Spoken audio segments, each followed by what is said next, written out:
നമസ്കാരം നമസ്കാരം നമസ്കാരം വെൽക്കം ടു ദ കെന്ന ഷോ. ഇന്ന് എന്റെ ഷോയിലുള്ളത് നമ്മുടെ എന്താ പറയാ ചാനലിലെ ഏറ്റവും കൂടുതൽ ആൾക്കാര് എന്താണ് ഇയാളെ കൊണ്ടുവരാത്തത്, അല്ലെങ്കിൽ എന്താ ഞങ്ങൾക്ക് ഇന്റർവ്യൂ കാണാൻ കൊതിയാവണു എന്നൊക്കെ ഞങ്ങൾക്ക് സജഷൻ ആയിട്ടും മെസ്സേജ് ആയിട്ടും വരുന്ന ഒരു വ്യക്തിനെ തന്നെയാണ് ഞങ്ങൾ ഈ പ്രാവശ്യം കെന്ന ഷോയിൽ കൊണ്ടുവന്നിരിക്കുന്നത്. നമ്മുടെ ഏവരെയും മലയാളികളുടെ സ്വന്തം, എനിക്ക് തോന്നുന്നു ഇദ്ദേഹത്തെ കാണുമ്പോൾ തന്നെ ഒരു മലയാളി തനിമയൊക്കെ നമുക്ക് തോന്നും. ഒരു ആന ചന്തമൊക്കെയാണ്. നമ്മുടെ സ്വന്തം ലക്ഷ്മി ചേച്ചിയാണ് എന്റെ ഒപ്പം ഉള്ളത്. നമസ്കാരം ചേച്ചി. നമസ്കാരം, welcome to the show. Thank you so much. എനിക്ക് ഇൻട്രൊഡക്ഷൻ ഭയങ്കരമായിട്ട് അങ്ങ് ഇഷ്ടപ്പെട്ടല്ലേ? ആൾക്കാരിങ്ങനെ കാണാൻ വേണ്ടി ഇല്ല, ഇങ്ങനെ കുറച്ച് മെസ്സേജ് ഒക്കെ ആയിട്ട് നമ്മുടെ പ്രോഗ്രാം പ്രൊഡ്യൂസറിനോട് ചോദിക്കുന്നതാണ്, ചേച്ചി എവിടെയാണ്, ലൈക്ക് ഇപ്പം വൈസ് പ്രസിഡന്റ് സ്ഥാനവും കൂടെ അല്ലെ കരസ്ഥമാക്കിയിട്ടാണ് ഇരിക്കുന്നത്. അപ്പൊ എന്തായാലും ചോദിക്കുമല്ലോ. ചിലവർ വിചാരിച്ചു അതിന്റെ തിരക്കിലാണോ, ഫിലിംസ് ഒക്കെ ഇനി കംപ്ലീറ്റ് വിടുവോ, ഇനി അമ്മേനെ നന്നാക്കുന്ന കൂട്ടത്തിലൊക്കെ. അയ്യോ അല്ലെ, ഓരോന്നിനും ഓരോ ഉത്തരമായിട്ട് പറഞ്ഞു പോവാ അല്ലെ. ഇന്റർവ്യൂസ് തരാത്തത് മനഃപൂർവ്വമാണ്. കാര്യം എന്ന് വെച്ചാല് എന്നെ ഇവിടുന്ന് തന്നെ എനിക്ക് തോന്നുന്നു ബിഗ് ബോസ് കഴിഞ്ഞ് വന്നപ്പോ തൊട്ടിട്ട് വിളിക്കുന്നുണ്ട്. പക്ഷെ ഞാൻ ബിഗ് ബോസ് വന്നു കഴിഞ്ഞിട്ട് ആകെ 3 ചാനലിലാണ് ഇന്റർവ്യൂസ് കൊടുത്തിട്ടുള്ളത്. അത് കഴിഞ്ഞിട്ട് പിന്നെ ഇപ്പോ അമ്മയുടെ വൈസ് പ്രസിഡന്റ് ആയതിനു ശേഷം ഒരു ഇന്റർവ്യൂ കൊടുത്തു. ഇവര് തന്നെ ഇത്രയും വിളിക്കുമ്പോ എനിക്ക് ഇന്റർവ്യൂ തരാൻ മടി വേറെ ഒന്നും കൊണ്ടല്ല. ഈ ആൾക്കാർ നമ്മളെല്ലാരും ഇന്റർവ്യൂ തരുന്ന വെച്ചാൽ നമ്മളുടെ എന്താ പറയാ സൗഹൃദത്തിന്റെ പുറത്തും പിന്നെ നമുക്ക് എന്തെങ്കിലുമൊക്കെ പറയാൻ വിശേഷങ്ങൾ ഷെയർ ചെയ്യാനും ഒക്കെയാണ്. പക്ഷെ ഈ ആൾക്കാർ ഇതിന്റെ അടിയിൽ വന്നിട്ട് ഭയങ്കരമായിട്ട് നെഗറ്റീവ് കമന്റ് എഴുതുമ്പോ ഞാൻ ആലോചിക്കുകയാണ്, നമ്മളുടെ സമയം ഇപ്പൊ തന്നെ എത്ര കഷ്ടപ്പെട്ടു ഞാൻ മേക്കപ്പ് ചെയ്ത് സാരി ഉടുത്ത് നിങ്ങളെ വെയിറ്റ് ചെയ്തിരുന്നു അല്ലേ. ഇത്രയും കഷ്ടപ്പെട്ടിട്ടൊക്കെ ഇന്റർവ്യൂ തന്നിട്ട് എന്ത് കാര്യത്തിനാണ് ഈ ആൾക്കാരെ ചീത്തവിളി കേൾക്കാൻ വേണ്ടിയിട്ട് നമ്മൾ ഇന്റർവ്യൂ തരുന്നതെന്ന് ഓർത്ത് മനഃപൂർവ്വം എല്ലാ ഇന്റർവ്യൂസിനും വിട്ടു നിൽക്കുകയാണ് ചെയ്തത്. ഓക്കെ, പിന്നെ അമ്മ ഓൾറെഡി ഒരു നന്നായിട്ട് പൊക്കോണ്ടിരിക്കുന്ന ഒരു ഫേം എന്ന് പറയാൻ പറ്റില്ല, ഒരു ഓർഗനൈസേഷൻ ആണ്. അപ്പൊ അതിലിനി ഞാനായിട്ട് ചെന്ന് ചീത്തയാക്കാതിരുന്നാ മതി, ഞാനായിട്ട് നന്നാക്കേണ്ട ആവശ്യമൊന്നും ഇല്ല. പിന്നെ എപ്പോഴും ഓഫീസിൽ പോകേണ്ട ആവശ്യമില്ല. നമുക്ക് ഒരു ടീമായിട്ട് ഓരോരോ വർക്ക്സും നമുക്ക് ഡിവൈഡ് ചെയ്തിട്ടാണ് തന്നിരിക്കുന്നത്. അപ്പൊ അതിന്റെ ഒരു ഹെഡ് എന്ന് പറയുന്നത് 1-2 ഡിവിഷന്റെ ഹെഡ് ഞാനാണ്. അപ്പം ആ ഒരു പെർട്ടിക്കുലർ കാര്യങ്ങൾ നടക്കുന്ന സമയത്ത് ഞങ്ങൾ പോയാൽ മതി. ഏറ്റവും കൂടുതൽ ജോലി അവിടെ ഉള്ളത് എനിക്ക് തോന്നുന്നു സെക്രട്ടറിക്കും പിന്നെ എന്താ പറയാ ട്രഷറർക്കും പ്രസിഡന്റിനും ഒക്കെയാണ് ഏറ്റവും കൂടുതൽ ജോലി. വലിയ കുഴപ്പമില്ല. ഈ ചേച്ചി ഇന്റർവ്യൂസിന്റെ അടി വന്ന കമന്റ്സ് ഒക്കെ വായിക്കും. ഇപ്പൊ ചേച്ചി വന്ന കമന്റ്സ് ഒക്കെ ഇങ്ങനെ വായിക്കും, എല്ലാം വായിക്കും. അതായത് വായിക്കും, നല്ലതായിട്ട് കമന്റ്സ് വായിക്കും. അതായത് നമ്മളെ ചിലപ്പം സെൽഫായിട്ടൊന്ന് മോട്ടിവേറ്റ് ചെയ്യണം എന്ന് വിചാരിച്ചിരിക്കുന്ന ഡിപ്രഷനൊക്കെ അടിച്ച് വിഷമിച്ച് ഒക്കെ ഇരിക്കുന്ന സമയത്ത് ഞാന് ബിഗ് ബോസിന്റെ കമന്റ്സ് ഒക്കെ പോയിട്ട് വായിക്കും. അപ്പൊ അതിനകത്ത് കുറെ എപ്പിസോഡ്സിൽ സത്യത്തിൽ റിവ്യൂസ് വായിച്ചാണ് ഞാൻ എന്റെ എപ്പിസോഡ്സ് ഒക്കെ എന്റെ സീസൺ കുറച്ചു നാൾ മുന്നേ ആണ് കാണുന്നത്. അപ്പൊ ആദ്യമൊക്കെ എനിക്ക് പേടിയായിട്ട് ഞാനിതൊന്നും നോക്കത്തില്ലായിരുന്നു. അപ്പൊ ബിഗ് ബോസിന്റെ കമന്റ്സ് എന്ന് പറയുന്നത് വളരെ പോസിറ്റീവായിട്ട് ഒരുപാട് കമന്റ്സ് ഉണ്ട്. അത് എനിക്കറിയാം ഏതൊക്കെ എപ്പിസോഡ്സിന്റെ അടിയിലാണ് അങ്ങനെ പോസിറ്റീവ് കമന്റ്സ് എന്നുള്ളത്. അപ്പൊ അത് എനിക്ക് അറിയാവുന്നുണ്ട്. ഞാൻ അത് സെർച്ച് ചെയ്തിട്ട് അതെടുത്ത് വായിച്ചിട്ട് എന്നെ മോട്ടിവേറ്റ് ചെയ്യും. ചില കമന്റ്സ് ഒക്കെ വായിക്കുമ്പോൾ അത്രത്തോളം വിഷമവും നമുക്ക് തോന്നാറുണ്ട്. പിന്നെ ഞാൻ വിചാരിക്കും, ഒരു മൊബൈൽ എന്ന് പറയുന്ന ഒരു സാധനം എന്ന് പറയുന്നത് അവനവന്റെ സ്വകാര്യതയാണ് അല്ലെ. അപ്പൊ ആ ഒരു സ്വകാര്യതയിൽ അവർക്ക് സ്വകാര്യമായിട്ടുള്ള ഒരു മുറിയിൽ ഇരുന്നിട്ട് എന്തെങ്കിലും കള്ളോ കഞ്ചാവോ ഡ്രഗ്സോ ഒക്കെ യൂസ് ചെയ്തിട്ട് ഏതോ ഒരു അച്ഛനും അമ്മയ്ക്കും ഉണ്ടായി ഞാൻ ഇതുവരെ കണ്ടിട്ട് പോലും ഇല്ലാത്ത ഏതോ ഒരുത്തനോ അല്ലെങ്കിൽ പെണ്ണുങ്ങളല്ല, കൂടുതലും ആണുങ്ങളാണല്ലോ പറയുന്നത്, അവരൊക്കെ പറയുന്ന കേട്ട് ഞാൻ എന്തിനാ ഈ മനസ്സ് വിഷമിക്കുന്നത് എന്നോർത്ത് ഞാൻ സമാധാനപ്പെടാറുണ്ട്. പക്ഷെ എനിക്ക് വിഷമം വരും ഫാമിലീസിനെ പറയുമ്പോഴും ഒക്കെ എനിക്ക് വിഷമം വരാറുണ്ട്. ഇപ്പൊ ഏറ്റവും ഇപ്പൊ ചേച്ചി മൊത്തം വായിക്കുന്നോണ്ട് ഇപ്പോഴും ആ ഒരു കമന്റ് വായിച്ചിട്ട് ഭയങ്കര സങ്കടം ഇപ്പോഴും തോന്നുന്നു എന്ന് പറഞ്ഞാല് എനിക്ക് എഴുതുന്ന ആളാണല്ലോ. അപ്പം എനിക്കെന്ന് വെച്ചാൽ ഇപ്പൊ അഭിപ്രായങ്ങൾ പറയണം എന്ന് തോന്നുന്ന എല്ലാ കാര്യത്തിലും ഫസ്റ്റ് ഓഫ് ഓൾ ഞാനും മനസ്സിലാക്കേണ്ടത് എല്ലാ മനുഷ്യരും എല്ലാവരുടെ കാര്യത്തിലും എല്ലാത്തിലും അഭിപ്രായം പറയേണ്ട കാര്യമില്ല. അതായത് എന്തെങ്കിലും ഒരു സംഭവം ഉണ്ടായി കഴിയുമ്പോൾ ചിലർ ചോദിക്കാറുണ്ട്, എല്ലാത്തിനും വാതുറക്കുന്ന ഇവർ ഇപ്പൊ എന്താണ് വാ തുറക്കാത്തത്, എന്നെ അല്ല പറയുന്നത്, മൊത്തത്തിൽ പറയാറുണ്ട് ആൾക്കാർ. ഒരു കമന്റ് ആണ്, എന്തുകൊണ്ടാണ് ആൾക്കാർ കമന്റ് ഇതിനൊന്നും ഇവർക്ക് പറയാനില്ല, അഭിപ്രായമില്ലെന്ന്. നമ്മൾ മനസ്സിലാക്കേണ്ടത് എല്ലാവരും എല്ലാ കാര്യത്തിലും അഭിപ്രായം പറയണമെന്ന് യാതൊരു നിർബന്ധമോ വാശിയോ ഇല്ല. നമുക്ക് ചില കാര്യങ്ങൾ എഴുതണം, പറയണം, ചെയ്യണം എന്ന് തോന്നുന്നതിൽ മാത്രമാണ് എഴുതുന്നത്. അപ്പൊ ഇവര് പറയുന്നതാണ്, ഓ ഇപ്പൊ പടമൊന്നും ഇല്ല, ചാൻസ് ഉണ്ടാവാൻ വേണ്ടിയിട്ട് ചെയ്യുന്നതാണ്. സത്യം പറഞ്ഞാൽ പിന്നെ ഞാൻ 19 വയസ്സിൽ സിനിമയിലേക്ക് വന്നതാണ്. 200-200-ലധികം 240 സിനിമയോളം ഞാൻ അഭിനയിച്ചു. അതായത് എന്റെ കരിയറിന്റെ പീക്ക് എന്ന് പറയുന്നത് ഞാൻ നന്നായിട്ട് എൻജോയ് ചെയ്തിട്ടുണ്ട്. വൈവിധ്യങ്ങളായ ഇഷ്ടംപോലെ കഥാപാത്രങ്ങൾ ചെയ്തിട്ടുണ്ട്. അപ്പൊ ഈ സിനിമ എന്ന് പറയുന്നത് എന്നും ഒരാളുടെ കരിയർ ഗ്രോത്ത് ഒരുപോലെ ആയിരിക്കില്ല. അത് ഒരുപോലെ ആവണമെന്ന് എനിക്ക് ഒരു വാശിയും ഇല്ല. അതായത് ഞാൻ ജോലി ചെയ്യേണ്ട സമയത്ത്, സമ്പാദിക്കേണ്ട സമയത്ത് അതൊക്കെ വളരെ നന്നായിട്ട് ഞാൻ ചെയ്തിട്ടുണ്ടെന്നാണ് എന്റെ വിശ്വാസം. ഇപ്പോഴും എനിക്ക് വേറെ ജോലിയൊന്നും ഇല്ല. നിങ്ങൾ ചിലപ്പോ എന്റെ സിനിമകൾ കാണുന്നുണ്ടാവില്ല. ഇപ്പോഴും ഞാൻ സിനിമയിൽ അഭിനയിച്ചുകൊണ്ട് തന്നെയാണ് ഇരിക്കുന്നത്. പക്ഷേ ഈ ആൾക്കാർ ഓർക്കുന്നത് നമ്മൾ ഇനിയിപ്പോ എന്തോ ശ്രദ്ധിക്കപ്പെടാൻ വേണ്ടിയിട്ടാണ് ഈ കാട്ടിക്കൂട്ടുന്നത് എന്ന് വിചാരിക്കും. ഇപ്പൊ രാജുവിന്റെ സിനിമ എമ്പുരാന് വേണ്ടിയിട്ട്, എമ്പുരാന്റെ സമയത്ത് പൃഥ്വിരാജിന് എനിക്ക് പേഴ്സണലി വളരെയധികം ഇഷ്ടമുള്ള ഒരു വ്യക്തിയാണ് രാജു. അപ്പൊ രാജുവിന്റെ സിനിമ വരുന്ന സമയം ഇത്രയും വർഷം എനിക്ക് രാജുവിനെ കുറിച്ച് എഴുതണം എന്ന് തോന്നിയില്ല. ഇപ്പൊ ഈ എമ്പുരാനൊക്കെ ഇത്ര വലിയൊരു ബഡ്ജറ്റുള്ള സിനിമ വരുന്ന സമയത്ത് രാജു എന്ന് പറയുന്നത് നമ്മൾ കണ്ട് മനസ്സിലാക്കിയ ഒരു 7-8 സിനിമകൾ ഞങ്ങൾ ഒരുമിച്ച് അഭിനയിച്ചിട്ടുണ്ട്. അപ്പൊ അതിന്റെയൊക്കെ സെറ്റിൽ നമ്മൾ കണ്ടു മനസ്സിലാക്കിയ ഒരു രാജു ഉണ്ട്. അദ്ദേഹത്തിന്റെ ഉള്ളിൽ എപ്പോഴും ഒരു ഡയറക്ടർ ഉണ്ട്, അദ്ദേഹത്തിന്റെ ഉള്ളിൽ എപ്പോഴും ഒരു സംവിധായകനുണ്ട്.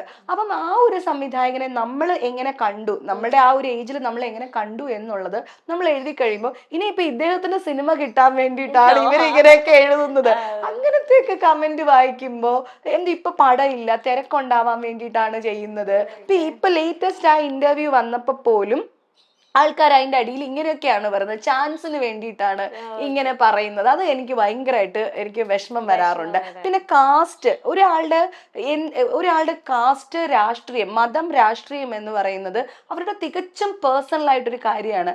അതിൽ ഒരാളിലും അഭിപ്രായം പറയേണ്ട കാര്യമില്ല. അപ്പം ഇത് പിന്നെ ഇവർ ഇന്ന കാസ്റ്റ് ആയിരുന്നു, അവരിപ്പോ ഇതിങ്ങനെ കൺവേർട്ട് ചെയ്തു, ഇന്നതിന് വേണ്ടിയിട്ടാണ്, ഇത് ഇവരുടെ രാഷ്ട്രീയം ഇന്നതാണ്, ഇതൊന്നും ഒരു കോമൺ മാനെ സംബന്ധിച്ച് ഒരു മാറ്റർ ആയിട്ടുള്ള സബ്ജക്ട്സ് അല്ല. പിന്നെ എന്തിനാണ് അവർക്ക് ഈ എന്താ പറയുക, ഇന്ത്യ മഹാരാജ്യത്ത് 130 കോടിയിലധികം ജനങ്ങളുണ്ട്. അത്രയും തന്നെ വൈവിധ്യമാർന്ന ജാതിയും മതവും രാഷ്ട്രീയവും ഒക്കെ ഇവിടെ ഉണ്ട്. അപ്പൊ അതിൽ ഏത് വേണമെങ്കിലും ചൂസ് ചെയ്യാനുള്ള അവകാശവും നമുക്കുണ്ട്. പിന്നെ എന്തിനാണ് ആൾക്കാര് അവര് നയിക്കുന്ന വഴിയിലെ അല്ലെങ്കിൽ അവരുടെ കാലിലെ ചെരുപ്പാകണം നമ്മളെന്ന് വാശി പിടിക്കുന്ന എന്തിനാന്ന് എനിക്ക് മനസ്സിലാവുന്നില്ല. അത്തരം കമന്റ്സ് ഒക്കെ എനിക്ക് നിരാശയുണ്ടാക്കും, വിഷമം ഉണ്ടാക്കും. ഈ ചേച്ചിയോട് പലരും സംസാരിക്കാൻ വരുന്നത് മുൻധാരണകൾ വെച്ചാണെന്ന് എനിക്ക് തോന്നിയിട്ടുണ്ട്. ലൈക് ലക്ഷ്മി ചേച്ചി എന്ന് പറയുമ്പോൾ ആളിങ്ങനെയാണ് അല്ലെങ്കിൽ ഇങ്ങനെ ആയിരിക്കും, മുൻധാരണകൾ കൊണ്ട് ഒരു ജഡ്ജ്മെന്റൽ ആയിട്ട് അപ്രോച്ച് ചെയ്യുന്നതായിട്ട് ചേച്ചിക്ക് തോന്നി? തീർച്ചയായിട്ടും ഉണ്ട്. അതായത് എന്നെ കാണുന്നതിന് മുൻപ് എന്നെ ഒരു പരിചയം ഇല്ലാത്ത ആൾക്കാർ മലയാള സിനിമ ഇൻഡസ്ട്രിയിൽ തന്നെ എന്നെ കുറിച്ചുള്ള ചെല്ല പേരുകൾ ഞാൻ പറയാം. ആ സ്ത്രീയോ, അവര് മഹാ അഹങ്കാരിയാണ്, അവര് ഭയങ്കര ദേഷ്യക്കാരിയാണ്, അവര് ഭയങ്കര വാശിക്കാരിയാണ്. ഇപ്പൊ ലേറ്റസ്റ്റ് ഒരാൾ പറഞ്ഞ ഒരു കമന്റ് എന്ന് പറഞ്ഞാല് ഭയങ്കര വഴക്കാളിയാണ്. ഈ 4 പേര് ഈ ലേറ്റസ്റ്റ് ആയിട്ട് കേട്ടാണ് ഈ വഴക്കാളി എന്നുള്ളൊരു പേര്. അപ്പൊ ഭയങ്കര എന്നിട്ട് പറയും അഹങ്കാരം ഇതൊക്കെ പറഞ്ഞു, പക്ഷെ അവര് നല്ല ആർട്ടിസ്റ്റ് ആണ് എന്ന്. അപ്പം എന്നെ ഞാനപ്പ ചോദിക്കും, ഈ പറഞ്ഞ ആൾക്കാർ എന്നെ കണ്ടിട്ടുണ്ടോ? ഇല്ല, എന്നെ ഒരു പരിചയവും ഇല്ലാത്ത ആൾക്കാരാണ് ഈ പറയുന്നത്. പിന്നെ ന്യായമല്ലാത്ത ഒരു കാര്യത്തിനും ഇന്ന് വരെ ഞാൻ വാ തുറന്നിട്ടില്ല. ഒരു അനീതി ഉണ്ട് അവിടെ എന്ന് തോന്നുന്ന കാര്യത്തിന് മാത്രമേ ഞാൻ സംസാരിക്കാറുള്ളൂ. അല്ലാത്ത എല്ലാത്തിനോടും സൗഹൃദപരമായിട്ട് പോകുന്ന ഒരാളാണ് ഞാൻ. അപ്പം ഞാൻ കഴിഞ്ഞ ഇന്റർവ്യൂവിൽ ഞാൻ പറഞ്ഞിട്ടുണ്ടായിരുന്നു, പിന്നെ നമ്മുടെ രാംലീലയുടെ ഡയറക്ടർ അരുൺ ചേട്ടൻ അസോസിയേറ്റ് ആയിരുന്ന സമയത്ത് കലവൂർ രവികുമാർ എന്ന് പറഞ്ഞ സാറിന്റെ ഒരു സിനിമ ചെയ്യാണ്. അപ്പം രവി ചേട്ടനും അരുണേട്ടനും കൂടെ രാത്രി ഞങ്ങൾക്ക് ഇങ്ങനെ ഷൂട്ട് പോവാം. ആ ഒരു 10-15 ദിവസമായി, നമ്മൾ കണ്ണൂരാണ് ഷൂട്ട്. അപ്പൊ ഈ സമയത്ത് പിന്നെ ഇവര് തമ്മിൽ എന്നെ കുറിച്ച് എന്തോ ഇങ്ങനെ പറയാന്ന് എനിക്ക് മനസ്സിലായി. അപ്പൊ ഞാൻ അദ്ദേഹത്തിന്റെ അടുത്ത് വന്ന് ചോദിച്ചു, എന്താ എന്നെ കുറിച്ച് പറയുന്നെന്ന് ചോദിച്ചു. എന്തോ നല്ല പാവം കുട്ടിയാണ്, ഒരു പൂച്ചക്കുട്ടിയെ പോലത്തെ കുട്ടി, ഈ കുട്ടിയെ കുറിച്ചാണോ ഇങ്ങനെ ആൾക്കാർ ദേഷ്യക്കാരിയാണ്, വാശിക്കാരിയാണ്, അഹങ്കാരിയാണ് എന്നൊക്കെ പറയുന്നത് എന്ന് പറഞ്ഞു. അപ്പോഴത്തേനും ഞാൻ പറഞ്ഞു, ഏട്ടാ അവരെന്നെ കണ്ടിട്ടുണ്ടോ? ഇല്ല. ആരാണ് ഈ പറയുന്നത്? എവിടുന്നോ ഉള്ള ഒരു ഇതിലാണ് ഇങ്ങനെ പറഞ്ഞുകൊണ്ടിരിക്കുന്നത്. പിന്നെ ഞാൻ വഴക്കിടുന്നത് 2-3 കാര്യങ്ങൾക്കാണ്. ഒന്ന്, നമ്മളെ എന്താ പറയാ, നമ്മുടെ പിന്നെ പേയ്മെന്റ്, ഒരുപാട് കാശൊന്നും മേടിച്ച് ജോലി ചെയ്യുന്ന ഒരാളല്ല ഞാൻ. വളരെ ചെറിയ പൈസക്ക് ജോലി ചെയ്യുന്ന ആളാണ്. ഈ കാശ് പോലും പറയുന്ന സമയത്ത് തന്നില്ലെങ്കിൽ എനിക്ക് ദേഷ്യം വരും. അത് എല്ലാവർക്കും ദേഷ്യം വരില്ലേ? പിന്നെ ഷൂട്ട് കഴിഞ്ഞ് ഒരുപാട് മണിക്കൂറായിട്ടും, ഒരു 1-1.5 മണിക്കൂറൊക്കെ കാത്തിരുന്നിട്ടും നമുക്ക് വണ്ടി കിട്ടിയില്ലെങ്കിൽ എനിക്ക് വിഷമം വരാറുണ്ട്. പിന്നെ ഒരു സിനിമയിൽ ജോയിൻ ചെയ്ത് ഒരു 4 ദിവസം 5 ദിവസം 6 ദിവസമായിട്ടും നമ്മുടെ കോസ്റ്റ്യൂം സെറ്റ് ആയില്ലെങ്കിൽ നമുക്കൊരു ഇറിറ്റേഷൻ വരും. ഇങ്ങനെയുള്ള കാര്യത്തിനല്ലാണ്ട് ഒരു ഭക്ഷണം കിട്ടിയില്ല, ഇല്ലെങ്കിൽ വേറൊരു കാര്യം ശരിയായില്ല, ലേറ്റ് നൈറ്റ് ഷൂട്ട് പോയി, ഇങ്ങനെയുള്ള ഒരു കാര്യത്തിലും എനിക്ക് ദേഷ്യമോ വിഷമോ സങ്കടമോ ഒന്നും വരാറില്ല. പിന്നെ എനിക്ക് സങ്കടം വരുന്നതെന്ന് പറഞ്ഞാൽ, നമ്മൾ ഒരുപാട് സ്നേഹിക്കുന്ന ആൾക്കാരെ കുറിച്ച് ഒരു പരിചയവും ഒരു ബന്ധവും ഇല്ലാത്ത ആൾക്കാർ മോശം പറയുമ്പോൾ എനിക്ക് ദേഷ്യമല്ല, എനിക്ക് സങ്കടം വരും. എനിക്ക് ഇഷ്ടമുള്ളവരെ കുറിച്ച് വേണ്ടാത്തത് പറയുമ്പോൾ എനിക്ക് വിഷമം വരും. ഇത്രയൊക്കെ ഉള്ളൂ. പിന്നെ അത് നോക്കിയാൽ തന്നെ മനസ്സിലാവുമല്ലോ, ബിഗ് ബോസ് പോലൊരു ഷോയില് 100 ദിവസം ഞാൻ നിന്നിട്ട് ഏതെങ്കിലും ഒരു എപ്പിസോഡിൽ ഞാൻ അങ്ങോട്ട് പോയിട്ട് ഒരാളുടെ അടുത്ത് ഒരു വഴക്കുണ്ടാക്കിയതായിട്ട് അറിയാമോ? ഇപ്പത്തെ ബിഗ് ബോസ് മനസ്സിൽ നിൽക്കുന്നു. നിങ്ങളുടെ ബിഗ് ബോസ് അതിലെനിക്ക് ഏറ്റവും കൂടുതൽ ഓർമ്മയുള്ള എന്താന്ന് പറയുമ്പോ, എനിക്ക് ഇടയ്ക്കിടയ്ക്ക് കട്ടുകൾ വരുന്നത് റിയാസും ചേച്ചിയായിട്ടുള്ള കോമ്പിനേഷൻ ആണ്. ഒന്നെങ്കിൽ ചേച്ചിനെ അനുകരിക്കുന്നത്, അല്ലെങ്കിൽ ഞാൻ അനുകരിക്കുന്നത്. ഞാനിപ്പോ ബിഗ് ബോസ് എടുത്തോണ്ട് ഞാൻ ഇന്നും കൂടെ ഒരു റീലിൽ കണ്ടതാണ്. ചേച്ചി പറഞ്ഞില്ലേ, ഒരു സ്ത്രീക്ക് ചെയ്യാൻ പറ്റാത്ത കുറച്ച് കാര്യങ്ങളുണ്ട്, അത് പറഞ്ഞു. അപ്പൊ റിയാസ് തിരിച്ച് ചേച്ചിയോട് ചോദിക്കുന്നുണ്ട്, എന്നെ കുഞ്ഞിന് ജന്മം നൽകാൻ, ഈ ജന്മം നൽകണമെങ്കില് നമ്മള് ദ്രോണാചാര്യരെ കുറിച്ച് കേട്ടിട്ടുണ്ട്. ദ്രോണാചാര്യരുടെ അച്ഛന് അദ്ദേഹത്തിന്റെ പിന്നെ സെമൻ ഒരു ഓടത്തില്, ദ്രോണം എന്ന് പറയുന്നത് ഒരു മുളയുടെ തണ്ടാണ്, തണ്ടിന്റെ ഉള്ളിൽ വെച്ചിട്ടാണ് ടെസ്റ്റ് ട്യൂബ് ശിശു ഉണ്ടായതുപോലെ ആണ് ഈ പിന്നെ ദ്രോണാചാര്യര് ജനിച്ചത്. അമ്മയില്ലാതെയാണ് ജനിച്ചത്. പക്ഷെ അമ്മയില്ലാതെ ഒരു കുഞ്ഞുണ്ടാവുമോ? ഒരമ്മയുടെ സാക്രിഫൈസിങ് എന്ന് പറയുന്നത് വളരെ വലുതാണ് അല്ലേ? ഒരു അച്ഛൻ എന്ന് പറയുന്നത് കർമ്മമാണ്. പക്ഷേ എന്താ പറയാ, അമ്മ എന്ന് പറയുന്നത്, അമ്മയുടെ സാക്രിഫൈസിങ് ആ ബേർത്ത് കൊടുക്കുന്നതോടുകൂടി കഴിഞ്ഞു. ഈ അമ്മ സത്യം പറഞ്ഞാൽ ഈ കുട്ടിക്ക് വേണ്ടി പിന്നെ ഒന്നും ചെയ്തില്ലെങ്കിൽ പോലും അമ്മ ആർക്കും ചോദ്യം ചെയ്യാൻ പോലും ഉള്ള അവകാശം ഇല്ല. മനസ്സിലായില്ലേ? അപ്പൊ ഒരു സ്ത്രീയും പുരുഷനും അവിടെ തന്നെ വളരെ വ്യത്യസ്തമാണ്. അച്ഛന്റെ കർമ്മം പിന്നെയും ഉണ്ട്, ഈ മക്കൾക്ക് അധ്വാനിച്ചു കൊടുത്ത് ഇവരെ നന്നായിട്ട് പ്രൊട്ടക്ട് ചെയ്ത് എന്ന് വെച്ചിട്ട് കുഞ്ഞുങ്ങളെ നോക്കണ്ടെന്നല്ല ഞാൻ പറഞ്ഞത്. അതായത് ശരിക്കും നമ്മളുടെ കർമ്മം ബാലൻസ് ചെയ്യുന്നതെന്ന് പറഞ്ഞാൽ, അമ്മ അത്രയും അസ്ഥികൾ പൊട്ടി ഈ കുഞ്ഞിനെ പിന്നെ ഗർഭത്തിലേറ്റി അതിനെ 10 മാസം വയറ്റിൽ കൊണ്ട് നടന്ന് ഓരോ ദിവസവും ഓരോ യുഗം പോലെ കഴിഞ്ഞങ്ങ് പോകുമ്പോ അമ്മയുടെ കർമ്മം അവിടെ അവസാനിച്ചു. ഇങ്ങനെ കർമ്മം ഏറ്റെടുക്കാൻ ഒരു അമ്മ ഇല്ലെങ്കിൽ ഏത് വലിയൊരു പുരുഷനാന്ന് പറഞ്ഞാലും ഒരു കുഞ്ഞിനെ സൃഷ്ടിക്കാൻ പറ്റില്ലല്ലോ. ആ ദ്രോണാചാര്യരുടെ കാലമൊക്കെ നമ്മൾ കഥയായിട്ട് ഇതൊക്കെ കേട്ടിട്ടുള്ളതാണ്. മനസ്സിലായി? അത് റിയാസിനോട് എന്താ ചേച്ചി മറുപടി പറയാതിരുന്നേ? ഞാൻ ഒരുപാടൊക്കെ പറഞ്ഞിട്ടുണ്ടാവും, കുറെയൊക്കെ എഡിറ്റിങ്ങിൽ പോയിട്ടുണ്ടാവും. ചിലത് നമ്മള് പെട്ടെന്ന് നമുക്ക് ഓർമ്മ വന്നിട്ടുണ്ടാവില്ല. പക്ഷെ റെസ്പോണ്ട് ചെയ്യാതിരുന്നു എന്ന് ഞാൻ വിചാരിക്കുന്നില്ല, നന്നായിട്ട് മറുപടി പറഞ്ഞിട്ടുണ്ടാവും. എനിക്ക് തോന്നുന്നു ചേച്ചിനെ ഏറ്റവും കൂടുതൽ ടാർഗറ്റ് ചെയ്ത് അല്ലെങ്കിൽ ഒരു കുറച്ച് ഫൈറ്റ് കൂടിയേക്കുന്നത് എനിക്ക് തോന്നുന്നു റിയാസ് ആയിട്ടായിരിക്കും. എന്താ, ഒരാൾ വേറെ രീതിയിൽ ചിന്തിക്കുന്നു, മറ്റാള് വേറെ രീതിയിൽ. റിയാസ് എന്തിനാ അങ്ങനെ വാശി പിടിക്കുന്നത്? റിയാസ് വിചാരിക്കുന്ന പോലെ ഞാൻ ചിന്തിക്കണം എന്ന് വാശി പിടിക്കുന്ന എന്തിനാ? എനിക്ക് അത്രയും വാശിയില്ലല്ലോ. ഞാൻ ചിന്തിക്കുന്ന പോലെ റിയാസ് വഴി നടക്കണം എന്ന് എനിക്ക് വാശിയില്ലല്ലോ. റിയാസ് അവിടെ റിപ്പീറ്റഡ് ആയിട്ട് പറഞ്ഞുകൊണ്ടിരിക്കുന്നത് എനിക്ക് ഇപ്പോഴും അതിന് ഞാനൊരു മറുപടി പറഞ്ഞില്ലല്ലോ എന്ന് എനിക്ക് ദേഷ്യം എന്നോട് തന്നെ വരുന്ന ഒരു ഇത്. 21 വയസ്സായ എനിക്ക് 21 22 അപ്പോഴത്തെ ഒരു ഏജ് എനിക്ക് ഓർമ്മയില്ല. എനിക്ക് എന്റെ ഉമ്മ വീട്ടുവേലയ്ക്ക് പോയ കാശ് കൊണ്ട് വാങ്ങിയ പെർഫ്യൂമാണ് ഞാൻ ഇപ്പോഴും യൂസ് ചെയ്യുന്നത്. അപ്പൊ ഞാൻ ചോദിക്കുന്നത്, 16 വയസ്സില് എന്റെ ഇത് ജീവിതം, ഞാനൊരു പെൺകുട്ടിയാണ്, 16 വയസ്സില് എന്റെ വീടിന്റെ ഉത്തരവാദിത്വം കുറച്ചെങ്കിലും എനിക്കും കൂടെ ഹെൽപ്പ് ചെയ്യണം എന്ന ഒരു ആഗ്രഹത്തിന്റെ പുറത്ത് 16 വയസ്സ് തൊട്ടിട്ട് നാടകത്തിൽ അഭിനയിച്ച് സ്കൂളിലും പഠിച്ച് ഞാൻ എന്റെ വീടിനും ആ കാശ് ഞാൻ കൊടുത്തിട്ടുള്ള ഞാൻ എവിടെ നിൽക്കുന്നു? 21 വയസ്സിൽ ഒരു അമ്മയെ വീട്ടുവേലയ്ക്ക് വിട്ടിട്ട് ഒരു ആൺകുട്ടി ആ പെർഫ്യൂം ആ കാശ് കൊണ്ട് വാങ്ങിച്ച് പെർഫ്യൂം അടിച്ച് അവൻ എവിടെ നിൽക്കുന്നു? ശരിക്കും പറഞ്ഞാൽ എനിക്ക് പുച്ഛം തോന്നിയിട്ട് ഞാൻ അതിന് മറുപടി പറയാതിരുന്നതാണ്. എനിക്ക് ഇപ്പോഴും എനിക്ക് ഓർക്കുമ്പോ എനിക്ക് ദേഷ്യം തോന്നാറുണ്ട്. കാണാറുണ്ട് അതിന്റെ പല ക്ലിപ്പിംഗ്സും കാണുമ്പോൾ. ഇവരൊക്കെയാണ് വഴി നടത്താനും ആൾക്കാരെ ഭയങ്കരമായിട്ട് മോട്ടിവേറ്റ് ചെയ്യാനും ഒക്കെ ഇരിക്കുന്നത്. മനസ്സിലായില്ലേ? എപ്പോഴും നമ്മൾക്ക് എന്താ പറയാ, നമുക്ക് നമ്മുടെ കമ്മിറ്റ്മെന്റ് ആദ്യം നമ്മുടെ ഫാമിലിയോട് ഉണ്ടാവണം. നമ്മുടെ ഉത്തരവാദിത്വം എന്ന് പറയുന്നത് നമ്മുടെ കുടുംബത്തിൽ നിന്നാണ് തുടങ്ങുന്നത്. ഇപ്പം 7 വയസ്സും 8 വയസ്സും 10 വയസ്സും 12 വയസ്സുള്ള കുഞ്ഞുങ്ങളെ നമ്മൾ വൈറലായിട്ട് കാണാറുണ്ട്. അച്ഛനും അമ്മയും പച്ചക്കറി വിൽക്കുമ്പോൾ അവരുടെ കൂടെ പോയിരുന്ന് ഹെൽപ്പ് ചെയ്യുന്നവരെ കുഞ്ഞുങ്ങളെ നമ്മൾ കാണാറില്ലേ? അപ്പൊ അങ്ങനെയുള്ളൊരു സൊസൈറ്റിയിലാണ് ഇദ്ദേഹം ഇത് പറയുന്നത്. ഈ ബിഗ് ബോസിലും കൂടെ കിട്ടിയ ഒരു ടാഗ് ലൈൻ കുലസ്ത്രീ. ഇപ്പൊ അത് അനുമോൾക്കാണ് ചെറുതായിട്ട്. ബിഗ് ബോസ് ഈ സീസണില് അനുമോൾക്കാണ് കിട്ടിയിരിക്കുന്നത്. ആ ചേച്ചിയുടെ ഒക്കെ സീസണിൽ ചേച്ചിനെ എല്ലാരും പറയുന്നതാണ് കുലസ്ത്രീയാണ്, ഒരു പക്ക കുലസ്ത്രീ ചിന്താഗതിയാണ്. ചേച്ചിയുടെ കാഴ്ചപ്പാട് ഈ കുലസ്ത്രീ എന്ന് വെച്ചാൽ എന്താണ്? ആക്ച്വലി അതിന്റെ ഡെഫിനിഷൻ എന്താണ്? എനിക്കറിയില്ല. ആക്ച്വലി ഇവരെന്തറിഞ്ഞിട്ടാണ് എന്നെ ഈ കുലസ്ത്രീ എന്ന് പറയുന്നത് എനിക്ക് മനസ്സിലാവുന്നില്ല. ഞാൻ എൻ്റെ ഓരോ ഏജിലും വളരെ ധീരമായിട്ടുള്ള തീരുമാനങ്ങൾ എടുത്ത് നടപ്പിലാക്കിയിട്ടുള്ള ഒരു വ്യക്തിയാണ്. അതായത് എൻ്റെ ഡ്രീം എന്ന് പറയുന്നത് എനിക്കൊരു സിനിമാ നടി ആവണം എന്നുള്ളതാണ് എൻ്റെ ഡ്രീം.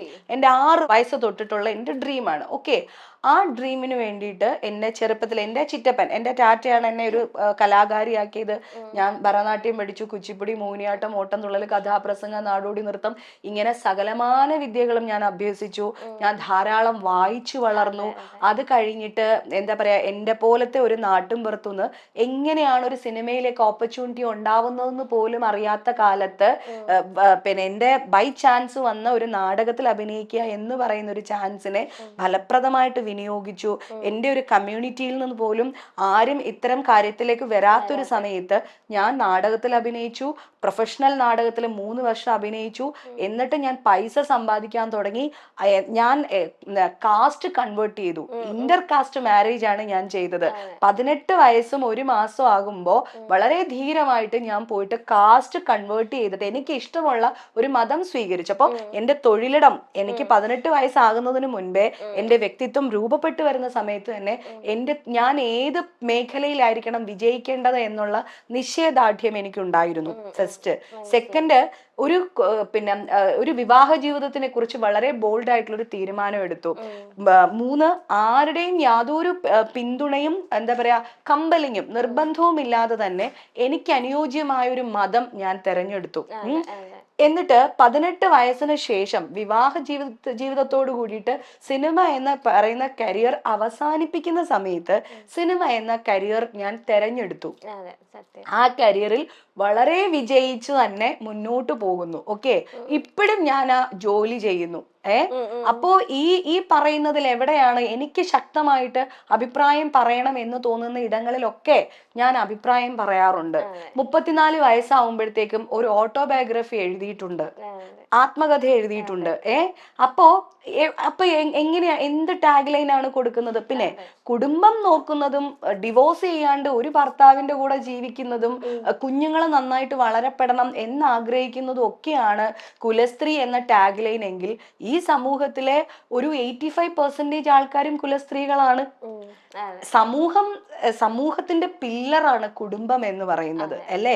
ഈ ഇഷ്ടിക ചേരുമ്പോഴാണ് എല്ലാവരും ലെസ്ബിയൻസ് ആണെന്ന് വിചാരിക്കൂ, എല്ലാരും ഹോമോസെക്ഷൽ ആണെന്ന് വിചാരിക്കൂ, ഇല്ലെങ്കിൽ എല്ലാരും ട്രാൻസ്ജെൻഡേഴ്സ് ആണെന്ന് വിചാരിക്കൂ. ഇവിടെ എങ്ങനെയാണ്? ഞാൻ അതിനെതിരല്ല, ഞാൻ അതിനെ സപ്പോർട്ട് ചെയ്തുകൊണ്ട് തന്നെ പറയട്ടെ. അതൊക്കെ ഇത് ഒരു ഉദ്യാനമാണെങ്കിൽ ഇവിടുത്തെ പലതരത്തിലുള്ള പൂക്കളായിട്ടാണ് ഞാൻ എല്ലാത്തിനെയും വിചാരിക്കുന്നത്. വ്യത്യസ്തമാർന്ന മനുഷ്യര് വേണം. അത് എല്ലാവരും അങ്ങനെ ആയാൽ എങ്ങനെയാണ് ഇവിടെ പിന്നെ കുടുംബം എങ്ങനെയാണ് നിലനിൽക്കുക? കുടുംബം നിലനിന്നില്ലെങ്കിൽ സമൂഹം എങ്ങനെയാണ് ഉണ്ടാവുക, അല്ലേ? അപ്പൊ എന്ത് ടാഗ് ലൈൻ ആണ് കൊടുക്കുന്നത് എനിക്കറിയില്ല. പിന്നെ ഭക്തിയുള്ള ആളാണ്.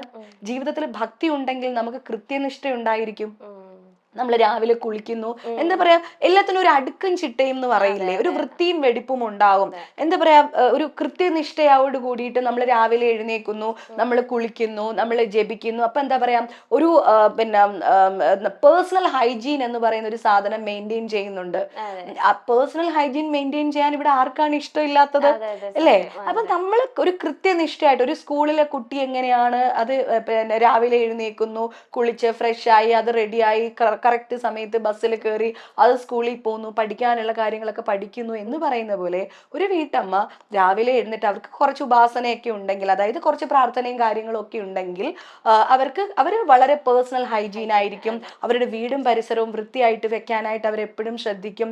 അപ്പൊ എന്താണെന്ന് പറയാം, ഈ വൃത്തിബോധം എന്ന് പറയുന്നത് ഹോൾ ഫാമിലിയിലേക്ക് അത് സ്പ്രെഡ് ആവും. അത്തരം ചിന്താഗതി ഉള്ള ഒരാൾക്ക് പുറത്തിറങ്ങി കഴിയുമ്പോൾ, ഞാൻ ഇപ്പോഴും ഒരു ടിഷ്യൂ പേപ്പർ പോലും വലിച്ചെറിയാൻ എനിക്ക് ഇഷ്ടമല്ല, ഞാൻ തിരിച്ചെത്തുമ്പോ എന്റെ ബാഗിൽ അത് ഉണ്ടാവും. പറഞ്ഞാൽ വിശ്വസിക്കുവോ? ഞാനൊരു സാധനം പൊതിഞ്ഞൊരു പേപ്പർ കൊണ്ടുപോയിട്ടുണ്ടെങ്കിൽ ഞാൻ അത് എവിടെയും വലിച്ചിടില്ല. കൃത്യമായിട്ട് അത് കളയാൻ ഒരു സ്ഥലം ഇല്ലെങ്കിൽ എന്റെ ബാഗിൽ വെച്ച് ഞാൻ അത് തിരിച്ചു കൊണ്ടുവന്നിട്ട് കൃത്യമായിട്ട് ഡിസ്പോസ് ചെയ്യും. ഒരു പ്ലാസ്റ്റിക് ബോട്ടിൽ എന്റെ ഓർമ്മയിൽ ഞാൻ എവിടെയും വലിച്ചെറിഞ്ഞിട്ടില്ല, അത് തിരിച്ച് എന്റെ കയ്യിൽ ഉണ്ടാവും. അല്ലെങ്കിൽ അത് അനുയോജ്യമായ ഒരു സ്ഥലം നോക്കി, റെയിൽവേ സ്റ്റേഷനിലൊക്കെ വളരെ ദൂരത്താണ് ഒരു ഡസ്റ്റ്ബിൻ ഇരിക്കുന്നതെങ്കിൽ അത്രയും ദൂരത്ത് ഞാൻ പോയിട്ട് അത് ഇടും. അത് എന്റെ സൊസൈറ്റിയോടുള്ള എന്റെ കമ്മിറ്റ്മെന്റ് ആണ്. മനസ്സിലായില്ലേ? അപ്പൊ ഇപ്പൊ നമ്മൾ റോഡിലേക്ക് ഇറങ്ങുമ്പോൾ റോഡ് വൃത്തികേടായി. കഴിഞ്ഞ ദിവസം ഞങ്ങള് മോളെ പിക്ക് ചെയ്തിട്ട്, മോൾക്ക് ബസ് റോഡിലാണല്ലോ നിർത്തുന്നത്, പിക്ക് ചെയ്തിട്ട് വരുമ്പോൾ ഒരു വലിയ ഒരു എലി അവിടെ ചത്ത് കിടക്കാണ്, റോഡിൽ ചത്ത് കിടക്കാണ്. എനിക്കറിയാം ഈ ഒരു ബൈ റോഡിലേക്ക് വണ്ടികളൊക്കെ ധാരാളം പോരുന്നതാണ്. അപ്പൊ വണ്ടി കേറിയിട്ട് അതൊക്കെ അവിടെ ചീത്തയായിട്ട് കിടക്കും. പിന്നെ ഒരു ജീവനുള്ള ഒരു വസ്തു ആയിരുന്നല്ലോ, അത് അർഹിക്കുന്നുണ്ട്. അതിനൊരു ക്രിമേഷൻ എന്ന് പറയുന്നത് അത് അർഹിക്കുന്നുണ്ട്. അപ്പൊ ഞാൻ അത് പോയിട്ട് ഒരു ചാക്ക് കൊണ്ട് പോയിട്ട് അതിനെ എടുത്ത് കൃത്യമായിട്ട് അതിനൊരു കുഴിയൊക്കെ വേറൊരു സ്ഥലത്ത് പോയിട്ട് എടുത്ത് അതിനെ അവിടെ കുഴിച്ചിട്ടിട്ടു. അപ്പൊ നമ്മുടെ ഈ ഓപ്പോസിറ്റുള്ള ഫ്ലാറ്റിലെ സെക്യൂരിറ്റി ചേട്ടന്മാരെല്ലാം നോക്കി നിൽക്കുകയാണ്. എന്നാലും മാം അങ്ങനെ ചെയ്തല്ലോ എന്ന് പറയാണ്. അപ്പൊ അത് എന്റെ കമ്മിറ്റ്മെന്റ് ആണ്. മനസ്സിലായില്ലേ? അത്തരം ഒരു സാഹചര്യം ഇപ്പൊ നമ്മളിപ്പോ റോഡില് നമ്മള് കാറിൽ ഫാസ്റ്റ് ആയിട്ട് നമ്മൾ പോകുമ്പോ നമുക്ക് നടു റോഡില് ചിന്നി ചെതറി കിടക്കുന്ന ഒരു പട്ടിയോ പൂച്ചയോ ഒന്നും എടുത്തു പോയിട്ട് ക്രിമേറ്റ് ചെയ്യാൻ നമുക്ക് സാധിക്കില്ല. നമുക്ക് വണ്ടി നിർത്താൻ പോലും അവിടെ സാധിക്കില്ല. പക്ഷെ കഴിയുന്നിടത്ത് കഴിയുന്ന കാര്യങ്ങൾ നമുക്ക് ചെയ്യാമല്ലോ. അപ്പൊ അങ്ങനത്തെ ഒക്കെ ഒരു ടാഗ് ലൈൻ വെച്ചിട്ടാണ് ഇവര്. പിന്നെ ഞാൻ എന്റെ മകളെ നന്നായിട്ട് പഠിപ്പിക്കുന്നുണ്ട്, നന്നായിട്ട് അവൾ വളരണം എന്ന് ആഗ്രഹിക്കുന്നുണ്ട്. എന്റെ ഹസ്ബൻഡിന്റെ കാര്യങ്ങൾ നോക്കുന്നുണ്ട്, മണി മാനേജ്മെന്റ് ഞാനാണ് നോക്കുന്നത്. അപ്പം ഇത്തരം കാര്യം, ഒരു ഭാര്യ എന്ന് പറയുന്നത് ഒരു കുടുംബത്തിന്റെ മന്ത്രിയാണ്. അപ്പൊ ഇതെല്ലാം ചെയ്യുന്ന ഒരാളാണ് കുലസ്ത്രീ എങ്കിൽ യെസ് ഐ ആം. അതാണ്. എപ്പോഴും എത്ര തിരക്കാണെങ്കിലും എനിക്ക് ഇഷ്ടമുള്ള പുസ്തകങ്ങളെല്ലാം ഞാൻ വായിക്കാറുണ്ട്. എനിക്ക് ഇഷ്ടമുള്ള നോട്ട്സ് എഴുതാറുണ്ട്. എന്റെ ഫ്രണ്ട്സുമായിട്ടുള്ള ബന്ധം ഞാൻ വെക്കാറുണ്ട്. പിന്നെ കുറെ കാര്യങ്ങളൊക്കെ എന്റെ പേഴ്സണൽ കുഞ്ഞു കുഞ്ഞു കാര്യങ്ങളൊക്കെ എനിക്കറിയാലോ. അതൊക്കെ ആലോചിക്കുമ്പോ ഞാൻ മനസ്സിലോർക്കും, ഓ എന്നെയാണ് ഇവര് കുലസ്ത്രീ എന്ന് പറയുന്നത്. എനിക്ക് ഇതിന്റെ നേരെ ഓപ്പോസിറ്റ് ഉള്ള ഒരു ലക്ഷ്മി പ്രിയ ഉണ്ട്. അതായത് എനിക്ക് എന്റെ ഫ്രണ്ട്സിന്റെ കൂടെ ഇരിക്കാനും അടിച്ചു പൊളിക്കാനും യാത്ര ചെയ്യാനും ചെളി പറയാനും ചെറിയ ഡ്രസ് ഇടാനും ഒക്കെ ഇഷ്ടമുള്ള ഒരു ലക്ഷ്മി പ്രിയ ഉണ്ട്. അത് പക്ഷെ എന്റെ ഒരു സർക്കിളിലായിരിക്കും എന്ന് മാത്രം. അപ്പൊ ഞാൻ അത്ര കുലസ്ത്രീ അല്ല. അങ്ങനെ നോക്കുമ്പോ കുലസ്ത്രീ അല്ല. എന്റെ ജീവിതം ഞാൻ വളരെ മനോഹരമായിട്ട് സന്തോഷമായിട്ട് ജീവിച്ചു തീർക്കുന്ന ഒരു സ്ത്രീയാണ്. മനസ്സിലായില്ലേ? അതിന് ഇനി ഇവര് എന്ത് പറഞ്ഞാലും എനിക്ക് അതിനൊരു കുന്തോ ഇല്ല. പിന്നെ നമ്മള് ഇപ്പൊ ഒരുപാട് സ്റ്റേറ്റ്സിൽ യാത്ര ചെയ്യുന്ന ആളല്ലേ, മോളും ഒക്കെ അങ്ങനെയാണ്. നമ്മൾ നോക്കിക്കോ, ഏതൊരു സ്ഥലത്തിന്റെ ആൾക്കാർക്കും ഏതൊരു സ്റ്റേറ്റിലെ ആൾക്കാർക്കും അവരുടേതായിട്ടുള്ള ഒരു ഐഡന്റിറ്റി ഉണ്ടാവും, അവരുടേതായിട്ടൊരു ഭക്ഷണശീലം ഉണ്ടാവും അല്ലെ, അവരുടേതായിട്ടുള്ള ഒരു ഡ്രസ്സിങ് സ്റ്റൈൽ ഉണ്ടായിരിക്കും, അവരുടേതായിട്ടുള്ള ഒരു ലിവിങ് സ്റ്റൈൽ ഉണ്ടായിരിക്കും, അവരുടെ വീട്, അവരുടെ പരിസരം, ഇതൊക്കെ ഉണ്ടാവും. പക്ഷെ മലയാളിയെ സംബന്ധിച്ച് അതൊന്നുമില്ല അല്ലേ. നമ്മുടെ എന്താ പറയാ ട്രഡീഷണൽ ആയിട്ടുള്ള ആഘോഷങ്ങൾ പോലും നമ്മൾ ആഘോഷിക്കാറില്ല. പക്ഷെ എന്നെ സംബന്ധിച്ച് അത്തരം മൂല്യങ്ങളെല്ലാം, അത്തരം സാംസ്കാരികപരമായിട്ടുള്ള മൂല്യങ്ങളെല്ലാം നിലനിർത്താൻ വളരെ ആഗ്രഹമാണ്. എനിക്ക് ഓണം ആഘോഷിക്കാൻ ഇഷ്ടമാണ്, വിഷു സെലിബ്രേറ്റ് ചെയ്യാൻ, ദീപാവലി, ഇതിനൊക്കെ ഒരു ചിട്ടവട്ടമുണ്ട്, തിരുവാതിര, ഇതൊക്കെ ആ ഒരു ചിട്ടവട്ടത്തോട് കൂടിയിട്ട് ആഘോഷിക്കാനും ഇഷ്ടമാണ്. അപ്പോ ഞാൻ വിചാരിക്കുന്നത് അറ്റ്ലീസ്റ്റ് ഞാനുള്ള കാലം വരെയെങ്കിലും എന്റെ കുടുംബത്ത് ഇത് നിലനിൽക്കണം എന്ന് വിചാരിക്കുന്നുണ്ട്. അപ്പം അതിനും നേരത്തെ ഈ പറഞ്ഞ കുലസ്ത്രീ പരാമർശം ഉണ്ടായേക്കാം. ഇപ്പൊ ഇവിടെ നവരാത്രി വ്രതാണ്, ഞങ്ങൾക്ക് എല്ലാവർക്കും നവരാത്രി വ്രതാണ്, ഇന്നലെ തൊട്ട് വ്രതം സ്റ്റാർട്ട് ചെയ്തു. അപ്പൊ എല്ലാം നമ്മളെല്ലാരും, അപ്പം നമ്മുടെ മക്കൾക്ക് പറഞ്ഞു കൊടുക്കാൻ പറ്റും എന്താണ് ഇത് എന്ന് ചോദിക്കുമ്പോൾ നമുക്ക് ഇത് പറഞ്ഞു കൊടുക്കാൻ പറ്റുന്നു. ഇപ്പൊ മകളെ കണക്ട് ചെയ്ത് ഞാൻ ചോദിക്കുകയാണ്, ഇപ്പത്തെ കാലത്തെ കുട്ടികളൊക്കെ ഭയങ്കര അഡ്വാൻസ്ഡ് ആണ്. കാലഘട്ടമാണല്ലോ, നമ്മൾക്ക് പോലും അറിയില്ലാത്ത പല കാര്യങ്ങളിൽ ന്യൂജൻ ലൈഫ് സ്റ്റൈൽ സ്റ്റൈലാണ്. അപ്പം മോൾ എത്രത്തോളം അഡാപ്റ്റ് ചെയ്യുന്നുണ്ട് ചേച്ചിയുടെ ട്രഡീഷൻ അല്ലെങ്കിൽ കൾച്ചർ? മോൾക്ക് അത് പറഞ്ഞ് മനസ്സിലാക്കി കൊടുക്കാൻ പറ്റുന്നുണ്ട്? കാരണം ക്ലാസ്സിൽ ചെല്ലുമ്പോൾ വിവിധ ലൈഫ് സ്റ്റൈലുള്ള കുട്ടികളായിരിക്കും, വിവിധ ചിന്താഗതികളായിരിക്കും. അപ്പൊ ഓൾമോസ്റ്റ് കുറച്ച് ടൈമൊക്കെ ക്ലാസ്സിലായിരിക്കുമല്ലോ, വീട്ടിൽ വരുന്ന കുറച്ച് ടൈം. അപ്പൊ മോൾ എങ്ങനെയാണ് ഇതിനോടൊക്കെ അഡാപ്റ്റ് ചെയ്യുന്നത്? അതായത് അവൾക്ക് അങ്ങനത്തെ ഒരു അഡാപ്റ്റേഷൻ ഒന്നും വന്നിട്ടില്ല. സത്യത്തിൽ പറഞ്ഞാൽ അങ്ങനത്തെ ഒരു അഡാപ്റ്റേഷൻ ഒന്നും ഇല്ല. ഞാൻ ഓണത്തിനെ കുറിച്ച് ചോദിച്ചു. കഴിഞ്ഞ വർഷം സ്കൂളിൽ ഓണം സെലിബ്രേഷൻ ഉണ്ടായിരുന്നു. ഈ വർഷത്തെ സെലിബ്രേഷൻ അവൾക്ക് പോകാൻ പറ്റിയില്ല. എനിക്ക് ഷൂട്ട് ഉണ്ടായിരുന്നോണ്ട് എന്റെ കൂടെ ആ ഒരു ദിവസം കൂടെ സ്കൂളുള്ളൂ. അപ്പൊ ഞാൻ വിട്ടില്ല. അപ്പോ കഴിഞ്ഞ വർഷം ഒരു പട്ടുപാവാടയും ബ്ലൗസ്, അതൊക്കെ ഒരു ബാധ്യതയാണ്. ഈ പാവാടയൊക്കെ ഈ കുഞ്ഞിടുപ്പിലൊക്കെ കെട്ടി വെച്ചിട്ട് പോകുന്നത് ഒരു വലിയ ബാധ്യതയാണ്. അപ്പൊ നമ്മൾ അതുവരെ ഫ്ലാറ്റിലായിരുന്നതുകൊണ്ട് നമുക്ക് ഈ കൃത്യമായിട്ട് ഒരു ദിവസമോ 2 ദിവസമോ ഒക്കെ നമ്മൾ ആ കോറിഡോറിൽ പൂക്കളം ഇടുന്നല്ലാണ്ട് പൂക്കളം ഇട്ടിട്ടൊന്നും അങ്ങനെ അറിയില്ല, അങ്ങനെ ശീലയില്ല. അപ്പോ ഞാൻ ചോദിച്ചു, മാധു സ്കൂളൊക്കെ കഴിഞ്ഞിട്ട് ഭയങ്കര ഹെഡേക്ക് ഒക്കെ ആയിട്ട് വന്നപ്പോ ഞാൻ ചോദിച്ചു, മാധു എങ്ങനെയുണ്ടായിരുന്നു, എൻജോയ് ചെയ്തോ? വളരെ ബോറായിരുന്നു. വളരെ ഇറ്റ് വാസ് വെരി ബോർ അമ്മ. എന്തിനാ ഇന്ന് സ്കൂളിൽ പോയത്? ചെണ്ടകൊട്ടും ഒരു സാധനം, ഒരു മാസ്ക് ഫേസിൽ വെച്ചിട്ട്, ടൈഗറിന്റെ പോലെ മാസ്ക് ഫേസിൽ വെച്ചിട്ട്, ഓ അയ്യോ എന്റെ അമ്മ, ഒച്ചയും ബഹളവും, എനിക്ക് സഹിക്കാൻ പറ്റുന്നുണ്ടായിരുന്നില്ല എന്ന്. അതാണ് എന്റെ മോള്. ഞാൻ പറഞ്ഞു, ഓണസദ്യ ഉണ്ടായിരുന്നോ? ഇലയിൽ ഫുഡ് തന്നോ? ഇല്ല, പായസം മാത്രമേ ഉണ്ടായിരുന്നുള്ളൂ. ഐ ഡോണ്ട് ലൈക്ക് പായസം, അതുകൊണ്ട് ഞാൻ പായസം കഴിച്ചില്ല എന്നാണ് പറയുന്നത്. അപ്പൊ എനിക്ക് മനസ്സിലായി. അപ്പൊ ഞാൻ ഇപ്പൊ ടീച്ചറിനെ വിളിച്ചു, മാമിനെ വിളിച്ചിട്ട് ഞാൻ പറഞ്ഞു, മാം നിങ്ങൾ കുറച്ച് നമുക്ക് ഇവരുടെ പിന്നെ എന്താ പറയാ, ഇവരുടെ ഓർഗനൈസറിൽ എഴുതിയിട്ടുണ്ടാവുമല്ലോ എന്തൊക്കെയാണ് ഇവര് സെലിബ്രേറ്റ് ചെയ്യുന്നത്. അപ്പൊ അതിനകത്ത് ഈ ഓണക്കളികളും കാര്യങ്ങളും ഒന്നുമില്ല. അപ്പൊ പിന്നെ വീഡിയോസ് കണ്ടപ്പോഴാണെങ്കിലും ഈ എന്താ പറയാ ചെണ്ട കൊട്ടും ഈ പുലിക്കളിയും ഈ ബഹളവും ഈ കുഞ്ഞിന്റെ ചെവിക്ക് പറ്റുന്നതിനെക്കാട്ടിലും ബഹളമുണ്ടായ ഒരു കാര്യമായിട്ടാണ് ഓണത്തെ പറ്റി എന്റെ മകള് വിചാരിച്ചു വെച്ചിരിക്കുന്നത്. അല്ലാതെ ഈ മാവേലി വരുന്നതും ഇതൊക്കെ നമ്മൾ കഥ പറഞ്ഞു കൊടുത്തിട്ടുണ്ടെങ്കിലും അതൊന്നും അത്രയ്ക്ക് അങ്ങ് ഉള്ളിലേക്ക് കേറിയിട്ടില്ല. അതുകൊണ്ട് ഞാൻ സ്കൂളിൽ വിളിച്ചിട്ട് പറഞ്ഞു, മാം നെക്സ്റ്റ് ഇയർ എങ്കിലും നിങ്ങൾ ഈ എല്ലാ ദിവസവും ഇവർക്ക് PT ഉണ്ട്. അപ്പൊ ഈ PTയിൽ ഒരു ദിവസം നിങ്ങൾ കബഡി കളി വെക്കൂ, ഒരു ദിവസം വടംവലി വെക്കൂ, ഒരു ദിവസം നിങ്ങൾ വേറെ എന്തെങ്കിലും നമ്മൾ കളിച്ചിട്ടുള്ള പോലത്തെ കളികളൊക്കെ വെക്കൂ. അതിലൂടെയൊക്കെ ഇവർക്ക് ഓണം എന്താണ് എന്ന് മനസ്സിലാക്കാനായിട്ട് സാധിക്കും എന്ന് പറഞ്ഞു. അതുകൊണ്ട് എന്തോ തോന്നുന്നു ഈ വർഷം സ്കൂളിൽ അതൊക്കെ ഉണ്ടായിരുന്നു, അത് പോയിട്ടില്ല. അപ്പം അത്രയ്ക്കും അങ്ങോട്ട് ഇതൊന്നും മനസ്സിലാക്കാനുള്ള പ്രായമായിട്ടില്ല. മാത്രമല്ല നമ്മള് ഇതൊക്കെ കണ്ടു വളരണമെന്ന് ആഗ്രഹിക്കുന്നത് മാത്രമേ ഉള്ളൂ. ഇത് ഇവര് ഫോളോ ചെയ്യണമെന്ന് നമുക്ക് യാതൊരു നിർബന്ധവും ഇല്ല. എന്റെ മകൾ എന്നെ പോലെ ആയിരിക്കണം എന്ന് എനിക്ക് വാശി പിടിക്കാൻ പറ്റില്ല. എന്റെ മകളെന്ന് പറയുന്നത് തികച്ചും വേറൊരു വ്യക്തിയാണ്. ഒരു 5 വയസ്സ് കഴിഞ്ഞ ഒരു കുട്ടീനെ ഒരു വ്യക്തിയായിട്ട് നമ്മൾ കൺസിഡർ ചെയ്യണമല്ലോ. അതുകൊണ്ട് അവൾ അവളുടെ ഇഷ്ടത്തിന് വളരട്ടെ എന്നുള്ള ഒരു രീതിയിലാണ്. പിന്നെ ഈ മോശമായി പോകരുത് എന്ന്, മുതിർന്നവരെ ബഹുമാനിക്കണം, നമസ്തേ പറയണം, പ്രായമുള്ളവരുടെ കാല് തൊട്ട് വന്ദിക്കണം. എന്താ പറയാ, വിളക്ക് കത്തിക്കുമ്പോ ജസ്റ്റ് പ്രാർത്ഥിക്കാനൊന്നും ഇഷ്ടമല്ലെങ്കിലും ജസ്റ്റ് ഒന്ന് വന്നിട്ട് നമസ്കരിച്ചിട്ട് പോകണം. അമ്പലത്തിൽ പോയാൽ തൊഴണം. ഭയങ്കര കൃഷ്ണഭക്തയാണ് ആള്. പക്ഷെ അങ്ങനെ ഭക്തി ഒരുപാട് പ്രകടിപ്പിക്കുന്നൊന്നുമില്ല.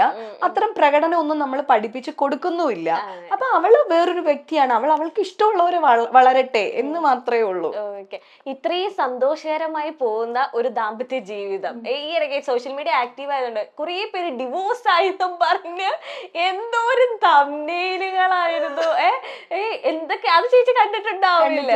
ഞങ്ങൾക്കൊരു ഞങ്ങൾക്ക് ഷോക്കായിരുന്നു ചേച്ചി. പക്ഷെ അങ്ങനെയല്ല, നമ്മുടെ മുന്നിൽ പ്രസന്റ് ചെയ്തിരിക്കുന്ന അല്ലെങ്കിൽ ചേട്ടനെ കുറിച്ചും ആ ഒരു കുടുംബ ജീവിതത്തിന് വാല്യൂ കൊടുക്കുന്ന ഒരു വ്യക്തിയായിട്ടാണ് എപ്പോഴും കണ്ടിരിക്കുന്നത്. അപ്പൊ ഞങ്ങൾ വിചാരിച്ചു ചേച്ചി ഡിവോഴ്സ് ആയോ, ഇതായോ, കൊറേ ന്യൂസുകൾ അങ്ങനെ ഇറങ്ങുന്നുണ്ട്. അപ്പൊ ഇന്ന് വീട്ടില് ചേട്ടനാട്ടോ ഞങ്ങൾക്ക് വഴി, ഞങ്ങള് വീട് ഏതാന്ന് തപ്പി നിൽക്കുമ്പോഴത്തേന് ചേട്ടനെ കാണിച്ചത്. അപ്പൊ ഞാൻ ഈ ചേട്ടനെ പറ്റിയാണ് ഇവര് ഡിവോഴ്സ് ആയെന്നും പറഞ്ഞുകൊണ്ട് ഈ മാതിരി തംബ്നെയിൽസ് ഒക്കെ ഇറങ്ങി. 2-3 കാര്യങ്ങളാണ്. ഒന്ന്, എനിക്ക് പേഴ്സണലി ഡിവോഴ്സ് ചെയ്യാൻ ഇഷ്ടമില്ല. നിങ്ങൾക്ക് കുഞ്ഞുങ്ങളുണ്ടെങ്കിൽ നിങ്ങൾ കുഞ്ഞുങ്ങൾക്ക് വേണ്ടിയിട്ട് അഡ്ജസ്റ്റ് ചെയ്ത് ജീവിക്കണം മാക്സിമം. അത് എത്രത്തോളം പ്രാക്ടിക്കൽ ആണെന്നൊന്നും എനിക്കറിയില്ല. കുഞ്ഞുങ്ങൾക്ക് വേണ്ടിയിട്ട് അഡ്ജസ്റ്റ് ചെയ്ത് ജീവിക്കണം എന്ന് തന്നെയാണ് എപ്പോഴത്തെ ഇപ്പോഴത്തെ എന്റെ പോളിസി. കാരണം എന്ന് വെച്ചാൽ ഡിവോഴ്സിന്റെ വിക്ടിംസ് എന്ന് പറയുന്നത് എപ്പോഴും കുഞ്ഞുങ്ങളാണ്, മക്കളാണ് അല്ലെ. അതുകൊണ്ട് മക്കൾക്ക് അച്ഛനും വേണം അമ്മയും വേണം. ഇങ്ങനെ അതൊന്നും ഇല്ലാത്ത വളർന്ന ഒരു ബാല്യമാണ് എന്റേത്. അതുകൊണ്ട് എനിക്ക് 2 വയസ്സുള്ളപ്പോ എന്റെ അച്ഛനും അമ്മയും ഡിവോഴ്സ്ഡ് ആണ്. അതിന്റെ ബുദ്ധിമുട്ടുകൾ എന്തൊക്കെയാണെന്ന് എനിക്ക് നന്നായിട്ട് അറിയാം. അറിയുന്നത് കൊണ്ട് തന്നെ എനിക്കൊരു ഫാമിലി ലൈഫ് വേണമെന്നും എനിക്ക് കുഞ്ഞുങ്ങൾ വേണമെന്നും എനിക്ക് ഇങ്ങനത്തെ തന്നെ ഒരു കുടുംബം വേണമെന്നും ഒക്കെ ഏറ്റവും കൂടുതൽ ആഗ്രഹിച്ചിരുന്ന ഒരാളാണ്. അതുകൊണ്ട് തന്നെ ഡിവോഴ്സ് എന്ന് പറഞ്ഞ കാര്യത്തിനോട് എപ്പോഴും മുഖം തിരിച്ച് നിൽക്കുന്ന ഒരാളാണ്. പിന്നെ നമ്മളിപ്പം കുടുംബ കോടതിയിലോ അല്ലെങ്കിൽ നമ്മുടെ ലോയേഴ്സ് ആയിട്ടുള്ള ഫ്രണ്ട്സിന്റെ അടുത്തൊക്കെ സംസാരിക്കുമ്പം വളരെ നിസ്സാര കാര്യങ്ങൾക്ക് ഈഗോയുടെ ഒക്കെ പേരിലാണ് ഡിവോഴ്സ് വരുന്നത്. ഓക്കെ, അപ്പൊ ഇവർക്ക് ഇതൊക്കെ ടോളറേറ്റ് ചെയ്ത് അഡ്ജസ്റ്റ് ചെയ്ത് പോകാവുന്ന കാര്യങ്ങളെ ഉണ്ടാവുള്ളൂ. പക്ഷേ അവരതിനൊന്നും നിൽക്കാണ്ട് അവരവരുടെ ഈഗോ വളർത്താൻ വേണ്ടിയിട്ട് അങ്ങനെയൊക്കെ പിരിഞ്ഞൊക്കെ പോകും. അപ്പോൾ ഇതൊക്കെയാണ് നമ്മുടെ സമൂഹത്തിൽ കണ്ടുകൊണ്ടിരിക്കുന്നത്. അതുകൊണ്ട് തന്നെ അതിന് നേരെ ഓപ്പോസിറ്റ് ആയിട്ടുള്ള ഒരു വ്യക്തിയായിട്ടാണ് ഞാൻ എപ്പോഴും ഇരിക്കുന്നതും ജീവിതം പൊക്കോണ്ടിരിക്കുന്നതും. പിന്നെ ഞാൻ എഴുതുന്ന പരിപാടികൾ ഉണ്ടല്ലോ, എഴുത്തുണ്ടല്ലോ. അപ്പം ഞാൻ എഴുതുന്നത് ഞാനൊരു സിനിമയിൽ അഭിനയിച്ചു അല്ലെങ്കിൽ ഒരു ക്യാരക്ടർ അഭിനയിച്ചിട്ട് ഇഷ്ടപ്പെട്ടു എന്ന് പറയുന്നതിനെക്കാട്ടിലും ഞാനൊരു 4 വരി എഴുതിയതാരെങ്കിലും വായിച്ചിട്ട് അഭിപ്രായം പറഞ്ഞാൽ എനിക്ക് ഭയങ്കര സന്തോഷമാണ്, ഭയങ്കര ഇഷ്ടമാണത്. അപ്പോൾ എൻ്റെ എഴുത്തുകൾ വായിക്കുന്ന കുറച്ച് മനുഷ്യരെ ഞാൻ ക്രിയേറ്റ് ചെയ്ത് വെച്ചിട്ടുണ്ട്. സ്ഥിരമായിട്ട് എഴുതും. FB-ലാണ് എഴുത്ത്. FB ഇല്ലായിരുന്നു ഞാൻ ഒരു എഴുത്തുകാരി ആവില്ലായിരുന്നു. ഇങ്ങനത്തെ സ്മാർട്ട് ഫോൺസ് ഒക്കെ ഇല്ലെങ്കിൽ ഒരിക്കലും എഴുതില്ലായിരുന്നു. എഴുതാനൊക്കെ ഭയങ്കര മടിയാണ്, എല്ലാത്തിനോടും മടിയാണ്, എഴുതാനും മടിയാണ്. അപ്പൊ ഇത് ടൈപ്പിംഗ് ആയതുകൊണ്ടാണ് ഇത്രയും പോകുന്നത്. മടിയില്ലാത്ത 2-3 കാര്യങ്ങളേ ഉള്ളൂ. ഒന്ന്, പിന്നെ വായിക്കാൻ ഭയങ്കര ഇഷ്ടമാണ്. എത്ര ദിവസം വേണമെങ്കിലും ഭക്ഷണം പോലും വേണ്ട, ഞാൻ വായിച്ചുകൊണ്ടിരിക്കാം. പിന്നെ വീട് വൃത്തിയാക്കുക, അത് ഭയങ്കര ഇഷ്ടമാണ്. പിന്നെ വീട്ടുകാർക്ക് വേണ്ടിയിട്ട് ഭക്ഷണം ഉണ്ടാക്കി കൊടുക്കുക, ഇങ്ങനെയുള്ള കാര്യങ്ങളൊക്കെ ഭയങ്കര ഇഷ്ടമാണ്, ഇഷ്ടത്തോടെ. പിന്നെ ഇതുപോലെ ഇങ്ങനെ വാചകം അടിക്കുക, പ്രസംഗിക്കുക, ഇതൊക്കെ ഒരു മടിയില്ല, എന്ത് വേണമെങ്കിലും ചെയ്യാം. ബാക്കിയൊക്കെ മടിയാണ്. അപ്പോൾ ഈ എൻ്റെ എഴുത്തുകൾ വായിക്കാനായിട്ട് ഞാൻ ഒരു കൂട്ടം മനുഷ്യരെ സൃഷ്ടിച്ച് ഇങ്ങനെ വെച്ചിട്ടുണ്ടല്ലോ. അപ്പോൾ എൻ്റെ വിചാരം ഞാൻ എഴുതുന്നതൊക്കെ ഇവര് മാത്രമേ കാണുള്ളൂ എന്നാണ്. ചില മൂഡ് സ്വിങ്സ്, ചില ഇമോഷൻസ്, ഇതൊക്കെ എഴുതാറുണ്ട്. ഓക്കെ, അപ്പോ എന്താ പറയാ, സാധാരണ ഒരു ഫാമിലി ലൈഫില് പിന്നെ ഹസ്ബൻഡും വൈഫും തമ്മിൽ പ്രശ്നം ഉണ്ടാവുന്നത് ആദ്യത്തെ വിഷയം എന്ന് പറയുന്നത് എക്സ്ട്രാ മാരിറ്റൽ റിലേഷൻഷിപ്പ്. ഭാര്യയുടെ ഫോൺ പരിശോധിച്ചു, മെസ്സേജ് കണ്ടു, ഭർത്താവിൻ്റെത് കണ്ടു, അല്ലെങ്കിൽ വേറെ വിഷയങ്ങൾ പറഞ്ഞിട്ട് വഴക്കുണ്ടാവാം. അല്ലെങ്കിൽ മദ്യപാനം, ലഹരി ഉപയോഗം പോലെയുള്ള പ്രശ്നങ്ങൾ. 3, ഫിനാൻഷ്യൽ ആയിട്ടുള്ള ഇഷ്യൂസ് പറഞ്ഞിട്ടുള്ള പ്രശ്നങ്ങൾ. ഇതൊന്നും ഞങ്ങൾക്കിടയിൽ ഈ 22 വർഷമായി കല്യാണം കഴിഞ്ഞിട്ട്, ഈ 22 വർഷമായിട്ട് ഇത്തരം കാര്യങ്ങളൊന്നുമില്ല. എന്നാലും ഇതൊന്നുമല്ലാത്ത കാര്യങ്ങളും ഭാര്യ ഭർത്താക്കന്മാർക്കിടയിൽ വരാം. വേറെ ആരുടെയെങ്കിലും ഇൻവോൾവ്മെന്റ്, ആരുടെയെങ്കിലും ഒരു സ്വാധീനം കൊണ്ടുണ്ടായ പ്രശ്നങ്ങൾ എന്നൊക്കെ പറഞ്ഞു വരാം. സത്യത്തിൽ പറഞ്ഞാൽ അങ്ങനെ പറയാൻ പോലും എടുത്തു പറയത്തക്ക വലിയ പ്രശ്നങ്ങളോ കാര്യങ്ങളോ ഒന്നും തന്നെ ഇല്ല. എന്നാ എപ്പോഴും വഴക്ക്, അങ്ങോട്ടും ഇങ്ങോട്ടും കണ്ണി നോക്കിയാൽ അതെല്ലാ ദാമ്പത്യത്തിലും അങ്ങനെ ആയിരിക്കും. ഇവിടെയും അങ്ങനെയൊക്കെ തന്നെയാണ്. എപ്പോഴും ഓർക്കും ജയ്ഷേട്ടൻ ഇങ്ങനെ പാട്ടൊക്കെ പാടി ഞങ്ങൾ യാത്ര ചെയ്യുന്ന വീഡിയോസോ അല്ലെങ്കിൽ എന്റെ ഫ്രണ്ട്സ് ഒക്കെ കൂടെ ഉണ്ട്, അയ്യോ ലക്ഷ്മി ചേച്ചി എത്ര ലക്കിയാണ്, ജയ്ഷേട്ടൻ എപ്പോഴും പാട്ട് പാടി തരുന്നു, നിങ്ങൾ ഇങ്ങനെ എൻജോയ്മെന്റ് ഈവനിങ് ആവട്ടെ കാണിച്ചു തരാന്ന് പറഞ്ഞാൽ അതുപോലെയാണ്. നിസ്സാര സമയം കൊണ്ട് രണ്ടുപേരും വഴക്കുണ്ടാക്കുകയും ചെയ്യും. ഇങ്ങനെയാണ് നമ്മളുടെ ജീവിതം. എന്നിട്ട് ഇച്ചിരി കഴിയുമ്പോ വീണ്ടും കൂടും. അതാണല്ലോ കുടുംബം. കുടുംബം ഇമ്പം ഉള്ളതാണ് കുടുംബം. അങ്ങനെ ചേരും. ഇങ്ങനെയാണ് പോകുന്നത്. അപ്പോ അപ്പോഴത്തെ എന്തോ ഒരു മൂഡ് സ്വിങ്സില് അതിങ്ങനെ ഞാനാണ് എപ്പോഴും പോയിട്ട് ഏട്ടൻ്റെ അടുത്ത് മിണ്ടുന്നത്. ജയ്ഷേട്ടൻ ഇച്ചിരി വാശിയുണ്ട്, മിണ്ടാതിരിക്കും. പക്ഷെ ഞാൻ എന്ന് പറയുന്ന ആള് എനിക്ക് മിണ്ടാതിരിക്കാൻ പറ്റിയേയില്ല. ഞാൻ പോയിട്ട് ഏട്ടൻ്റെ അടുത്ത് മിണ്ടും, പിണക്കമൊക്കെ അങ്ങ് തീർക്കും. പക്ഷെ അത്തവണ എന്തോ ആ വഴക്ക് ഇങ്ങനെ 1 ദിവസം 2 ദിവസമായി അതിങ്ങനെ കുറച്ച് ദിവസത്തേക്ക് നീണ്ടുപോയപ്പോഴത്തേനും നമ്മൾ എപ്പോഴും ദാമ്പത്യത്തിൽ ശ്രദ്ധിക്കേണ്ട ഒരു കാര്യം എന്ന് പറഞ്ഞാൽ ഇത് എന്തിനാണ് എന്ന് തോന്നിക്കഴിഞ്ഞാൽ ആ നിമിഷം നമ്മുടെ ദാമ്പത്യ ജീവിതം അവിടെ നിന്നു പോകും. അതായത് ഇപ്പം 2-ൽ ഒരാൾക്ക് തോന്നുകയാണ് എന്തിനാ ഇതിന്റെ ആവശ്യം, എന്ത് കാര്യത്തിനാണ് ഞാൻ ഇങ്ങനെ ഒരു ഫാമിലി ലൈഫ് കൊണ്ടുപോകുന്നത്, എന്തിനാ എന്ന് തോന്നിക്കഴിഞ്ഞാൽ ആ ഒരു തോന്നൽ വരാതിരിക്കാൻ നമ്മൾ ശ്രദ്ധിക്കണം. ബോധപൂർവമായി ഈ കാലത്ത് ബോധപൂർവമായ ഒരു ശ്രമം അവിടെ വേണം. അപ്പോൾ എന്തിനാണ് ഇത് എന്ന് ഏതോ ഒരു നിമിഷം എനിക്കും തോന്നിയിട്ടുണ്ടാവാം. അപ്പോൾ ഞാൻ എൻ്റെ മുന്നിലിരിക്കുന്ന എൻ്റെ ചേച്ചിമാര്, ചേട്ടന്മാര്, അനിയന്മാര്, അനിയത്തിമാരായിട്ട് ഒരു ചെറിയ സർക്കിളാണ് ക്രിയേറ്റ് ചെയ്ത് വെച്ചിരിക്കുന്നത്, വായന ഇഷ്ടപ്പെടുന്ന ആൾക്കാരെ. അപ്പോൾ ഞാനിങ്ങനെ എൻ്റെ ആഗ്രഹം പോലെ ഒക്കെ എഴുതി പോസ്റ്റ് ചെയ്തു. പോസ്റ്റ് ചെയ്തൊരു വിത്തിൻ 2 minutes എനിക്ക് മനസ്സിലായി ഇതൊരു നല്ല റെസ്പോൺസിലേക്കല്ല പോകുന്നതെന്ന് എനിക്ക് മനസ്സിലായി. ആൾക്കാർക്ക് എപ്പോഴും നമ്മൾ നന്നായിരുന്നു, നമ്മൾ നല്ല വീട് മേടിച്ചു, അല്ലെങ്കിൽ നമ്മുടെ കുഞ്ഞ് നല്ല സ്കൂളിൽ പഠിക്കുന്നു, അല്ലെങ്കിൽ നമ്മുടെ കുട്ടിക്ക് ഒരുപാട് മാർക്ക് കിട്ടി, അല്ലെങ്കിൽ എനിക്ക് പുതിയ ഇത്ര സിനിമകൾ വന്നു എന്നൊന്നും പറയുന്നതിനെക്കാട്ടിലും എൻ്റെ കുട്ടി തോറ്റുപോയി എന്ന് പറയാനോ, എൻ്റെ വീട് ജപ്തിയായി എന്ന് പറയാനോ, ഇല്ലെങ്കിൽ എനിക്ക് എന്തെങ്കിലും നഷ്ടം വന്നു, ബിസിനസ് ചെയ്ത് നഷ്ടം വന്നു എന്നൊക്കെ കേൾക്കാനായിരിക്കും ആൾക്കാർക്ക് കൂടുതൽ ഇഷ്ടം.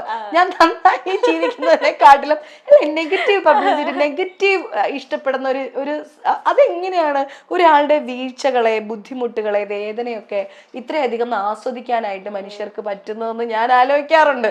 അപ്പം ഇതെങ്ങനെ പോയപ്പം എനിക്ക് മനസ്സിലായി. പക്ഷെ എന്നെ വായിക്കുന്ന ആൾക്കാരൊക്കെ നോ അങ്ങനെ ചെയ്യരുത്, അതൊക്കെ ഇപ്പോഴത്തെ ഇതാണ്, പിന്നെ നിങ്ങളല്ലേ ആളെന്നൊക്കെ ഉള്ള രീതി വളരെ ഇതായിട്ട് കമന്റ് ചെയ്തു.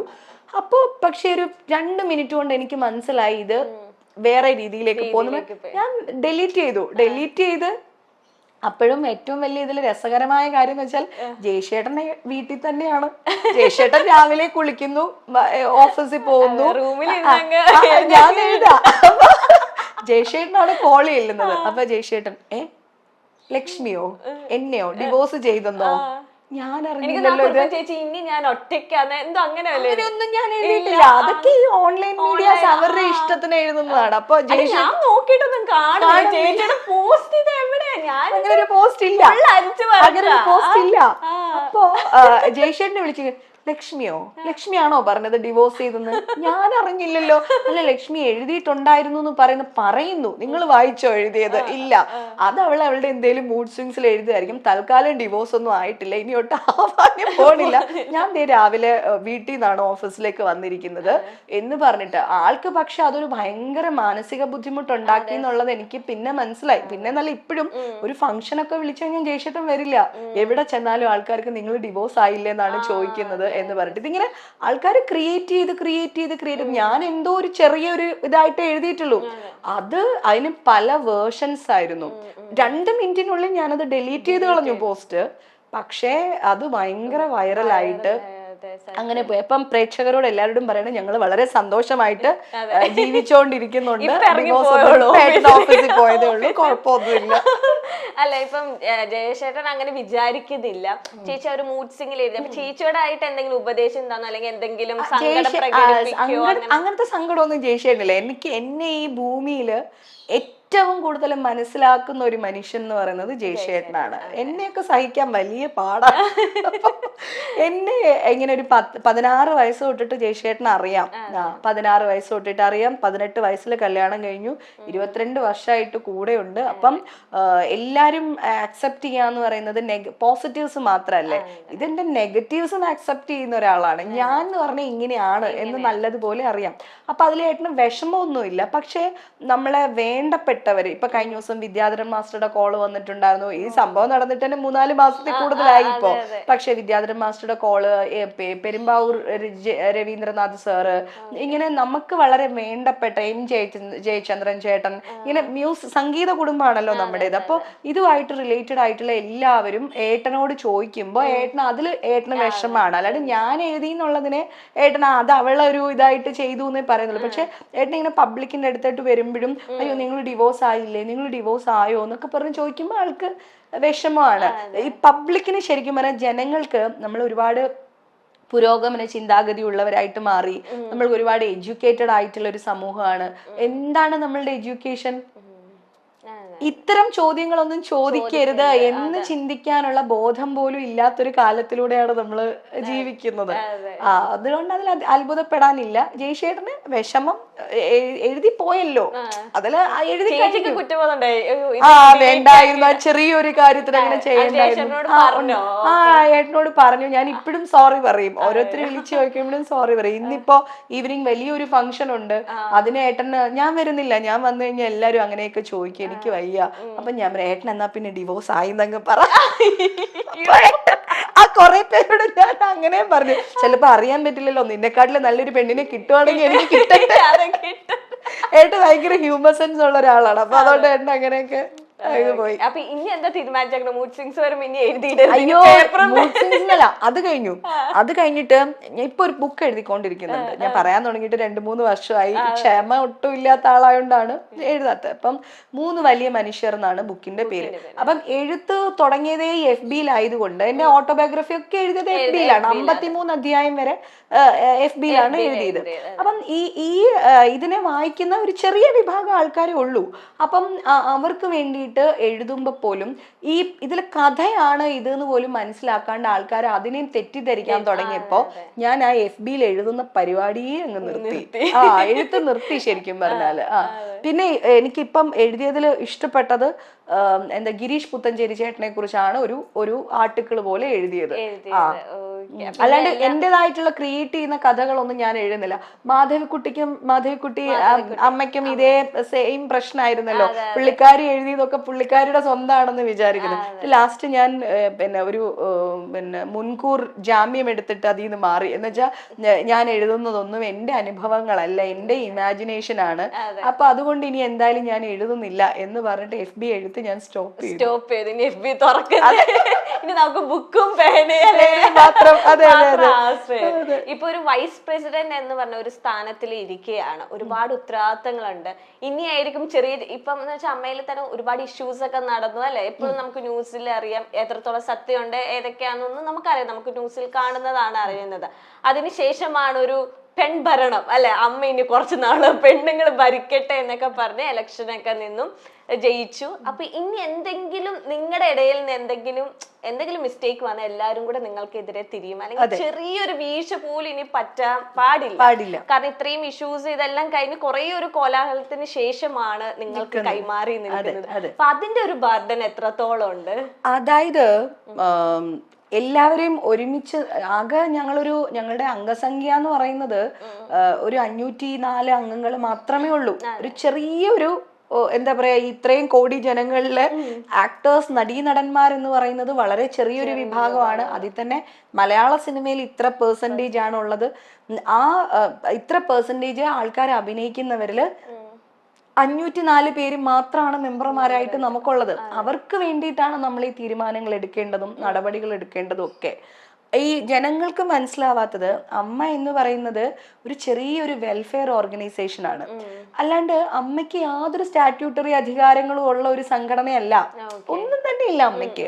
അങ്ങനത്തെ ഒരു ഇതാണ്. അപ്പോൾ നമ്മുടെ ഉത്തരവാദിത്തങ്ങൾ എന്ന് പറയുന്നത് ഇതിലുള്ള ആൾക്കാരെല്ലാം വളരെ പ്രശസ്തരായിട്ടുള്ള ആൾക്കാരായതുകൊണ്ട് സമൂഹത്തിന് എപ്പോഴും ഒരു കണ്ണ്, നമ്മുടെ വീട്ടിൽ എന്തുണ്ടെന്നല്ലല്ലോ അയൽവക്കത്ത് എന്ത് നടക്കുന്നു എന്നാണല്ലോ നോക്കുന്നത്. അപ്പം ആ ഒരു കണ്ണ് എപ്പോഴും ഉണ്ടാവും. പിന്നെ സിനിമയെ ബാധിക്കുന്ന അല്ലെങ്കിൽ നമ്മുടെ തൊഴിലിടം സിനിമാ ലോകമാണല്ലോ. ഈ ലോകത്ത് നടക്കുന്ന എല്ലാ കാര്യത്തിനും അമ്മ എപ്പോഴെങ്കിലുമൊക്കെ ഉത്തരം പറയേണ്ടി വരും. അതുമായിട്ട് ബന്ധപ്പെട്ടിട്ടുള്ള ചോദ്യങ്ങളൊക്കെ വരും. അപ്പൊ നമ്മൾ എന്ത് പറയുന്നു എന്നുള്ളത് വളരെ ഇമ്പോർട്ടന്റ് ആണ്. അതുകൊണ്ട് എന്താ പറയാ, സംസാരിക്കുമ്പോൾ നമ്മൾ വളരെയധികം കോൺഷ്യസ് ആയിരിക്കണം. എന്നാൽ നമുക്ക് സംസാരിക്കാതിരിക്കാനും പറ്റില്ല. അപ്പം അവിടെ തൊട്ടിട്ടേ നമ്മുടെ ഉത്തരവാദിത്വം തുടങ്ങുന്നുണ്ട്. മനസ്സിലായില്ലേ? അപ്പൊ സംസാരത്തിലേ നമ്മൾ തുടങ്ങണം. പിന്നെ ഞാൻ എപ്പോഴും പറയുന്നത് അമ്മയ്ക്കുള്ളിൽ മാത്രം ആണ് എല്ലാ അഭിപ്രായങ്ങളും അഭിപ്രായ വ്യത്യാസങ്ങളും ഒക്കെ നിലനിൽക്കേണ്ടത്. പക്ഷെ അമ്മയുടെ നിന്നും പുറത്തേക്ക് എന്തെങ്കിലും ഒരു മാറ്റർ പോയിട്ടുണ്ടെങ്കിൽ, അത് പബ്ലിക്കിന്റെ ഇടയിലേക്ക് വന്നിട്ടുണ്ടെങ്കിൽ, തീർച്ചയായിട്ടും ജനങ്ങളാണ് നടീനടന്മാരെ നിലനിർത്തുന്നത്. ജനങ്ങളാണ് സിനിമ കാണുന്നതും വിജയിപ്പിക്കുന്നതും ഒക്കെ. അപ്പൊ ഈ നടീനടന്മാരെ നിലനിർത്തുന്ന നിങ്ങളോട്, പൊതുജനങ്ങളോട്, സമൂഹത്തിനോട്, പത്രക്കാരോട്, മീഡിയയോടൊക്കെ ഞങ്ങൾക്ക് കമ്മിറ്റ്മെന്റ് ഉണ്ട്. അപ്പൊ തീർച്ചയായിട്ടും നമ്മൾ പബ്ലിക് അറിയുന്ന വിഷയങ്ങളിൽ മറുപടി പറയാൻ ബാധ്യസ്ഥരാണ്. ഈ 2 കാര്യങ്ങൾ നമുക്ക് പറയാതിരിക്കാനും പറ്റില്ല. പറയേണ്ട കാര്യങ്ങൾ നമ്മൾ പറയുക തന്നെ വേണം. അങ്ങനെയാണ്. പിന്നെ എന്ത് തീരുമാനങ്ങൾ എടുക്കുമ്പോഴും മുൻപിരുന്ന ഭരണസമിതിയെക്കാട്ടിലും നമ്മൾ വളരെ കോൺഷ്യസ് ആയിരിക്കുക തന്നെ വേണം. കാര്യം എന്ന് വെച്ചാൽ മുമ്പ് ലാലേട്ടൻ്റെ അടുത്തോ മമ്മൂക്കയുടെ അടുത്തോ അല്ലെങ്കിൽ ഇന്നസെന്റ് അങ്കിളിന്റെ അടുത്തോ പോലും അംഗങ്ങൾ ഇത്ര ഓപ്പൺ ആയിട്ട് എന്തെങ്കിലും കാര്യം പറഞ്ഞിരുന്നോ എന്ന് അറിയില്ല. ഇപ്പോ എല്ലാ കാര്യത്തിലും ഇവർക്ക് ഞങ്ങളെ ആക്സസ് കൂടുതലായതുകൊണ്ട് നമ്മളൊന്നും ലാലേട്ടനൊക്കെ പ്രസിഡന്റ് ആയിരുന്ന ഒരു സമയത്ത് പോലും നമ്മൾ ആരും ഒരു വാക്കുകൊണ്ടോ ഒരു കോൾ കൊണ്ടോ ഒരു മെസ്സേജ് കൊണ്ടോ നമ്മൾ ഡിസ്റ്റർബ് ചെയ്തിട്ടില്ല ഒരു കാര്യങ്ങളും നമ്മൾ അറിയിക്കാറില്ല. അതേസമയം ഇവർക്ക് ഞങ്ങളോടൊക്കെ സ്വാതന്ത്ര്യമുണ്ട്. ഇപ്പൊ ശ്വേത ചേച്ചിയുടെ അടുത്താണെങ്കിലും പിന്നെ സെക്രട്ടറിയുടെ അടുത്താണെങ്കിലും ജോയിന്റ് സെക്രട്ടറി അൻസിബ, നമ്മളുടെ അടുത്ത് എല്ലാവർക്കും ആൾക്കാർക്ക് സ്വാതന്ത്ര്യം ഉള്ളത് കൊണ്ട് തീർച്ചയായിട്ടും ഞങ്ങൾക്കൊക്കെ കോള് വരും. അപ്പോ എല്ലാ തീരുമാനങ്ങളും എല്ലാവരെയും സന്തോഷിപ്പിക്കുന്ന വിധത്തിൽ ആയിക്കൊള്ളണം. പിന്നെ സന്തോഷമല്ലാത്ത കാര്യങ്ങൾ എന്തെങ്കിലും വന്നാൽ തീർച്ചയായിട്ടും ഞങ്ങളോട് ചോദ്യം വരും. നമുക്ക് എല്ലാരും അങ്ങനെ സന്തോഷിപ്പിക്കാൻ പറ്റില്ല. നമുക്കൊരു ഭൂരിഭാഗം എടുത്തിട്ടായിരിക്കും എന്ത് ഡിസിഷൻ. അത് ചിലവർക്ക് നല്ലതായിരിക്കാം, ചിലവർക്ക് ചീത്തയായിരിക്കാം. ഒന്നാമത് നിങ്ങളുടെ അടുത്ത് സ്വാതന്ത്ര്യമുണ്ട്. പിന്നെ ഇപ്പൊ എല്ലാവരും വെച്ചിട്ടുണ്ടെങ്കിൽ നിങ്ങൾ ചോദിച്ചു വാങ്ങിയതില്ല കുറെ എന്താ ഇനി സ്ത്രീകൾ ഭരിക്കട്ടെ, അല്ലെങ്കിൽ നല്ല അർത്ഥത്തിലാട്ടോ ഞാൻ പറയുന്നത്, അല്ലെങ്കിൽ ഞങ്ങൾ ഭരിക്കട്ടെ, ഞങ്ങൾ ഭരിച്ചാൽ എന്താ കുഴപ്പം, അങ്ങനെ ചോദിച്ചു വാങ്ങും. പൊതുജനങ്ങളുടെ ഇടയിൽ ഓക്കെ ഇവര് ഭരിക്കുന്നു കാണട്ടെ, എന്തെങ്കിലൊക്കെ ഇനി ന്യൂസ് വരുമോ എന്ന് അറിയട്ടെ, എന്തൊക്കെ പ്രശ്നമായിരുന്നു എന്ന് ഞാൻ കുറെ ഇങ്ങനെ സോഷ്യൽ മീഡിയയിൽ ഇങ്ങനെ കണ്ടു. അപ്പൊ എല്ലാരും തൃപ്തിപ്പെടുത്താൻ പറ്റില്ല. അപ്പൊ വീണ്ടും പ്രശ്നങ്ങൾ ഉണ്ടാവും, അല്ലെങ്കിൽ നമ്മുടെ ആശയങ്ങൾ എത്രത്തോളം ഉൾക്കൊള്ളാം. അപ്പൊ അതൊക്കെ എങ്ങനെയാണ് കൈകാര്യം മാനേജ് ചെയ്യാന്ന് വെച്ചാല് നമ്മളിപ്പോ എക്സിക്യൂട്ടീവ് കമ്മിറ്റിയിൽ എടുക്കുന്ന തീരുമാനങ്ങള് പിന്നെ നമ്മള് അംഗങ്ങൾക്ക് കത്തുകളായിട്ട് പോകും. ഈ കത്തുകളില് ഇവർക്ക് അഭിപ്രായ വ്യത്യാസം ഉണ്ടാവും. ഇത് പറയാനുള്ള ഒരു വേദി എന്ന് പറയുന്നത് ജനറൽ ബോഡിയാണ്. വർഷത്തിലൊരിക്കലും ജനറൽ ബോഡിയാണ്. ആ ജനറൽ ബോഡിയുടെ തീരുമാനമാണ് അന്തിമമായിട്ടുള്ളത്. ആ തീരുമാനം അനുസരിച്ചിട്ടാണ് മുന്നോട്ട് പോകുന്നത്. അപ്പൊ തീർച്ചയായിട്ടും അവർക്ക് അത് പറയാനുള്ള സ്വാതന്ത്ര്യമുണ്ട്. അംഗങ്ങൾക്ക് പറയാം.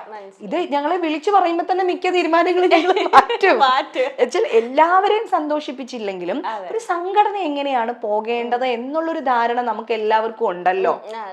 എല്ലാവർക്കും അറിയാം എങ്ങനെയാണ് ഇത് പോകേണ്ടത് എന്നുള്ളത് അറിയാം. അപ്പൊ ആ തീരുമാനത്തിലൂടെ തന്നെയായിരിക്കും പോകുന്നത്. എല്ലാവരെയും സന്തോഷിപ്പിക്കാൻ പറ്റിയില്ലെങ്കിലും ഒരു എന്താ പറയാ മെജോറിറ്റിയെ സന്തോഷിപ്പിക്കാൻ നമുക്ക് സാധിക്കണം. അല്ലാണ്ട് വ്യക്തിയധിഷ്ഠിതമായിട്ടൊന്നും സാധിക്കില്ല. ഒരു വ്യക്തിക്ക് വേണ്ടിയിട്ടുള്ളതല്ല നമ്മളുടെ സംഘടന എന്ന് പറയുന്നത്. ചേച്ചി തന്നെ പറഞ്ഞു ഇപ്പൊ അമ്മയല്ല അമ്മുമ്മയായി ഒരുപാട് പേർക്ക് ഇപ്പൊ സിനിമയിൽ അഭിനയിക്കാത്ത ഒരുപാട് ഏജ്ഡ് ആയിട്ടുള്ള ആക്ടേഴ്സ് ഒക്കെ ഉണ്ട്. അപ്പൊ അവരുടെ ഒക്കെ കാര്യങ്ങൾ എങ്ങനെയാണ് നിങ്ങൾ ഇനി നോക്കാൻ പോകുന്നത്, അല്ലെങ്കിൽ എന്തെങ്കിലുമൊക്കെ പദ്ധതിയോ കുറച്ച് പ്ലാൻസ് ഇങ്ങനെ ചെയ്തു വെച്ചിട്ടുണ്ട്. കുറെ കാര്യങ്ങള് ഇപ്പം ഈ ഓൺലൈൻ മീഡിയാസിന്റെ ഒക്കെ കാലമാണ്. ഇതിനൊക്കെ ഒരുപാട് സ്കോപ്പ് ഉണ്ട്. എന്താ പറയാ വെബ് സീരീസ് പോലെയുള്ള കാര്യങ്ങൾക്ക് സ്കോപ്പ് ഉണ്ട്. ഇപ്പൊ നമുക്കിപ്പോ സിനിമ തന്നെ വേണം എന്നൊന്നുമില്ല. നമ്മളെല്ലാരും നടീനടന്മാരാണ്, അഭിനേതാക്കളാണ്. അപ്പൊ നമുക്ക് ശരിക്കും പറഞ്ഞ ഒരു സ്റ്റേജ് കെട്ടിയിട്ട് നമ്മളോട് നാടകത്തിൽ അഭിനയിക്കാൻ പറഞ്ഞാലും നമ്മൾ അഭിനയിക്കുന്ന ആൾക്കാരാണ്. അത്ര കോൺഫിഡന്റ് ആയിട്ടുള്ള ആൾക്കാരാണ്. അപ്പോ നമ്മൾ അതിന് വേണ്ടിയിട്ടുള്ള പല കാര്യങ്ങളും നമ്മൾ ആസൂത്രണം ചെയ്യുന്നുണ്ട് ശരിക്കും പറഞ്ഞാല്. ഓക്കെ. ഇപ്പൊ ഈ മിക്കവരും ഇപ്പൊ രാജിവെച്ചാല് പല പ്രശ്നങ്ങളും ഇന്റേണൽ പൊളിറ്റിക്സ് എന്ന് പറഞ്ഞ ഒരു വാക്ക് അല്ലെ എപ്പോഴും ഉപയോഗിക്കാറുള്ളതാണ്. അപ്പം നമ്മുടെ ഇടയിൽ തന്നെ അല്ലെങ്കിൽ സംഘടനകളുടെ ഇടയിൽ തന്നെ ഒരു ബോണ്ടും, അല്ലെങ്കിൽ ഇപ്പൊ നിങ്ങൾ കുറച്ച് ആൾക്കാരാണ് ഇപ്പം ഏറ്റവും ടോപ്പ് പൊസിഷനിൽ, അപ്പൊ നിങ്ങളുടെ ഇടയിൽ പൊളിറ്റിക്സ് ഉണ്ടാവാൻ പാടില്ല, അല്ലെങ്കിൽ നിങ്ങളുടെ ഇടയിൽ എന്തെങ്കിലുമൊക്കെ ഒരു സ്വരച്ചേർച്ച ഒരു ഇന്റേണൽ ആയിട്ട് എന്തെങ്കിലും വന്നിട്ടുണ്ടെങ്കിൽ അത് മൊത്തത്തിൽ റിഫ്ലക്ട് ആവും. അത് പെട്ടെന്ന് അറിയാനും പറ്റും. അപ്പൊ ഇന്റേണൽ പൊളിറ്റിക്സ് എന്ന് പറഞ്ഞ സംഭവം സത്യത്തിൽ ഉണ്ടോ സിനിമ മേഖലയിലുണ്ടോ? പൊളിറ്റിക്സ് എന്ന് പറയുന്നത് എല്ലായിടത്തും ഉണ്ടാവും. ഒരു കമ്മ്യൂണിറ്റി ആകുമ്പോ ഒരു കുറച്ച് പേര് കൂടുന്നിടത്ത്, അതായത് ഇപ്പൊ ഒരു 40 പേര് ഉണ്ടെന്ന് വിചാരിക്കുക. ഇതില് ഒരു 20 പേരിൽ കൂടുതൽ വരുമ്പോ ആ ഒരു കാര്യങ്ങളോട് ചായ്വ് വരുമ്പോ അവിടെ ഒരു ഇന്റേണൽ പൊളിറ്റിക്സ് അവിടെ രൂപപ്പെട്ട് കഴിഞ്ഞു. ഇതിനെ ഒപ്പോസ് ചെയ്യുന്നതായിരിക്കും ബാക്കി 15 പേരെന്ന് പറയുന്നത് ഉണ്ടാവുക. അത് എല്ലായിടത്തും ഉണ്ട്. അത് സിനിമ എന്ന് മാത്രമല്ല. ഇതിപ്പോ ഒരു NGO എടുത്തു കഴിഞ്ഞാൽ അവിടെ ഉണ്ടാവും. പിന്നെ എവിടെ ഏത് ആൾക്കാരുടെ അടുത്ത് നോക്കിയാലും ഒരു ഇന്റേണൽ പൊളിറ്റിക്സ് എന്ന് പറയുന്ന ഒരു സാധനം ഇത്ര വലിയ വാക്കാണോ ഉപയോഗിക്കുക എന്ന് നമുക്കറിയില്ല. ഗ്രൂപ്പിസം അല്ലേ എന്ന് പറയില്ലേ? ഇങ്ങനെ പറയുന്നത് ഉണ്ട്. അതായത് എപ്പോഴും അവരവർക്ക് ഫേവറേറ്റ് ആയിട്ടുള്ള ആൾക്കാരുണ്ടാവും, ഇഷ്ടമല്ലാത്ത ആൾക്കാരും ഉണ്ടാവും. എനിക്ക് ഇഷ്ടമുള്ള ആൾക്കാരുണ്ട്. എനിക്ക് ഇഷ്ടമുള്ള ആൾക്കാർ ഇഷ്ടം പോലെ ഉണ്ട്. എനിക്ക് എന്നോട് ഒരു ദ്രോഹവും ചെയ്തില്ലെങ്കിൽ പോലും എനിക്ക് ഇഷ്ടമില്ലാത്ത ആൾക്കാരും ഉണ്ട്. അവരായിട്ട് എനിക്ക് ഒരു ബന്ധം ഉണ്ടാവില്ല. എന്നാലും ചില കാര്യങ്ങളിൽ അവരെ ഇഷ്ടമില്ലാത്തതും ഉണ്ട്. എനിക്ക് ഈ ലോകത്തെ ജയശേട്ടൻ പറയും ലക്ഷ്മിക്ക് ആരെയും ഇഷ്ടമല്ലാത്തെന്ന് പറയും. 99.9% ആൾക്കാരെ എനിക്ക് ഇഷ്ടമാണ്. ബാക്കി 1% ആ ഒരു 0.1% എനിക്ക് ഇഷ്ടമില്ലാത്ത ആൾക്കാരും ഉണ്ട്. അപ്പൊ എന്താ പറയാ, നമുക്കൊക്കെ അവര് നമ്മളോടൊന്നും വെറുതെ ഒരു വിരോധം വരും. അങ്ങനെയുണ്ട്, അങ്ങനെ ഉണ്ടാവും. പിന്നെ ഇപ്പം ഈ ഒരു ഗ്രൂപ്പിസം അല്ലെങ്കിൽ എന്താ പറയാ ഇന്റേണൽ ഇന്റേണൽ പൊളിറ്റിക്സ് സിനിമയിൽ എന്ന് പറയുമ്പോൾ ഇപ്പം എനിക്ക് കംഫർട്ട് ആയിട്ടുള്ള ആൾക്കാരല്ലേ ഞാനൊരു പ്രോജക്റ്റ് പൈസ മുടക്കി തുടങ്ങുമ്പോ വെക്കുക, അതിൽ ഇന്ന ആളിനെ വിളിച്ചോണം എന്ന് ആർക്കാണ് വാശി പിടിക്കാനായിട്ട് പറ്റുക? അപ്പൊ അതൊരു ഇന്റേണൽ പൊളിറ്റിക്സ് ആണോ? ഇപ്പൊ ഞാൻ എന്ന് പറയുന്ന വ്യക്തി ഒരു പ്രൊഡ്യൂസർ ആയിട്ട് വരുമ്പോ എന്റെ സ്വാതന്ത്ര്യമാണ്, എന്റെ സുഹൃത്തുക്കളായിരിക്കും ചിലപ്പോ ഇവരെല്ലാരും. ഇപ്പം നമ്മള് മുമ്പ് കേട്ടിട്ടില്ലേ ട്രിവാൻഡ്രം ലോബി, ട്രിവാൻഡ്രം എല്ലാം ആരൊക്കെയാണ്? പിന്നെ മണിയമ്പിള്ള രാജേട്ടൻ, പ്രിയദർശൻ സാറ്, ലാലേട്ടൻ, MG. അപ്പൊ ഇവരൊക്കെ അൾട്ടിമേറ്റ് ആയിട്ട് പറഞ്ഞ ഇവരൊക്കെ ആത്മാർത്ഥമായിട്ടുള്ള സുഹൃത്തുക്കളാണ്. ഓക്കെ, അപ്പൊ ഇതിൽ മേനക സുരേഷ് കുമാർ ഏട്ടൻ വന്ന് പ്രൊഡ്യൂസർ ആയിട്ട് വരുന്നു. അപ്പൊ സുരേഷ് ഏട്ടന്റെ ഫസ്റ്റ് പ്രിഫറൻസ് എപ്പോഴും ആർക്കായിരിക്കും? എന്റെ സുഹൃത്തായ പ്രിയദർശനായിരിക്കും അല്ലെ. പ്രിയൻ സാർ എന്ത് വിചാരിക്കും? ലാലിനെ കൊണ്ട് ഈ വേഷം ചെയ്യിപ്പിക്കാം. അപ്പൊ മണിയമ്പിള്ള രാജു എന്ന് പറഞ്ഞാൽ രാജു എന്താ ക്യാരക്ടർ എന്ന് ഒരു ഇന്റർവ്യൂല് നമ്മൾ കേട്ടിട്ടില്ലേ? ക്യാരക്ടർ ഒന്നും പറഞ്ഞിട്ടുണ്ടാവില്ല. സിനിമ തുടങ്ങുന്നെന്ന് പറഞ്ഞാൽ രാജേട്ടൻ ചെന്നൈക്കാണ് അല്ലെ എന്ന് പറയുന്ന പോലെ. അതാണ് ഇവർ ഈ ഗ്രൂപ്പിസം, അത് അവരുടെ സൗഹൃദ കൂട്ടായ്മയാണ്. അപ്പം നമുക്ക് അഭിപ്രായമുള്ള ഒരു കൂട്ടം ആൾക്കാരെ നമ്മൾ ചേർത്ത് നിർത്തുമ്പോൾ അവിടെ ഗ്രൂപ്പിസവും വന്നു, അവിടെ എന്താ പറയാ ഇന്റേണൽ പൊളിറ്റിക്സും വന്നു. ഈ പറയുന്നത് ഇത് എല്ലായിടത്തും ഉണ്ട്. അമ്മയ്ക്കുള്ളിലും ഉണ്ടാവും ഇഷ്ടം, അവരുടെ കുറെ അധികം ആൾക്കാർ ചേർന്ന് നിൽക്കുന്നവരുണ്ടാവും, അതുമായിട്ട് ചേരാത്തതുണ്ടാവും, തികച്ചും റെബലായിട്ട് നിൽക്കുന്ന ആൾക്കാരുണ്ടാവും. ഈ പറയുന്ന എല്ലാ അമ്മയ്ക്കുള്ളിലും ഉണ്ട്. ഈ റെബലായിട്ട് അല്ലെങ്കിൽ എല്ലാരും എങ്ങനെ ഡീൽ ചെയ്യാൻ പറ്റുന്നു? കാരണം ഓരോരുത്തരുടെ ക്യാരക്ടർ ഡിഫറെന്റ് ആയിരിക്കും. ഓരോരുത്തരോട് പറയുന്നത് ഇപ്പൊ ഒരാൾ നമുക്ക് കംഫോർട്ട് ആയ അല്ലെങ്കിൽ നമുക്ക് ഫ്രീഡം ഉള്ള ആളെ എടി ഇതാട്ടോ തീരുമാനം, ഇങ്ങനെ തന്നെ ചെയ്താൽ മതി. പക്ഷെ അങ്ങനെ ആയിരിക്കണമെന്നില്ലല്ലോ എല്ലാവരുടെ അടുത്ത്. അതായത് തീരുമാനങ്ങൾ നമുക്ക് ആരുടെ അടിച്ചേൽപ്പിക്കാനായിട്ട് പറ്റില്ല, നടപ്പിലാക്കാനേ പറ്റുള്ളൂ. നടപ്പിലാക്കേണ്ടത് എല്ലാത്തിനെയും എതിർത്തുകൊണ്ട് നമുക്കൊന്നും ചെയ്യാൻ സാധിക്കില്ല. ഈ മുൻവിധികളോടെ കൂടി നമ്മൾക്ക് ഇതിനെല്ലാം സാധിക്കുന്നത് സ്നേഹം എന്ന് പറയുന്ന 3 അക്ഷരം ഉണ്ടെങ്കിൽ നമുക്ക് ഏത് കൊല കൊമ്പനെയും നമുക്ക് വീഴ്ത്തിക്കൊണ്ടുവരാനായിട്ട് സാധിക്കും. സ്നേഹം വേണം. പക്ഷേ എത്ര നമ്മൾ സ്നേഹിച്ചാലും ചില വ്യക്തികൾ നമ്മളെ ചില നമ്മൾ ഇന്റർവ്യൂ സ്റ്റാർട്ട് ചെയ്തപ്പോൾ പറഞ്ഞ പോലെ മുൻധാരണകളോടെ നമ്മളെ കാണുമ്പോൾ അവർക്ക് നമ്മളിനി എത്ര സ്നേഹം വാരിച്ചൊരിഞ്ഞാലും അവര് നമ്മളെ അക്സെപ്റ്റ് ചെയ്യില്ല. അവരുടെ അടുത്ത് നമ്മുടെ ഒരു കാര്യങ്ങളും നടക്കില്ല. ഇവർ ഇന്നതാണ് എന്ന ഒരു ജഡ്ജ്മെന്റ് വെച്ചിട്ടുണ്ടെങ്കിൽ അതിനപ്പുറത്തേക്ക് നമുക്ക് സ്നേഹിക്കാനോ സ്നേഹിക്കപ്പെടാനോ ഒന്നും നമുക്ക് സാധിക്കില്ല. തീർച്ചയായിട്ടും അത് അവിടെ ശത്രുത ഉണ്ടാവും. പിന്നെ അത് ശത്രുക്കൾ എന്നുള്ള രീതിയിലായിരിക്കും അത് മുന്നോട്ട് പോകുന്നത്. അങ്ങനെയായിരിക്കും. ചേച്ചിക്ക് മറ്റേ വോട്ടിങ്ങിൽ ഒപ്പോണന്റ് ആരായിരുന്നു? ഒരു സ്ട്രോങ് ആയിട്ടുള്ള എതിരാളി? ഞാൻ പറഞ്ഞല്ലേ, അതായത് എങ്ങനെ ലക്ഷ്മിപ്രിയ വൈസ് പ്രസിഡന്റ് ആയി, അതിനെ എങ്ങനെ കാണുന്നു എന്ന് ചോദിക്കുമ്പോ ഞാൻ അഭിമാനത്തോടു കൂടി പറഞ്ഞത് ഓപ്പോണന്റ് ആയിട്ട് എന്നെക്കാൾ കരുത്തുറ്റ ഒരാൾ ഉണ്ടായിരുന്നില്ല. അതുകൊണ്ട് എന്ന് പറയും. എനിക്ക് തോന്നുന്നു എന്നെ നമ്മുടെ സിനിമയിലെ തന്നെ വളരെ സീനിയർ മോസ്റ്റ് ആയിട്ടുള്ള ആൾക്കാർ തന്നെയാണ് എന്നെ സജസ്റ്റ് ചെയ്തത് വേറെ ഒന്നും കൊണ്ടല്ല, എങ്ങനെ വീണാലും 4 കാലിൽ വീഴും എന്ന വാചകം അടിച്ച് വീഴുന്നുള്ള എന്റെ വർത്തമാനത്തിൽ വളരെയധികം കോൺഫിഡന്റ് ആയിട്ടുള്ള ആൾക്കാർ തന്നെയാണ്. 4 അക്ഷരം പറയുമ്പോ എനിക്ക് ഏറ്റവും ആത്മവിശ്വാസം ഉള്ളത് എന്റെ ഭാഷയിലാണ്. അപ്പൊ അതുകൊണ്ട് തന്നെയാണ് ആൾക്കാർ എന്നോട് നിൽക്കാൻ പറഞ്ഞു. എനിക്ക് വലിയ താല്പര്യമൊന്നും ഉണ്ടായിട്ടില്ല. ഞാനെന്ന് പറഞ്ഞാൽ എപ്പോഴും ഈ എന്താ പറയാ ഈ ബഹളം ചിരി ഇതൊക്കെ ആണെങ്കിലും ഇതിന്റെയൊക്കെ നേരെ ഓപ്പോസിറ്റ് ഒരു ക്യാരക്ടറാണ് ശരിക്കും എന്റെ ഉള്ളിലെ. ഞാൻ എപ്പോഴും സൈലന്റ് ആയിട്ടിരിക്കണം. എന്റെ ഫോൺ ഫുൾ ടൈം സൈലന്റ് ആയിരിക്കും. എന്റെ ഫോൺ ഒരിക്കലും ഒരിടത്തും ബെല്ലടിക്കില്ല, എപ്പോഴും സൈലന്റ് ആയിരിക്കും. അപ്പോ പിന്നെ ഫോൺ സൈലന്റ് ആയിരിക്കും. പിന്നെ വായിച്ചുകൊണ്ടിരിക്കാനാണ് ഇഷ്ടം. എപ്പോഴും പുസ്തകം വായിച്ചുകൊണ്ടിരിക്കുക, വീട്ടിലെ കാര്യങ്ങൾ നോക്കുക, മൗനമായിട്ടിരിക്കാനാണ് കൂടുതൽ ഇഷ്ടം. അപ്പം ആ ഒരു സൈലൻസിൽ അങ്ങനെ. പിന്നെ ഈ ആൾക്കാർ വിചാരിക്കുന്ന പോലെ എനിക്ക് എല്ലാ ദിവസവും സിനിമ ഉണ്ടാവണമെന്ന് എനിക്ക് യാതൊരു ആഗ്രഹവും ഇല്ല. എനിക്ക് എന്നും സിനിമ ഉണ്ട്, അഭിനയിക്കണം, അത് ശരിയാണ്. അഭിനയം എന്റെ പാഷനാണ്, എന്റെ തൊഴിലാണ്. ഇതൊക്കെയാണെങ്കിലും എനിക്ക് എല്ലാ ദിവസവും അങ്ങനെ ജോലി ചെയ്യേണ്ട ആവശ്യം എനിക്കില്ല. മീൻസ് അത് എനിക്കങ്ങനെ നിർബന്ധമില്ല, വേണ്ടാന്നല്ല ഞാൻ പറയുന്നത്, എനിക്ക് നിർബന്ധമില്ല. അപ്പൊ ഇങ്ങനെ ഒരു സൈലൻസിൽ എഴുത്തും വായനയും പാട്ടും എന്താ പറയാ സ്വാതി തിരുനാളിന്റെ കൃതികൾ കേൾക്കാൻ ഭയങ്കര ഇഷ്ടമാണ്. പിന്നെ കഥകളി പദങ്ങൾ കേൾക്കാൻ വളരെ ഇഷ്ടമാണ്. ഗസല് കേൾക്കാൻ വളരെ ഇഷ്ടമാണ്. അപ്പം ഇങ്ങനത്തെ ഒക്കെ പാട്ടുകളും പിന്നെ എൻ്റെ കുറച്ച് സ്പിരിച്വൽ ആയിട്ടുള്ള പ്രാക്ടീസും കാര്യങ്ങളൊക്കെ ഉണ്ട്. അങ്ങനെയൊക്കെ ചെയ്ത് വീട്ടിലെ കാര്യങ്ങൾ നോക്കി ഉച്ച കഴിയുമ്പോഴത്തേനും മോള് വരും, അവളെ പിക്ക് ചെയ്ത് അവളുടെ അമ്മയായിട്ട് പിന്നെ മാധുവിൻ്റെ അമ്മയായിട്ട് കുറച്ച് മണിക്കൂറുകൾ അങ്ങനെ അവളെ പഠിപ്പിച്ച് അങ്ങനെയൊക്കെ ഇരിക്കാനായിട്ടാണ് എൻ്റെ ഇഷ്ടങ്ങൾ. അപ്പോൾ ഇതിൻ്റെ ഇടയ്ക്ക് യാതൊരു മുൻനിരയിലേക്ക് വരണമെന്നോ അധികാരമോഹങ്ങളോ സ്ഥാനമാനങ്ങളെ കുറിച്ചുള്ള ആഗ്രഹങ്ങളോ ഒന്നും തന്നെ ഇല്ല. അതൊന്നും അതുകൊണ്ട് തന്നെ അങ്ങനെ ഒരുപാട് അങ്ങ് അതിൽ നിന്നുള്ള ഒന്നും എൻജോയ് ചെയ്യാനായിട്ട് എനിക്ക് അങ്ങനെ ഒരുപാട് എൻജോയ് ചെയ്യണം, ഇതെന്തോ ഒരു വലിയ സംഭവമാണെന്നൊരു ഫീല് അതൊന്നും സത്യം പറഞ്ഞാൽ ഇല്ല. ശരിക്കും പറഞ്ഞാൽ എന്റെ ഫേസ്ബുക്കിന്റെ ഇൻസ്റ്റാഗ്രാമിന്റെ ഒക്കെ പ്രൊഫൈല് പോലും അമ്മ വൈസ് പ്രസിഡന്റ് എന്ന് പറഞ്ഞ് എഴുതി ചേർത്തത് നമ്മുടെ അൻസിബ കുട്ടിയാണ്.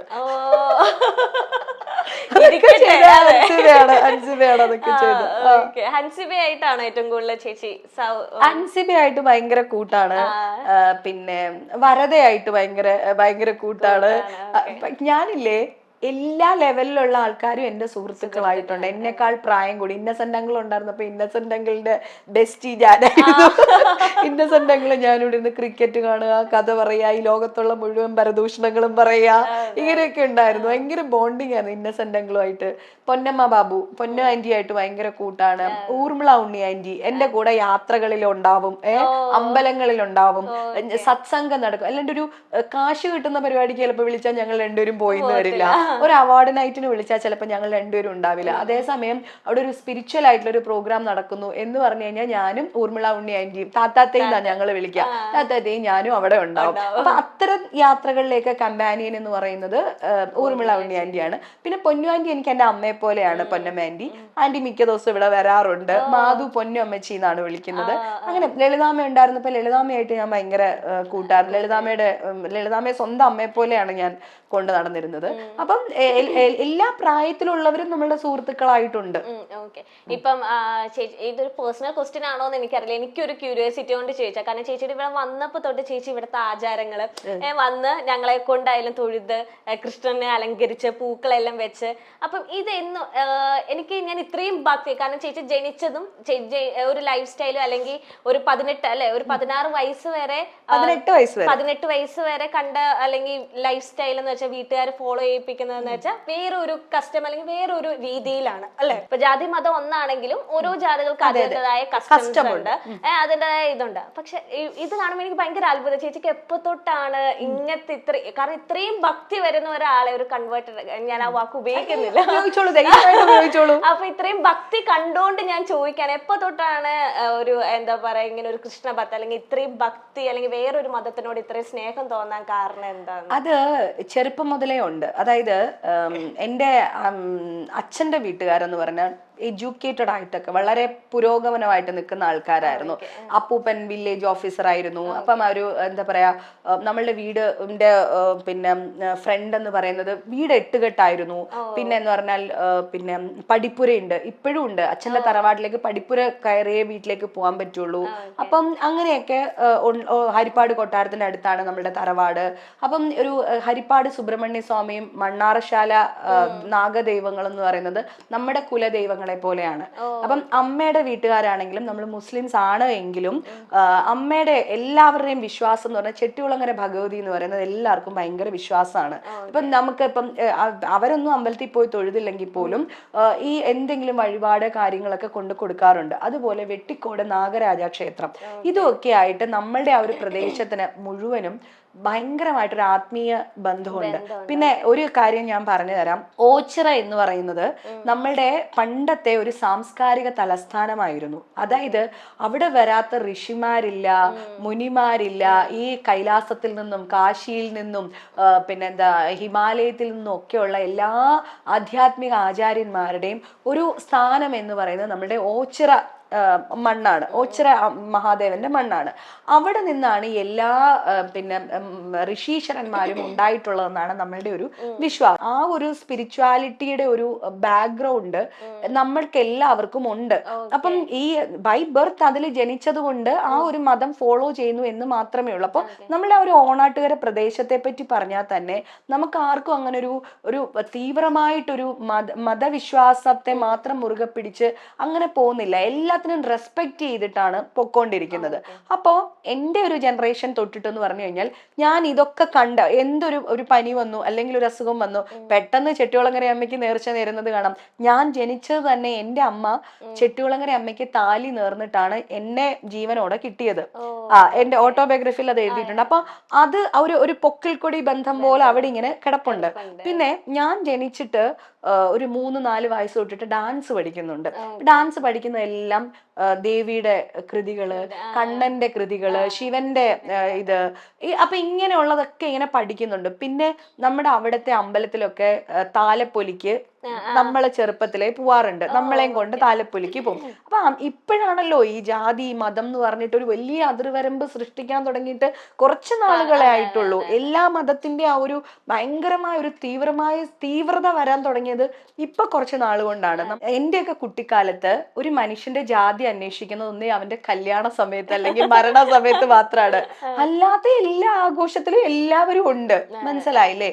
അപ്പൊ ഇതൊക്കെ കണ്ടു വളർന്നത് കൊണ്ടായിരിക്കണം എനിക്ക്. പക്ഷെ അമ്മയുടെ വീട്ടില് ഞാൻ ജനിച്ച് 2 വയസ്സിന് ശേഷം പിന്നെ ഇവരെയൊക്കെ കാണുന്നത് 14 വയസ്സായപ്പോഴാണ്. പക്ഷെ അവർക്കപ്പൊ കുറച്ച് തീവ്രമായിട്ടുള്ള മതവിശ്വാസം, ആചരണം, അങ്ങനെ നമ്മുടേത് എന്നുള്ളൊരു രീതിയിലേക്ക് പോകാൻ തുടങ്ങി. പക്ഷെ അച്ഛന്റെ വീട്ടുകാർ എപ്പോഴും വളരെ ഫോർവേഡ് ആയിട്ടുള്ള ആൾക്കാരാണ്. എന്റെ ചിറ്റപ്പനാണ് എന്നെ പഠിപ്പിച്ചതും വളർത്തിയതും വലുതാക്കിയതും ഒക്കെ. അപ്പം അച്ഛന്റെ വീട്ടിൽ അങ്ങനത്തെ ഒരു കാസ്റ്റിന്റെ ഒരു വേർതിരിവ് ഒരിക്കലും ഞാൻ അനുഭവിച്ചിട്ടില്ല. അതുകൊണ്ട് തന്നെ എനിക്കിത് ഉൾക്കൊള്ളുന്നതിന് യാതൊരു ബുദ്ധിമുട്ടും തോന്നിയിട്ടില്ല. അപ്പോ കല്യാണത്തിന്റെ സമയമായപ്പോ ഏട്ടന് പക്ഷേ ഞാൻ അങ്ങനെ പിന്നെ തലയിൽ തട്ടമൊക്കെ ഇട്ട് അങ്ങനെ മുസ്ലിം ആയിട്ട് നടന്നാൽ മതി എന്നായിരുന്നു ജയ്ഷേട്ടന്റെ ഇഷ്ടം. പക്ഷെ എനിക്കായിരുന്നു കാസ്റ്റ് കൺവേർട്ട് ചെയ്യണം എന്ന് ആഗ്രഹം ഉണ്ടായിരുന്നത്. അത് വേറൊന്നും കൊണ്ടല്ല, ഒരു കുഞ്ഞ് ജനിച്ചു കഴിയുമ്പോ കുഞ്ഞ് എപ്പോഴും അച്ഛന്റെ മതത്തിലാണല്ലോ അറിയപ്പെടുന്നത്. അപ്പൊ അതുകൊണ്ട് എനിക്ക് അതിനോട് ചേരാനായിരുന്നു ഇഷ്ടം. പിന്നെ വേറൊരു കാര്യം എന്താന്ന് വെച്ചാല് എനിക്ക് ഖുറാൻ വായിക്കാൻ അറിയില്ല, ഞാൻ അതൊന്നും പഠിച്ചിട്ടില്ല. എനിക്ക് ജിലേബി പോലെയാണ് ഖുറാന്റെ വലിയ അക്ഷരങ്ങൾ കാണുമ്പോൾ എനിക്ക് തോന്നുന്നത്. അല്ലാണ്ട് എനിക്ക് മനസ്സിലാവില്ല. ഞാൻ നമസ്കരിച്ചിട്ടില്ല, ജീവിതത്തിൽ ഒരിക്കൽ പോലും ഞാനൊരു നോമ്പെടുത്തിട്ടില്ല, ഇതൊന്നും ഞാൻ ചെയ്തിട്ടില്ല. അതായത് ഞങ്ങൾ വളരുമ്പോ നമ്മുടെ വീടിന്ന് ഒരുപാട് ദൂരത്തായിരുന്നു പള്ളിയൊക്കെ ഉണ്ടായിരുന്നത്. അതുകൊണ്ട് ഞാൻ അവിടെ പോയിട്ട് അങ്ങനെ പഠിച്ചിട്ടില്ല. എന്റെ അച്ഛന്റെ അമ്മ ഈ ഖുറാന്റെ 10 കിതാബുകൾ എന്നാണ് പറയാ, 10 പുസ്തകങ്ങൾ. ഈ 10 പുസ്തകങ്ങളും ഓതി തികഞ്ഞ ആളാണ്, ബൈഹാർട്ട് ഓതാൻ അറിയാം എന്റെ അച്ഛന്റെ അമ്മയ്ക്ക്. അത്രയും അറിവുള്ള ഒരാളായിരുന്നത് കൊണ്ട്, ആ അറിവുള്ള ആളാണ് എന്നെ വളർത്തിയത്. അതുകൊണ്ട് തന്നെ അച്ഛൻ്റെ അമ്മ പറയും, നീ ഇപ്പൊ മാധുവിനെ നമ്മൾ വളർത്തുന്നില്ലേ, അതുപോലെ ഒന്നും നിർബന്ധിക്കേണ്ട ആവശ്യമില്ല, അതൊക്കെ പഠിക്കേണ്ട സമയമാകുമ്പോൾ പഠിച്ചോളും എന്ന് പറഞ്ഞിട്ട് നമ്മുടെ സ്കൂളിങ്ങിന്, നമ്മുടെ എക്സ്ട്രാ കരിക്കുലർ ആക്ടിവിറ്റീസ്, ഇതിനൊക്കെയാണ് കൂടുതൽ ഇമ്പോർട്ടൻസ് നമ്മുടെ വീട്ടിൽ നിന്ന് തന്നിട്ടുള്ളത്. അങ്ങനെയാണ്. അപ്പോ കാസ്റ്റ് കൺവേർട്ട് ചെയ്യണം എന്ന് ആഗ്രഹിച്ചത് ഞാനാണ്. അതായത് എനിക്ക് ഈ ഒരു അഡാപ്റ്റേഷൻ എന്ന് പറയുന്നത് യാതൊരു ബുദ്ധിമുട്ടും ഇല്ല. കാരണം ചെറുപ്പത്തിലെ ഈ ഡാൻസും പാട്ടും ഒക്കെ പഠിച്ചിട്ട് ഈ കണ്ണന്റെ കഥകളും ലീലകളും ദേവിയുടെ സ്തുതിയും ഒക്കെ കേട്ടിട്ട് എനിക്ക് അതിനോട് യാതൊരു ബുദ്ധിമുട്ടും ഉണ്ടായിരുന്നില്ല. അപ്പം ഈ കുഞ്ഞ് വളരുമ്പോ ഹസ്ബൻഡിന്റെ മതത്തിൽ വളരണം എന്നുള്ള ആഗ്രഹം കൊണ്ടാണ് ഞാൻ സത്യം പറഞ്ഞാൽ കാസ്റ്റ് കൺവേർട്ട് ചെയ്തത്. കൺവേർട്ട് ചെയ്തിട്ടുള്ള സംഗതി എന്താന്ന് വെച്ചാൽ എന്നെ തന്നെ അത്ഭുതപ്പെടുത്തിയത്, ഞാനിപ്പോ ഒരു സംസ്കൃത ശ്ലോകം ചൊല്ലുകയാണെങ്കിൽ, ഒരു സംസ്കൃതം ആദ്യമായിട്ട് ഞാൻ ദേവി മഹാത്മ്യം പോലെയോ അല്ലെങ്കിൽ നാരായണീയം പോലെയോ ലളിതാ സഹസ്രനാമത്തിന്റെ ഏതെങ്കിലും ഒരു പുസ്തകം എടുത്തു വെച്ച് വായിക്കുകയാണെങ്കിൽ ഇത് ഞാൻ ആദ്യമായിട്ട് വായിക്കുകയാണ് എന്ന് ആർക്കും തോന്നില്ല. ഞാൻ വളരെ വർഷങ്ങൾ ഇതിൽ പ്രാക്ടീസ് ചെയ്തിട്ട് വായിക്കുന്ന ഒരാളിനെ പോലത്തെ ഒരു ഫീലാണ് വരുന്നത്. അപ്പൊ ദാറ്റ് മീൻസ് എനിക്ക് മനസ്സിലായത് ഇത് ഒന്നും പുറത്തുള്ളതല്ല, ഈ ഇംപ്ലിമെന്റിങ് എല്ലാം നമ്മുടെ ഉള്ളിൽ, നമ്മളിൽ തന്നെ ഇതെല്ലാം ഉണ്ട്. അപ്പൊ ഞാൻ എപ്പോഴും പറയും, ഈ ഒരു സനാതന ധർമ്മത്തിന്റെ ദീക്ഷ എന്ന് പറയുന്നത് ഈ ജന്മത്തിന്റെ പുണ്യമല്ല. ഇത് എനിക്ക് തന്നെ അറിയാം. ഞാൻ വായിക്കുമ്പോ, ഞാനൊരു കാര്യത്തിനെ കുറിച്ച് മനസ്സിലാക്കുമ്പോ, ഒരു കാര്യത്തെക്കുറിച്ച് പറയുമ്പോ, ഇതൊന്നും എൻ്റെ ഈ ജന്മത്തെ അറിവുകളല്ല എന്ന് എനിക്കറിയാം. ഇതെന്തോ ജന്മാന്തരമായിട്ട് എൻ്റെ ഉള്ളിൻ്റെ ഉള്ളിൽ ഇങ്ങനെ ഉറച്ച് ഇതുണ്ടായിരുന്നു. മനസ്സിലായില്ലേ? അപ്പം അതുകൊണ്ട് അങ്ങനെ തന്നെ അങ്ങനെയാണ്. ഇപ്പം ജയ്ഷേട്ടന് മിക്ക കാര്യങ്ങളും അറിയില്ല. ജയ്ഷേട്ടന് ഏട്ടാ ഇന്ന് ഏകാദശിയാണ് എന്ന് ഞാൻ പറഞ്ഞിട്ട്, ഞാനാണ് ഇവിടെ കറക്റ്റ് ആയിട്ട് ഏകാദശി പ്രദോഷം ഒക്കെ ഫോളോ ചെയ്യുന്നത് ഞാനാണ്. അപ്പൊ ജയ്ഷേട്ടന് ഭയങ്കര അത്ഭുതമാണ്. പല മന്ത്രങ്ങളും ഞാൻ ഏട്ടന് പഠിപ്പിച്ചു കൊടുക്കാറുണ്ട്. ഇവിടെ ഏട്ടന്റെ പരദേവതയാണ് ഭഗവതിയാണ് മോള് രാവിലെ നമസ്കരിച്ചത്, തൊഴാൻ പറഞ്ഞത്. അപ്പൊ ഇവിടെ പ്രതിഷ്ഠ കഴിച്ചിരിക്കുന്നത്, അതിന് മുൻകൈ എടുത്തത് ഞാനാണ്. അപ്പൊ ആ ഒരു എന്താ പറയാ ഒരു സ്പിരിച്വാലിറ്റി എന്ന് പറയുന്നത് നമ്മുടെ ഉള്ളിന്റെ ഉള്ളിൽ ജന്മജന്മാന്തരമായിട്ട് ഉണ്ടായിരുന്നു. അതുകൊണ്ട് ഇതൊന്നും കാട്ടിക്കൂട്ടാൻ വേണ്ടിയിട്ട് കാണിക്കാൻ വേണ്ടിയിട്ട് ചെയ്യുന്നതല്ല. പിന്നെ ഈ കൃഷ്ണ വിഗ്രഹങ്ങൾ, ഇവിടെ ഇരിക്കുന്ന കൃഷ്ണ വിഗ്രഹങ്ങളെല്ലാം തന്നെ ഈ വലിയ കണ്ണനെ മാത്രമേ നമ്മൾ പൂജാമുറി വെച്ചിട്ടുണ്ടായിരുന്നുള്ളൂ. ഈ മകള് ഞാനൊക്കെ തികഞ്ഞ ദേവി ഉപാസകരാണ്, കണ്ണനും ഒപ്പമുണ്ട്. പക്ഷെ എന്റെ മോളുടെ ഫസ്റ്റ് പ്രയോറിറ്റി കണ്ണനാണ്. ഈ താഴെ ഇരിക്കുന്ന ഉണ്ണിക്കണ്ണനെ മാധുവിന്റെ അനിയനായിട്ടാണ് കാണുന്നത്. മാധു എവിടെ പോയാലും കണ്ണനെ കൊണ്ട് സ്കൂളിലും കൊണ്ടുപോയിട്ടുണ്ട്. മാധുവിന്റെ ഫ്രണ്ട്സിനെ എല്ലാവർക്കും കണ്ണനെ കാണണം എന്ന് പറഞ്ഞ കണ്ണാപ്പി എന്നാണ് വിളിക്കുക. അപ്പൊ ഞങ്ങള് ട്രാവൽ ചെയ്യുമ്പോഴൊക്കെ കണ്ണാപ്പി ഉണ്ടാവും അങ്ങനെ. അപ്പൊ ഒരു പ്രാവശ്യം കണ്ണാപ്പിയുടെ കൈ ഒന്ന് പൊട്ടി, ഒരു ആക്സിഡന്റ് ആയി കണ്ണാപ്പിക്ക്. അതിനുശേഷമാണ് യാത്ര പോകുമ്പോ അത്ര കോൺഫിഡന്റ് അല്ല മാധു കണ്ണനെ കൊണ്ടുപോകാനായിട്ടാ.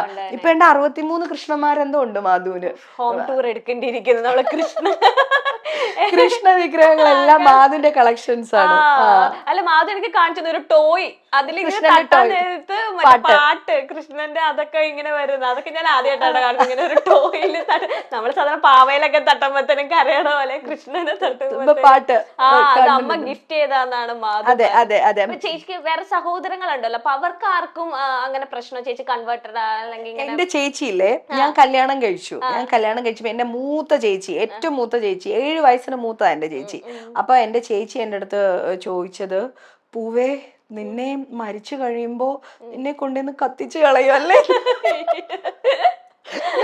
എന്റെ ഇത്തി, ഒരു മനുഷ്യൻ മരിച്ചു കഴിയുമ്പോ എങ്ങനെ എന്താവുന്നു എന്നുള്ളതല്ല, ജീവിക്കുമ്പോ അവൻ എങ്ങനെ ജീവിക്കുന്നു, അവന് സ്വസ്ഥതയുണ്ടോ, അവന് സമാധാനം ഉണ്ടോ, അവന് നന്നായിട്ട് ജീവിക്കാനുള്ള ചുറ്റുപാടുകൾ ഉണ്ടായിരുന്നോ, ഇതാണ് നോക്കേണ്ടത്. അപ്പൊ അല്ലാണ്ട് അതിലൊന്നും ഒരു കാര്യമില്ല എന്ന് ഞാൻ പറയും. പക്ഷെ എന്നാലും അവർക്ക് എന്റെ വീട്ടുകാർക്ക് എല്ലാവർക്കും തന്നെ ഞാൻ ഇങ്ങനെ കാസ്റ്റ് മാറിപ്പോയതിൽ അവർക്ക് എല്ലാവർക്കും വിഷമമുണ്ട്, പേഴ്സണലി വിഷമമുണ്ട്. പക്ഷെ അവരെല്ലാരും അതിനെ ഉൾക്കൊള്ളുന്നു. തീരെ പ്രശ്നമുള്ളവരാരും എന്നോട് മിണ്ടാറേ ഇല്ല. എന്റെ രണ്ടാമത്തെ ചേച്ചിയെ സംബന്ധിച്ച് പറഞ്ഞാല്, ചേച്ചിയുടെ വീട്ടിൽ ഒരു പ്രാവശ്യം ഞാൻ പോയ സമയത്ത് ഏകാദശിയാണ്, നിർജ്ജല ഏകാദശി എന്ന് പറയാം. അതായത് നമ്മൾ വെള്ളം പോലും കുടിക്കാനായിട്ട് പാടില്ലാത്ത ഏകാദശി. അപ്പൊ ഏകാദശി കഴിഞ്ഞു പിറ്റേ ദിവസം പാരണ വിടുക എന്നാണ് പറയാ. അതായത് വെള്ളത്തില് നമ്മൾ കുറച്ച് അരിയും തുളസി ഇലയും ഇട്ടിട്ട് ആ വെള്ളം ഒഴിച്ചിട്ട് ഭഗവാന് സമർപ്പിച്ചിട്ട് ആ വെള്ളം കുടിക്കുക. എന്നിട്ടാണ് നമ്മുടെ വ്രതം അപ്പോഴേ കഴിയുള്ളൂ. അപ്പം 24 hours കൂടുതൽ, അതായത് തലേദിവസം ഉച്ചയ്ക്ക് തൊട്ടിട്ട് ഫാസ്റ്റിംഗ് സ്റ്റാർട്ട് ചെയ്തു. അപ്പം തൊട്ടടുത്ത ദിവസം ഹോൾ ഡേ ഏകാദശി, അത് കഴിഞ്ഞാൽ അതിന്റെ അടുത്ത ദിവസം രാവിലെയാണ് നമ്മൾ വെള്ളം കുടിക്കുന്നത്. അപ്പോ തുളസി ഇല്ല, അവളുടെ വീട്ടില് തുളസി ഇല്ല. മുറ്റമൊക്കെ മറ്റേ എന്താ പറയാ ഇന്റർലോക്ക് ചെയ്തിരിക്കുന്നുണ്ട്. അവളുടെ തുളസിയൊക്കെ പോയി. തുളസി ഇല്ലാന്ന് പറഞ്ഞിട്ട് പാവം എനിക്ക് ഈ നോമ്പ് വ്രതം വിടാൻ വേണ്ടിയിട്ട് അവൾ ഏതോ വീട്ടിൽ പോയിട്ട് എനിക്ക് തുളസിയൊക്കെ പറിച്ചോണ്ട് വന്നു. അതുപോലെ അവള് നിസ്കരിച്ചിട്ട് എഴുന്നേറ്റ് പോകുമ്പം അവിടെ ഇരുന്നിട്ട് ഞാൻ ലളിതാ സഹസ്രനാമം ചൊല്ലിക്കൊണ്ടിരിക്കും. ആ സെയിം പായയില് മുസല്ലയിൽ ഇരുന്നിട്ട് ചൊല്ലും. അതുകൊണ്ട് പിന്നെ അവളെ കല്യാണം കഴിച്ച വീട്ടുകാർക്കൊന്നും ഒരു കാസ്റ്റ് എന്ന് പറയുന്ന ഒരു പ്രശ്നമേ ഇല്ല. അവരിവിടെ വരാറുണ്ടോ സഹോദരങ്ങളെ? വല്ലപ്പോഴും ഒക്കെ ഉണ്ട്. എന്നാൽ ഏറ്റവും മൂത്ത ചേച്ചിയായിട്ട് എനിക്ക് കുറെ വർഷങ്ങളായിട്ട് ഒരു തെറ്റിദ്ധാരണയുടെ പേരിൽ പിണങ്ങിയിരിക്കുന്നതാണ്. പക്ഷെ എനിക്ക് പിന്നെ ആ ഒരു റിലേഷൻഷിപ്പ് എന്താ പറയാ, ഈ ബന്ധങ്ങൾ എന്ന് പറഞ്ഞാല് നമുക്ക് വേണ്ട എന്ന് വെക്കുന്നിടത്ത് വരെ ഉള്ളൂ പ്രശ്നം. വേണം എന്നുണ്ടെങ്കിലാണ് നമുക്ക് ഇതിലെ പെയിൻ അനുഭവിക്കുക. അപ്പൊ അത് വേണ്ട എന്ന് എനിക്ക് തോന്നിയിട്ട് അത് സ്റ്റോപ്പ് ചെയ്തതാണ്. പക്ഷെ സ്റ്റോപ്പ് ചെയ്യുമ്പോഴും നമുക്ക് വിഷമമുണ്ട്. നമ്മൾ തിരിഞ്ഞു നിൽക്കുന്നതുകൊണ്ട് നമ്മുടെ കണ്ണുനീര് അവർ കാണുന്നില്ല എന്നുള്ളതേ ഉള്ളൂ. ഓഫ് കോഴ്സ് നമുക്ക് സങ്കടം തന്നെയാണ്. പക്ഷെ എനിക്കത് വേണ്ട എന്ന് തീരുമാനിച്ചു. നമ്മളെ ആവശ്യമില്ല ഒരു സ്ഥലത്തെന്ന് തോന്നിയാൽ നമ്മൾ അവിടെ നിന്ന് എന്ത് ചെയ്യണം? നമ്മൾ സ്ഥലം കാലിയാക്കണം, നമ്മൾ വിട്ടു നിൽക്കണം. അതാണ് എന്റെ പോളിസി. ഒരു ആവശ്യമില്ലാത്തടത്ത് വലിഞ്ഞു കയറി ചെല്ലുന്ന ഒരാളായിട്ട് ഇരിക്കാൻ എനിക്ക് ആഗ്രഹമില്ല. ഞാൻ ചേച്ചിയുടെ അടുത്ത് വർഷങ്ങളായിട്ട് മിണ്ടാറില്ല. രണ്ടാമത്തെ ചേച്ചിയുടെ ഹസ്ബൻഡ് സൗദിയിലാണ്. അപ്പൊ എവറി ഇയർ അദ്ദേഹം നാട്ടിൽ വരുമ്പോ അവര് വരാറുണ്ട്. അപ്പം കുഴപ്പമൊന്നുമില്ല, അവർക്ക് കുഴപ്പമില്ല. പക്ഷെ എന്നാലും എനിക്ക് വിഷമം വരാം. അതായത് എന്റെ അമ്മാവന്മാർക്കൊന്നും എന്റെ ചേച്ചിയൊക്കെ ഞാനായിട്ട് സഹകരിക്കുന്നത് ഇഷ്ടമല്ല. ഒള്ളി തിങ് ഇസ് കാസ്റ്റ്, വേറെ കാര്യങ്ങളൊന്നുമില്ല. അപ്പൊ ഇഷ്ടമല്ല. അപ്പൊ ഞാനും അതുകൊണ്ട് കുറച്ച് അവൾക്ക് ഞാൻ കാരണം വിഷമാവണ്ട, ബുദ്ധിമുട്ട് വരണ്ടെന്ന് ഓർത്തിട്ട് ഞാൻ ഡിറ്റാച്ച്ഡ് ആയിട്ട് നിൽക്കും. ഇപ്പൊ ചേച്ചിയുടെ ലേറ്റസ്റ്റ് ഇന്റർവ്യൂല് മാതാപിതാക്കളെ കുറിച്ച് ചേച്ചി ഇങ്ങനെ പറഞ്ഞു, അമ്മയുടെ സ്നേഹം ഏറ്റവും കൂടുതൽ ആഗ്രഹിക്കുന്നതാണ്. അപ്പൊ അതിൽ ഒരാളുടെ കമന്റ് എനിക്ക് പെട്ടെന്ന് സ്ട്രൈക്ക് ചെയ്ത്, കുറച്ച് കമന്റ്സുകൾ ഉണ്ടായിരുന്നു, അതുകൊണ്ട് എനിക്ക് എല്ലാം വായിക്കാൻ പറ്റി. അപ്പൊ അതുകൊണ്ട് ഒരു കമന്റ് കണ്ടതാണ്. എന്ന് വെച്ചിട്ടുണ്ടെങ്കിൽ മാതാപിതാക്കളുടെ ഉത്തരവാദിത്തമാണ് മക്കളെ നോക്കുക എന്നത്. ആ മക്കളെ നോക്കിയില്ലെങ്കിൽ മാതാപിതാക്കളെ നോക്കേണ്ട ആവശ്യം മക്കൾക്കില്ല എന്നൊരു സ്റ്റേറ്റ്മെന്റ് ആരിട്ടേക്കണെന്ന് ഞാൻ ഓർക്കുന്നില്ല.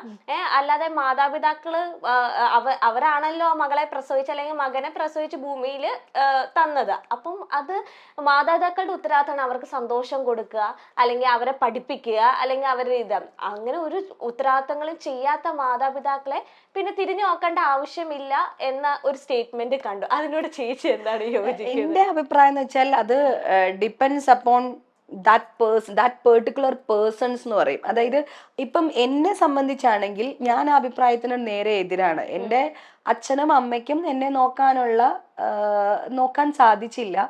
എനിക്കതിനുള്ള പുണ്യമില്ലായിരിക്കും, എനിക്കതിനുള്ള ഭാഗ്യമില്ലായിരിക്കും. പക്ഷേ ഇന്നത്തെ എൻ്റെ ഒരു ചുറ്റുപാട് വെച്ചിട്ട് അവർക്ക് എന്തെങ്കിലും ഒരു പ്രശ്നമോ ഒരു സുഖമില്ലാഴികയോ അവർക്ക് എന്തെങ്കിലും ഒരു പ്രയാസത്തിലൂടെ അവർ കടന്നു പോവുകയാണെങ്കിൽ തീർച്ചയായിട്ടും അവരെ നോക്കാൻ പറ്റുന്ന ഒരു അവസ്ഥയിലാണ് ഞാൻ ഇന്നുള്ളത്. അപ്പോ അങ്ങനെ ഒരു അവസ്ഥയിൽ അല്ലെങ്കിൽ പോലും എന്നെ ജനിപ്പിച്ചു, എന്നെ വളർത്തി എന്നുള്ളതല്ല, എന്നെ ജനിപ്പിച്ചു എന്നുള്ളത് വളരെ വലിയ കാര്യമല്ലേ. ഞാൻ ഈ ഭൂമിയില് ഇങ്ങനത്തെ ഒരു പ്ലാനറ്റില് ഇങ്ങനൊരു സ്ഥലത്ത് ഞാൻ വന്ന് ജനിച്ചു. ഞാൻ എന്ന് പറയുന്ന ഒരാൾ ഒരു കലാകാരിയായിട്ട് അവർ അറിയപ്പെടുന്ന ഒരു വ്യക്തിയായിട്ട് മാറി.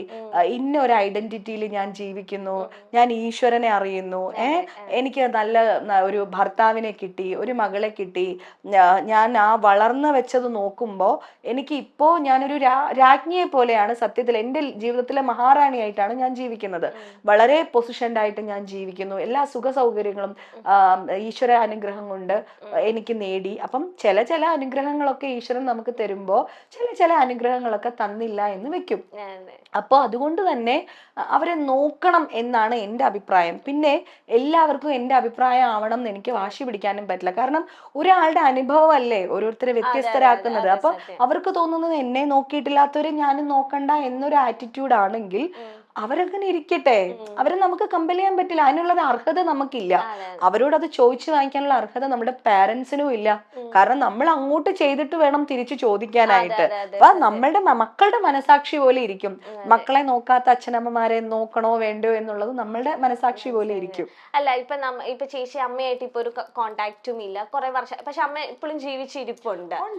അപ്പം അമ്മയ്ക്ക് എന്തെങ്കിലും വന്നു അല്ലെങ്കിൽ എന്തെങ്കിലും പറ്റിയ നേരം ഒരു ഫീലിംഗ് നമുക്ക് ഉണ്ടാവോ? എന്റെ ഒരു ഡൗട്ടാണ്. കാരണം ഇത്രയും വർഷമായിട്ട് ഒരു കോണ്ടാക്ട് ഇല്ല.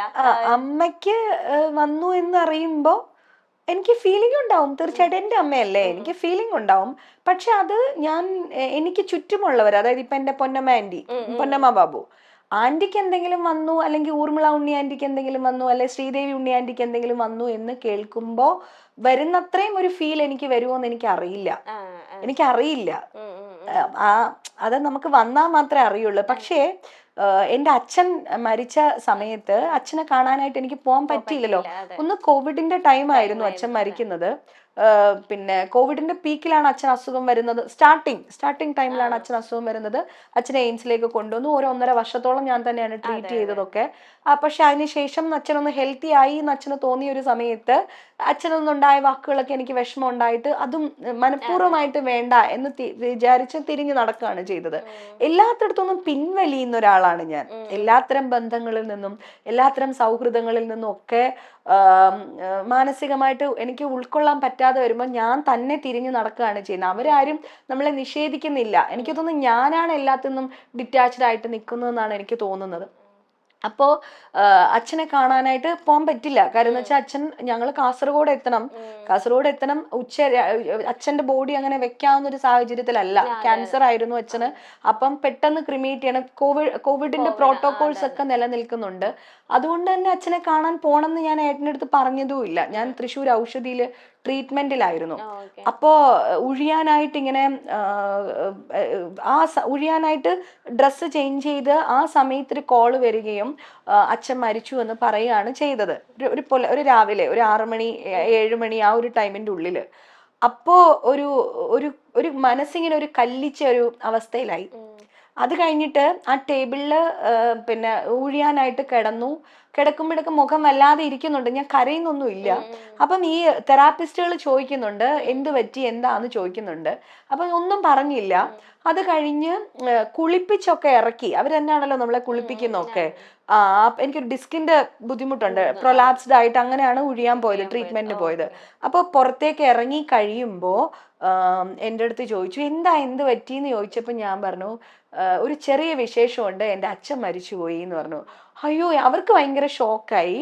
അപ്പൊ അവര് ചോദിച്ചു എന്നിട്ട് എന്താ പോകണ്ടേ? ഞാൻ പറഞ്ഞു പോകാൻ പറ്റുന്ന സാഹചര്യം അല്ല, ഇപ്പം 2 മണിക്കോ 3 മണിക്കോ എന്തോ ബോഡി എടുക്കും, 2 മണിക്ക് എന്തോ എടുക്കും, നമ്മൾ അവിടെ നിന്ന് എത്താനുള്ള ഒരു ഇതില്ല എന്ന് പറഞ്ഞു. തന്നല്ല, കുറച്ച് ആൾക്കാർക്ക് മാത്രമേ നിൽക്കാനും ഒക്കെ പറ്റുള്ളൂ. പിന്നെ അച്ഛനെ ജീവിച്ചിരുന്നപ്പോ അച്ഛൻ പോലും പ്രതീക്ഷിക്കാത്ത രീതിയിൽ അച്ഛനെ ഞാൻ നോക്കിയില്ലേ.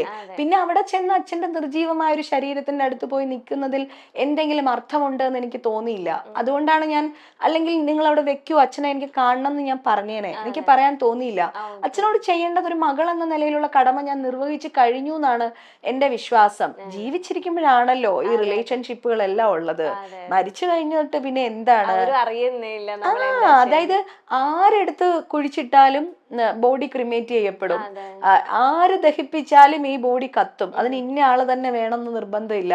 പക്ഷേ നമ്മൾ ജീവിച്ചിരിക്കുന്ന സമയത്ത് ആരോട് എന്തൊക്കെ ചെയ്തു എന്നുള്ളത് കൃത്യമായിട്ട് നമ്മുടെ ഓർമ്മകളിൽ ഉണ്ടാവും, അല്ലേ?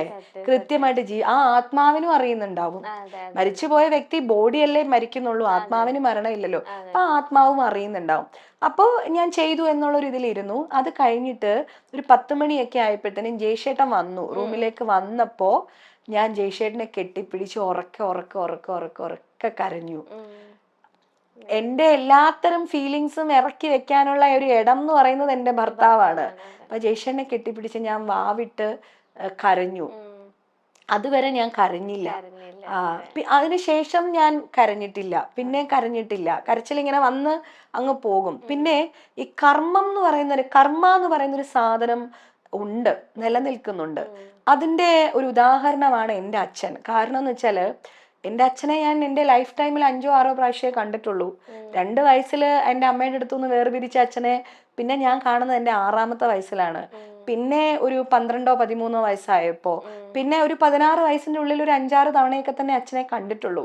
അച്ഛനോട് വളരെ സ്നേഹമാണ് ഉള്ളിൽ, ഇപ്പോഴും എനിക്ക് ഭയങ്കര സ്നേഹം തന്നെയാണ്. അമ്മയോടുള്ളതിനേക്കാൾ കൂടുതൽ സ്നേഹം തീർച്ചയായിട്ടും എൻ്റെ അച്ഛനോട് തന്നെയാണ്. എനിക്ക് ഭയങ്കര സ്നേഹമാണ്. പക്ഷെ ഒരു സ്ത്രീ ആയതുകൊണ്ട് ഞാൻ എൻ്റെ അമ്മയ്ക്കൊപ്പം നിൽക്കും. എപ്പോഴും അമ്മേനെ ആയിരിക്കും മാനസികമായിട്ട് സപ്പോർട്ട് ഉണ്ടാകുന്നതെങ്കിലും ഒരു മകൾക്ക് എപ്പോഴും അച്ഛനോടായിരിക്കും അറ്റാച്ച്മെന്റ് കൂടുതൽ. അപ്പോ ഞാനിപ്പോ ഈ ഒരു സംസ്കാരത്തിലാണല്ലോ ജീവിക്കുന്നത്, ഹിന്ദു കൾച്ചറിലാണല്ലോ ജീവിക്കുന്നത്. എൻ്റെ അച്ഛനും ഒക്കെ ഇഷ്ടമാണ്. വളരെ മൂകാംബിക അമ്മയുടെ അടുത്തൊക്കെ പോവുകയൊക്കെ ചെയ്യുന്ന ആളായിരുന്നു അച്ഛൻ അങ്ങനെ ഒരു തീവ്രമായ ഒരു മതവിശ്വാസി ആയിരുന്നില്ല. അച്ഛൻ്റെ ഒക്കെ മനസ്സിലാ ഒരു ഇത് ഭയങ്കരമായിട്ട് ഹിന്ദു ഒരു ഉണ്ടായിരുന്നു, സ്പിരിച്വാലിറ്റി ഉള്ള ആളായിരുന്നു അച്ഛൻ. അതുകൊണ്ട് തന്നെ എൻ്റെ ആഗ്രഹം അച്ഛന് വേണ്ടിയിട്ട് ബലിയിടണം എന്നുള്ളത് എൻ്റെ ഭയങ്കര ആഗ്രഹമായിരുന്നു. അപ്പോൾ ഈ അച്ഛൻ മരിച്ച ആ സമയങ്ങളിലെല്ലാം ഞാനൊരു പിന്നെ അറൗണ്ട് ഒരു 13-14 ദിവസത്തോളം ഒക്കെ ഞാൻ അവിടെ ട്രീറ്റ്മെന്റിലായിരുന്നു. അപ്പൊ ഈ ബലിയിടേണ്ട സമയം സത്യം പറഞ്ഞാൽ കഴിഞ്ഞുപോയി. അത് കഴിഞ്ഞിട്ട് ഒരു കർത്തവാവ് എന്തോ വന്നപ്പോ ഞാൻ പ്ലാൻ ചെയ്യുമ്പോൾ എനിക്ക് ശാരീരികമായിട്ട് അശുദ്ധിയായിട്ട് ബലിയിടാനായിട്ട് പോകാൻ പറ്റിയില്ല. അപ്പൊ എവിടെയോ ഇങ്ങനെ ആരോ പറഞ്ഞു, എൻ്റെ അടുത്ത് ഹസ്ബൻഡോ ആരോ എനിക്ക് പറഞ്ഞു തന്നു, നമുക്കിനി അടുത്ത കർക്കിടക വാവ് വരുമല്ലോ, ആ സമയത്ത് ബലിയിടാം എന്ന് ഓർത്തു.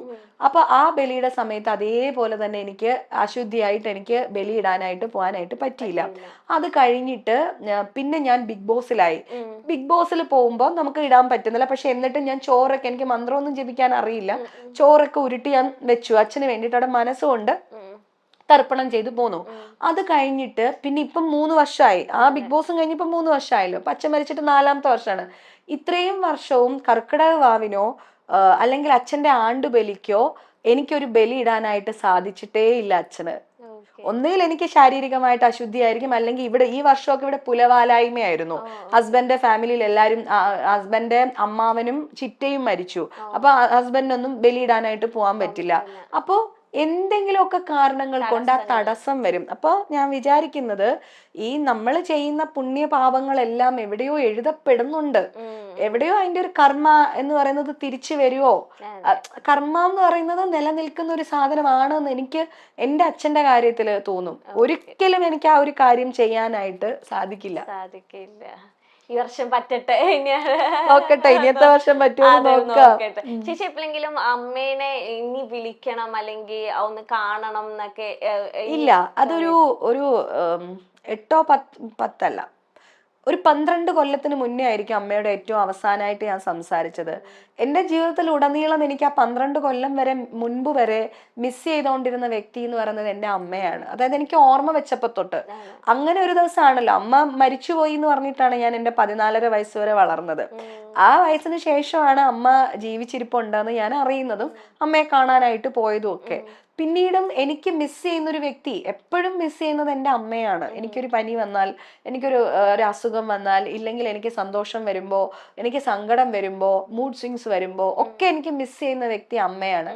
കല്യാണം കഴിഞ്ഞിട്ട് പോലും പല പ്രാവശ്യം ഞാൻ ഹസ്ബൻഡ് വീട്ടിൽ നിന്ന് അമ്മയെ കാണാനായിട്ട് പോയി അവിടെ നിൽക്കുകയൊക്കെ ചെയ്തിട്ടുണ്ട്. പക്ഷെ അവർക്ക് എന്നോട് ഇത്ര സുഖകരമായൊരു സ്നേഹത്തിലൊന്നും അല്ല അവർ ഇടപെടുന്നതെങ്കിൽ പോലും അവരെന്ന് ഉദ്ദേശിക്കുന്നത് ആ ഹോൾ ഫാമിലി, എൻ്റെ ഫാമിലി വലിയ സന്തോഷം, പ്രത്യേകിച്ച് മതത്തിൽ നിന്ന് പോയി കല്യാണം കൂടെ കഴിച്ചിട്ട് ജയശേട്ടനെ കാണണം എന്ന് പറഞ്ഞിട്ട് ജയശേട്ടനെ ഒക്കെ കൊണ്ടുപോയിട്ടുണ്ട്. കാസ്റ്റ് കൺവേർട്ട് ചെയ്യുന്ന കാര്യം പറഞ്ഞു, അതിനോട് നമുക്കൊരു താല്പര്യം ഉണ്ടായിരുന്നില്ല. അങ്ങനെയൊക്കെ ഇരുന്നു. പിന്നെയും കായംകുളം വഴിയൊക്കെ പോകുമ്പോൾ ഞാൻ അമ്മയെ കാണാൻ കയറാറുണ്ട്. എന്തെങ്കിലും 2 വാക്ക് പറയും, എൻ്റെ കയ്യിലുള്ള കാശോ എന്തെങ്കിലുമൊക്കെ അമ്മയ്ക്ക് കൊണ്ട് കൊടുക്കാറുണ്ട്. ഇങ്ങനെയൊക്കെ ഉണ്ട്. പക്ഷേ ഒരു പ്രോപ്പർ ആയിട്ട് എല്ലാ ദിവസവും വിളിച്ച് അല്ലെങ്കിൽ മോൾ എന്ത് ചെയ്യുന്നു ഇങ്ങോട്ട് വിളിച്ച് അങ്ങനെയൊന്നും ചെയ്യാറില്ല. ചെയ്തിരുന്നെങ്കിൽ എന്ന് എനിക്ക് എപ്പോഴും ആഗ്രഹം തോന്നും. എൻ്റെ ആഗ്രഹം കൊണ്ടാണ് ഞാൻ അമ്മയെ കാണാൻ പൊക്കോണ്ടിരുന്നതൊക്കെ. പിന്നെ ഇങ്ങനെ എനിക്ക് മിസ് ചെയ്യുന്ന സമയത്തൊക്കെ നമ്മൾ അമ്മയെ വിളിച്ചിട്ടുണ്ടെങ്കിൽ അമ്മ ഭയങ്കരമായിട്ട് ചീത്ത വാക്കുകൾ പറയും നമ്മളെ. എന്തിനാന്ന് പോലും അറിയില്ല, ഭയങ്കരമായിട്ട് ദേഷ്യപ്പെടും. ഞാൻ നിസ്കരിക്കായിരുന്നു, നിനക്ക് പറയാനുള്ളത് പറഞ്ഞിട്ട് വെച്ചിട്ട് പോ എന്നൊക്കെ ഉള്ള രീതിയിലൊക്കെയാണ് അമ്മയുടെ എപ്പോഴും സംസാരം. അങ്ങനെ അങ്ങനെ അങ്ങനെ പിന്നെ ചീത്ത വാക്കുകൾ, നല്ല കടുകട്ടി ചീത്ത വാക്കുകളൊക്കെ അമ്മ പറയും. അപ്പോൾ അങ്ങനെ ആയി കഴിഞ്ഞപ്പോഴത്തേക്ക് ഒരു ദിവസം 12 വർഷത്തിന് മുൻപ് എനിക്ക് തോന്നി, ഇതേ ഒരു തോട്ട് എനിക്ക് വരികയാണ്, ഒരു കാര്യം ഇല്ല എന്ന് വെക്കുന്നിടം വരെയല്ലേ നമുക്ക് പ്രശ്നമുള്ളൂ. ഇല്ല എന്ന് വെച്ച് കഴിഞ്ഞാൽ പിന്നെ നമ്മൾ അത് അന്വേഷിച്ചു പോയില്ല, അത്തരം ചിന്തകളൊന്നും നമുക്ക് വരില്ല. അതുകൊണ്ട് ഞാൻ എന്ത് ചെയ്തു, അമ്മയുടെ അടുത്ത് തന്നെ ഞാൻ പറഞ്ഞു, നിങ്ങൾ പറയുന്ന പോലെയൊക്കെ തിരിച്ചു പറയാൻ എനിക്ക് നല്ലതുപോലെ അറിയാം. ഈ തെറി ചീത്ത എന്നൊക്കെ പറയുന്നത് മലയാള ഭാഷയിലെ ആലങ്കാരിക പദങ്ങളാണ്, മനസ്സിലായില്ലേ? ഇതൊക്കെ നന്നായിട്ട് ഉപയോഗിക്കാൻ എല്ലാ മനുഷ്യന്മാർക്കും അറിയാം. പിന്നെ ഇത് ഉപയോഗിക്കണോ വേണ്ടോ എന്നുള്ളത് അവരവരുടെ സംസ്കാരം പോലെയാണ് നമ്മൾ ഉപയോഗിക്കാതിരിക്കുന്നത്, അല്ലാണ്ട് അറിയാഞ്ഞിട്ടല്ല. എല്ലാ മനുഷ്യർക്കും അറിയാം. അപ്പോ എൻ്റെ സംസ്കാരം അനുവദിക്കാത്തതുണ്ട്. പക്ഷെ ഇനി ഒരമ്മ എന്ന് പറഞ്ഞിട്ട് ഞാൻ നിങ്ങളെ വിളിക്കുകയോ കാണുകയോ അന്വേഷിക്കുകയോ ചെയ്യില്ല എന്ന് പറഞ്ഞിട്ട് 12 കൊല്ലത്തിന് മുൻപ് ആ ബന്ധം ഞാൻ അവിടെ ഉപേക്ഷിച്ചതാണ്. എനിക്കറിയില്ല ഇനി ആ നാളെ അമ്മയ്ക്ക് എന്തെങ്കിലും വന്നു എന്നറിഞ്ഞപ്പോലും അമ്മയ്ക്ക് എന്തെങ്കിലും ആവശ്യങ്ങളുണ്ടെങ്കിൽ അമ്മയ്ക്ക് എൻ്റെ അടുത്തേക്ക് വരാം. പക്ഷെ ഞാനായിട്ട് അമ്മയെ പോയി കാണുമെന്നോ അല്ലെങ്കിൽ എന്താ പറയാ, എൻ്റെ അമ്മ എന്ന് പറഞ്ഞാൽ ഞങ്ങളുടെ അസോസിയേഷനിൽ ഒരുപാട് അമ്മമാരുണ്ട്. ഇപ്പൊ അതേ ഓമന ഔസേഫ് എന്ന് പറഞ്ഞ അമ്മയ്ക്ക് മുട്ടിന് നീ സർജറി ആയിരുന്നു. അപ്പൊ ഞങ്ങൾ കാണാൻ പോയി, അമ്മയുടെ അടുത്തിരുന്ന് പാട്ടൊക്കെ പാടിക്കൊടുത്തു, അങ്ങനെ ചെയ്തു. ലളിതാമ്മയെ ഒരു മകളെ പോലെ ഞാൻ നോക്കിയിട്ടുണ്ട്. ലളിതാമ്മയുടെ കൂടെ ഹോസ്പിറ്റലിൽ പോയിട്ടുണ്ട്, എല്ലാം നിന്നിട്ടുണ്ട്. അതുപോലെ എന്താ പറയാ, ഒരുപാട് അമ്മമാര് അമ്മയുടെ ഉള്ളിൽ തന്നെ ഉണ്ട്, അമ്മമാരുണ്ട്. അവരുടെയൊക്കെ വിശേഷങ്ങൾ അന്വേഷിക്കാറും സങ്കടപ്പെടാറും ഒക്കെ ഉണ്ട്. മേളിൽ എന്ന് പറഞ്ഞ ഒരു ആന്റി ഉണ്ട്, എനിക്ക് ഒത്തിരി സ്നേഹമാണ് മേളിൻ ആന്റിയുടെ അടുത്ത്. പിന്നെ ചേർത്തല ലളിത ആന്റി, സിനിമയിൽ ഞാൻ വരാൻ കാരണക്കാരിയും കൂടിയായ ഒരു ആന്റിയാണ് ചേർത്തല ലളിത ആന്റി. കാലടി ഓമന അമ്മ, എനിക്ക് ഏറ്റവും ഇഷ്ടമുള്ള ഒരു അമ്മയാണ് കാലടി ഓമന അമ്മ. ജീജ സുരേന്ദ്രൻ ആന്റി, ഇങ്ങനെ കുറേ അമ്മമാരുണ്ട്. എനിക്ക് ഒത്തിരി അമ്മമാരുടെ സ്നേഹത്തിന്റെ നടുക്കാണ് ഞാൻ. അതുകൊണ്ട് എനിക്ക് ഈ അമ്മമാർക്ക് എന്തെങ്കിലും പറ്റിയെന്ന് കേൾക്കുമ്പോൾ തോന്നുന്ന ഒരു വിഷമോ ഇതൊന്നും വരുമെന്നോ അല്ലെങ്കിൽ ഞാൻ ഇനി എൻ്റെ അമ്മയെ കാണാനായിട്ട് പോകുന്നൊന്നും എനിക്കറിയില്ല. ഞാനായതുകൊണ്ട് ഒരു സാധ്യതയില്ല. വേണ്ട എന്നൊരു ഒന്ന് വെച്ച് കഴിഞ്ഞാൽ വേണ്ടാന്ന് വെക്കാൻ വളരെ മനക്കെട്ടിയുള്ള ആളാണ്. അതുകൊണ്ട് അങ്ങനെ ഞാൻ പോകുമെന്ന് എനിക്ക് തോന്നുന്നതേ ഇല്ല. എനിക്ക് തോന്നുന്നു മാധു ഭയങ്കര ലക്കി ആയിരിക്കും. കാരണം നമുക്ക് ബാല്യത്തിൽ കിട്ടും, ഇപ്പൊ ചേച്ചിക്ക് കിട്ടാത്ത ഒരു അമ്മയുടെ സ്നേഹം അല്ല അപ്പൊ അതെല്ലാം ഇപ്പൊ ചേച്ചി മാധുവിന് കൊടുക്കുന്നുണ്ട്. അതെനിക്ക് പറ്റില്ല. ഞാൻ ചോദിച്ചു അമ്മ അല്ല മാധു ഇങ്ങനെ പറഞ്ഞു അമ്മ എന്നെ ചീത്ത പറഞ്ഞു. അപ്പൊ ഞാൻ പറഞ്ഞു എന്ത് ചീത്ത അമ്മ, അപ്പൊ അടിക്കണം എങ്ങനെയാ അത് കാണിച്ചു കൊടുക്കാൻ പറഞ്ഞു. അമ്മ ഇന്നേ വരെ മാധുവിനെ അടിച്ചത് ഇങ്ങനെ അടിക്കുള്ളൂ, ഇങ്ങനെ പിടിക്കും കൈ, എന്നിട്ട് ചന്തിക്ക് ഇങ്ങനെ ഇങ്ങനെയാണ് അടിക്കുക. അപ്പൊ എനിക്ക് മനസ്സിലായി, കാരണം ചേച്ചിക്ക് ആ ഒരു സ്നേഹം കിട്ടിയത്. അപ്പൊ നമുക്കൊരു ആഗ്രഹമുണ്ട്, നമുക്കൊരു മോളുണ്ടാകുമ്പോൾ ഒരു 100 അല്ല ഒരു 110 മടങ്ങ് അവരെ നല്ല വഴക്ക് പറയും മാധുവിനെ. മാധുവിന്റെ കാര്യത്തിൽ വളരെ സ്ട്രിക്റ്റ് ആയിട്ട്. മാധുവിന് ഞങ്ങൾ 12 വർഷം കാത്തിരുന്ന് കിട്ടിയതാണ്. മാധു സുപ്രീം പ്രിമച്വർ ബേബി ആയിരുന്നു. പ്രഗ്നൻസിയുടെ 27th വീക്കിലാണ് മാധു ജനിച്ചത്. 1 kg ഉണ്ടായിരുന്നുള്ളൂ. ഇതൊക്കെ ശരിയാണ്. പക്ഷെ അത്തരം എന്താ പറയുക ഇളവുകളൊന്നും മാധുവിന്റെ കിട്ടാറില്ല എന്നുള്ളതാണ് സത്യം. മാധുവിനെ ഞാൻ തല്ലാറില്ലെന്നുള്ളതേ ഉള്ളൂ, നല്ല വഴക്ക് പറയാറുണ്ട് മാധുവിനെ. ഈ ഒരു പ്രായത്തിൽ നമ്മൾ കുട്ടികളെ എന്താ പറയാ അവരുടെ ക്യാരക്ടർ മോഡിഫിക്കേഷനും കാര്യങ്ങളെല്ലാം നടക്കുന്ന ഒരു സമയമല്ലേ. അതുകൊണ്ട് കൃത്യമായിട്ടുള്ള ഇടപെടലുകൾ ഉണ്ടാവാറുണ്ട്. ഈ ഭക്തി അങ്ങനത്തെ കാര്യമൊന്നും കമ്പൽ ചെയ്യുന്നില്ലെങ്കിലും ഒരു കുട്ടി സമൂഹത്തിൽ എങ്ങനെയാണ് വളരേണ്ടതെന്നുള്ളൊരു ബോധം നമുക്കുണ്ടല്ലോ. ആ ബോധത്തിൽ തന്നെയാണ് മാധുവിനെ വളർത്തുന്നത്. അതിലൊന്നും മാധു നന്നായിട്ട് പഠിക്കണം, നിർബന്ധമാണ്. പിന്നെ എന്താ പറയാ അച്ഛനെ റെസ്പെക്ട് ചെയ്യണം, അമ്മയെ എന്നെ റെസ്പെക്ട് ചെയ്യണമെന്ന് ഞാൻ അങ്ങനെ പറയാറില്ല. പിന്നെ മുതിർന്നവരെ റെസ്പെക്ട് ചെയ്യണം. വിളക്ക് കത്തിക്കുമ്പോൾ നിർബന്ധമായിട്ടും വന്ന് നിന്നിരിക്കണം. എന്തെങ്കിലും മാധു അത് എടുത്തോണ്ട് വരൂ എന്ന് പറഞ്ഞാൽ മാധു ചെയ്തിരിക്കണം. മാധു പിന്നെ കുളിക്കാൻ പറഞ്ഞാൽ മാധു കുളിച്ചിരിക്കണം. ഇങ്ങനെ കുട്ടിയുടെ കുറച്ചു നേരമൊക്കെ ഞാൻ അത് വിട്ടുകൊടുക്കും. പക്ഷെ പിന്നെ ഞാൻ അങ്ങനെ സമ്മതിക്കാറില്ല. മാധുവിനെ കുറുമ്പ് കാണിച്ചാലൊക്കെ നല്ല വഴക്കും അടി കിട്ടാറില്ലെന്നേ ഉള്ളൂ. അടിക്കുന്നില്ല, ഞാൻ അടിയൊക്കെ എടുത്തിവിടെ വെക്കും. അത് അവക്കും അറിയാം, ഉപദ്രവിക്കില്ല. പക്ഷെ ചീത്ത വഴക്കുണ്ടാക്കും. വഴക്ക് പറയുന്നത് ഭയങ്കര ഫീൽ ചെയ്യും, അതിന് നന്നായിട്ട് ഫീൽ ചെയ്യും. അല്ല, എനിക്ക് മാധു എന്താ വലുതാകുമ്പോ തിരിച്ച് ഈ സ്നേഹങ്ങളെല്ലാം ചേച്ചിക്ക് തന്നെ തരട്ടെ എന്ന് ഞാൻ ഭയങ്കരമായിട്ട് അങ്ങനെ ഒരു പ്രതീക്ഷയില്ല മോളെ. കാര്യം എന്ന് വെച്ചാല് ഞാൻ സ്നേഹിച്ചവരാരും എന്നെ തിരിച്ച് സ്നേഹിച്ചിട്ടില്ല. അതുകൊണ്ട് ആകെ ജയശേട്ടനുള്ളു. അപ്പൊ എനിക്ക് തോന്നുന്നു ഞാൻ ജയശേട്ടനെ സ്നേഹിക്കുന്നതിനെക്കാട്ടിലും ജയശേട്ടൻ എന്നെ സ്നേഹിക്കുന്നുണ്ട്. അത് എന്റെ മിടുക്കല്ല, അത് ജയശേട്ടന്റെ കഴിവാണ്. എന്നെ കൊണ്ടു നടക്കുന്നത് ജയശേട്ടന്റെ കഴിവാണ് കേട്ടോ, അല്ലാണ്ട് എന്റെ മിടുക്കല്ല. ഞാൻ ഒരു ഭർത്താവിനോട് ഇങ്ങനെയൊക്കെയാണോ പെരുമാറേണ്ടതെന്ന് ചോദിച്ചാൽ എനിക്ക് സത്യം പറഞ്ഞാൽ അറിയില്ല. ഒരു സ്കൂളിൽ പഠിക്കുന്ന കുട്ടിയാണ് ജയശേട്ടൻ കല്യാണം കഴിച്ചോട്ടെ. ഇന്നും ആ കുട്ടി ജയശേട്ടന്റെ മുന്നിൽ അങ്ങനെ വളർന്നു വലുതായിട്ടൊന്നും ഇല്ല. ഇപ്പൊ 40 വയസ്സായി എനിക്ക്. പക്ഷെ ആ ഒരു മെച്യൂരിറ്റിയിൽ എനിക്ക് ജയശേട്ടൻ്റെ അടുത്ത് ഒരു ദിവസം പോലും പെരുമാറാൻ പറ്റില്ല. ഒരു 100 സോറി എങ്കിലും ഞാൻ ഒരു ദിവസം ജയശേട്ടനോട് ഇപ്പോഴും പറയാം. ജയശേട്ടൻ പറയാം ഇതും അതും തമ്മിൽ വലിയ വ്യത്യാസമൊന്നും ഇല്ലല്ലോ. മാധുവിനെ എന്നെയും കൂടെ ഒരു വലിയ വ്യത്യാസത്തിലൊന്നും ജയശേട്ടൻ കാണുന്നില്ല. അത് ജയശേട്ടൻ എന്നെ ഇങ്ങോട്ട് സ്നേഹിക്കുന്നത് ജയശേട്ടന്റെ മനസ്സിന്റെ വലിപ്പമാണ്. അല്ലാണ്ട് എക്സെപ്റ്റ് ജയശേട്ടൻ ഞാൻ ആരെ സ്നേഹിച്ചാലും എനിക്ക് ആ സ്നേഹവും കരുതലും സപ്പോർട്ടും ഒന്നും ഒരിടത്തുനിന്നും എനിക്ക് കിട്ടാറില്ല. അതിപ്പം ഞാൻ മകളായതുകൊണ്ട് മകൾ എന്നെ തിരിച്ച് സ്നേഹിക്കണം എന്നൊരു വാശിയും എനിക്കില്ല. കാരണം ഞാൻ എല്ലാമായിട്ട് ഞാൻ ഭയങ്കര യൂസ്ഡ് ആണ്. എല്ലാത്തരം നിരാസങ്ങളുമായിട്ട്, എല്ലാത്തരം നിരാകാരങ്ങളുമായിട്ട്, എല്ലാ തിരസ്കാരങ്ങളുമായിട്ടൊക്കെ ഞാൻ വളരെ യൂസ്ഡ് ആയിട്ടുള്ള ഒരു വ്യക്തി ആയതുകൊണ്ട് ഇന്ന വ്യക്തി എന്നോട് ഇന്ന രീതിയിൽ പെരുമാറണം എന്ന് എനിക്ക് യാതൊരു നിർബന്ധവും ഇല്ല. ഞാൻ ചേച്ചിയുടെ ഓൾഡ് ഇന്റർവ്യൂവിൽ ഇങ്ങനെ പറഞ്ഞു, ചേച്ചിക്ക് വീട്ടിൽ എപ്പോഴും എല്ലാ സാധനങ്ങളും നിറഞ്ഞു ഒന്നും ഉണ്ടാക്കിയില്ലേലും കുഴപ്പമില്ല. അപ്പൊ ജയശേട്ടൻ പറഞ്ഞു വീട്ടിൽ വന്ന് നോക്കുമ്പോ അറിയാം മാർജിൻ ഫ്രീ മാർക്കറ്റ് ആണ്. അപ്പൊ ഞങ്ങൾ ഒരു ദിവസം ഹോം ടൂർ ചെയ്യാൻ വരുന്നുണ്ട്. ഇപ്പോഴും അങ്ങനെ തന്നെയാണ്. അതായത് ഇപ്പോഴും ഞാൻ ഇപ്പൊ വീട്ടിൽ നിൽക്കുന്നെങ്കിൽ ഞാൻ പ്യോർ വെജിറ്റേറിയൻ ആണ്. ഒരു നോൺ വെജ് മുട്ട കഴിക്കില്ല, മുട്ട ചേർത്തൊരു സാധനം പോലും ഞാൻ കഴിക്കില്ല.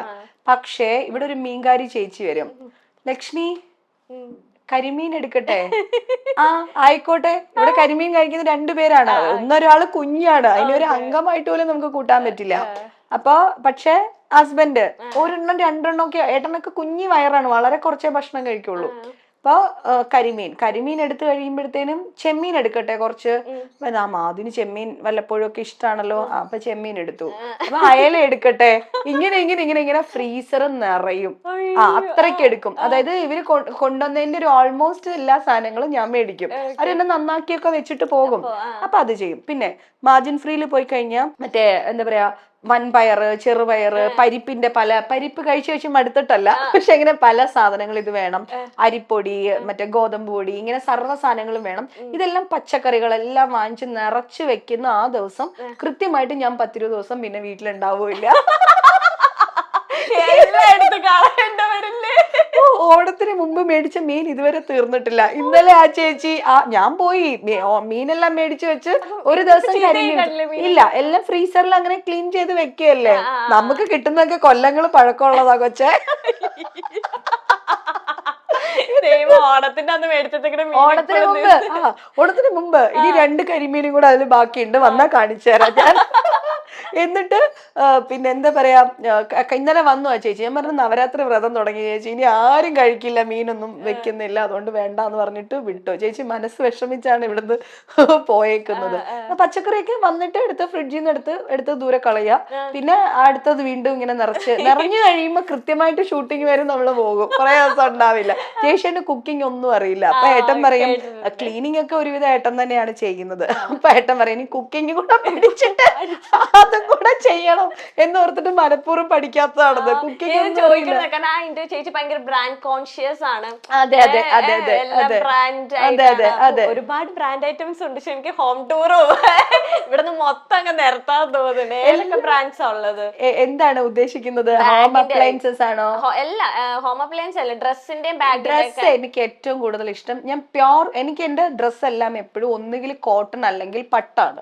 അല്ലാത്ത സാരി, ഇതൊക്കെ ഈ മൊഡാൾ സിൽക്ക് എന്ന് പറഞ്ഞ സാരിയാണ്. അപ്പം ഇങ്ങനത്തെ ഒക്കെ വളരെ കുറച്ച് സാരികളൊക്കെ ഉള്ളൂ, വളരെ കുറച്ച്. ഞാനൊരു ദിവസം സാരീസിന്റെ എന്തായാലും കാണിച്ചു തരാം. അപ്പൊ പട്ട് സാരിയും കോട്ടൺ സാരിയാണ് ഏറ്റവും കൂടുതൽ. അപ്പൊ അതിൽ തന്നെ പ്യോർ പട്ട്, പ്യോർ കോട്ടൺ, ഇത് രണ്ടുമാണ് ഏറ്റവും കൂടുതൽ എനിക്കുള്ളത്. എന്റെ ഈ ഇതിലൊക്കെ പ്രോഗ്രാംസിലൊക്കെ കണ്ടാൽ തന്നെ മനസ്സിലാവും. അപ്പൊ സൽവാർസ് ആണെങ്കിലും അങ്ങനെയാണ്, ഒന്നുകിൽ പട്ട് അല്ലെങ്കിൽ കോട്ടൺ. ഇത് രണ്ടും ഫാബ് ഇന്ത്യയുടെ ആയിരിക്കും. ഫാബ് ഇന്ത്യക്ക് ഒരു 2-3 ഡ്രസ്സ് മേടിച്ചിറക്കുമ്പോ ഒരു 35,000, 40,000, 50,000 ഒക്കെ. അങ്ങനെ നമ്മള് ബിഗ് ബോസിൽ നിൽക്കുന്ന സമയത്ത് പോലും വീട്ടിലിടുന്ന കുർത്തീസ് എല്ലാം ഫാബിന്റെയാണ്, അവരുടെയാണ് എല്ലാം. പാൻസ് എല്ലാം അവരുടെയാണ്. പിന്നെ W എന്നുള്ള ബ്രാൻഡ് ഭയങ്കര ഇഷ്ടമാണ്. ഈ 2 ബ്രാൻഡുകളാണ് ഞാൻ ഡ്രസ്സിൽ ഏറ്റവും കൂടുതലായിട്ട്. പിന്നെ ഖാദി, കോട്ടൺ, ഇങ്ങനത്തെ സാധനങ്ങൾ. ട്രഡീഷണൽ ബ്രാൻഡ്സ്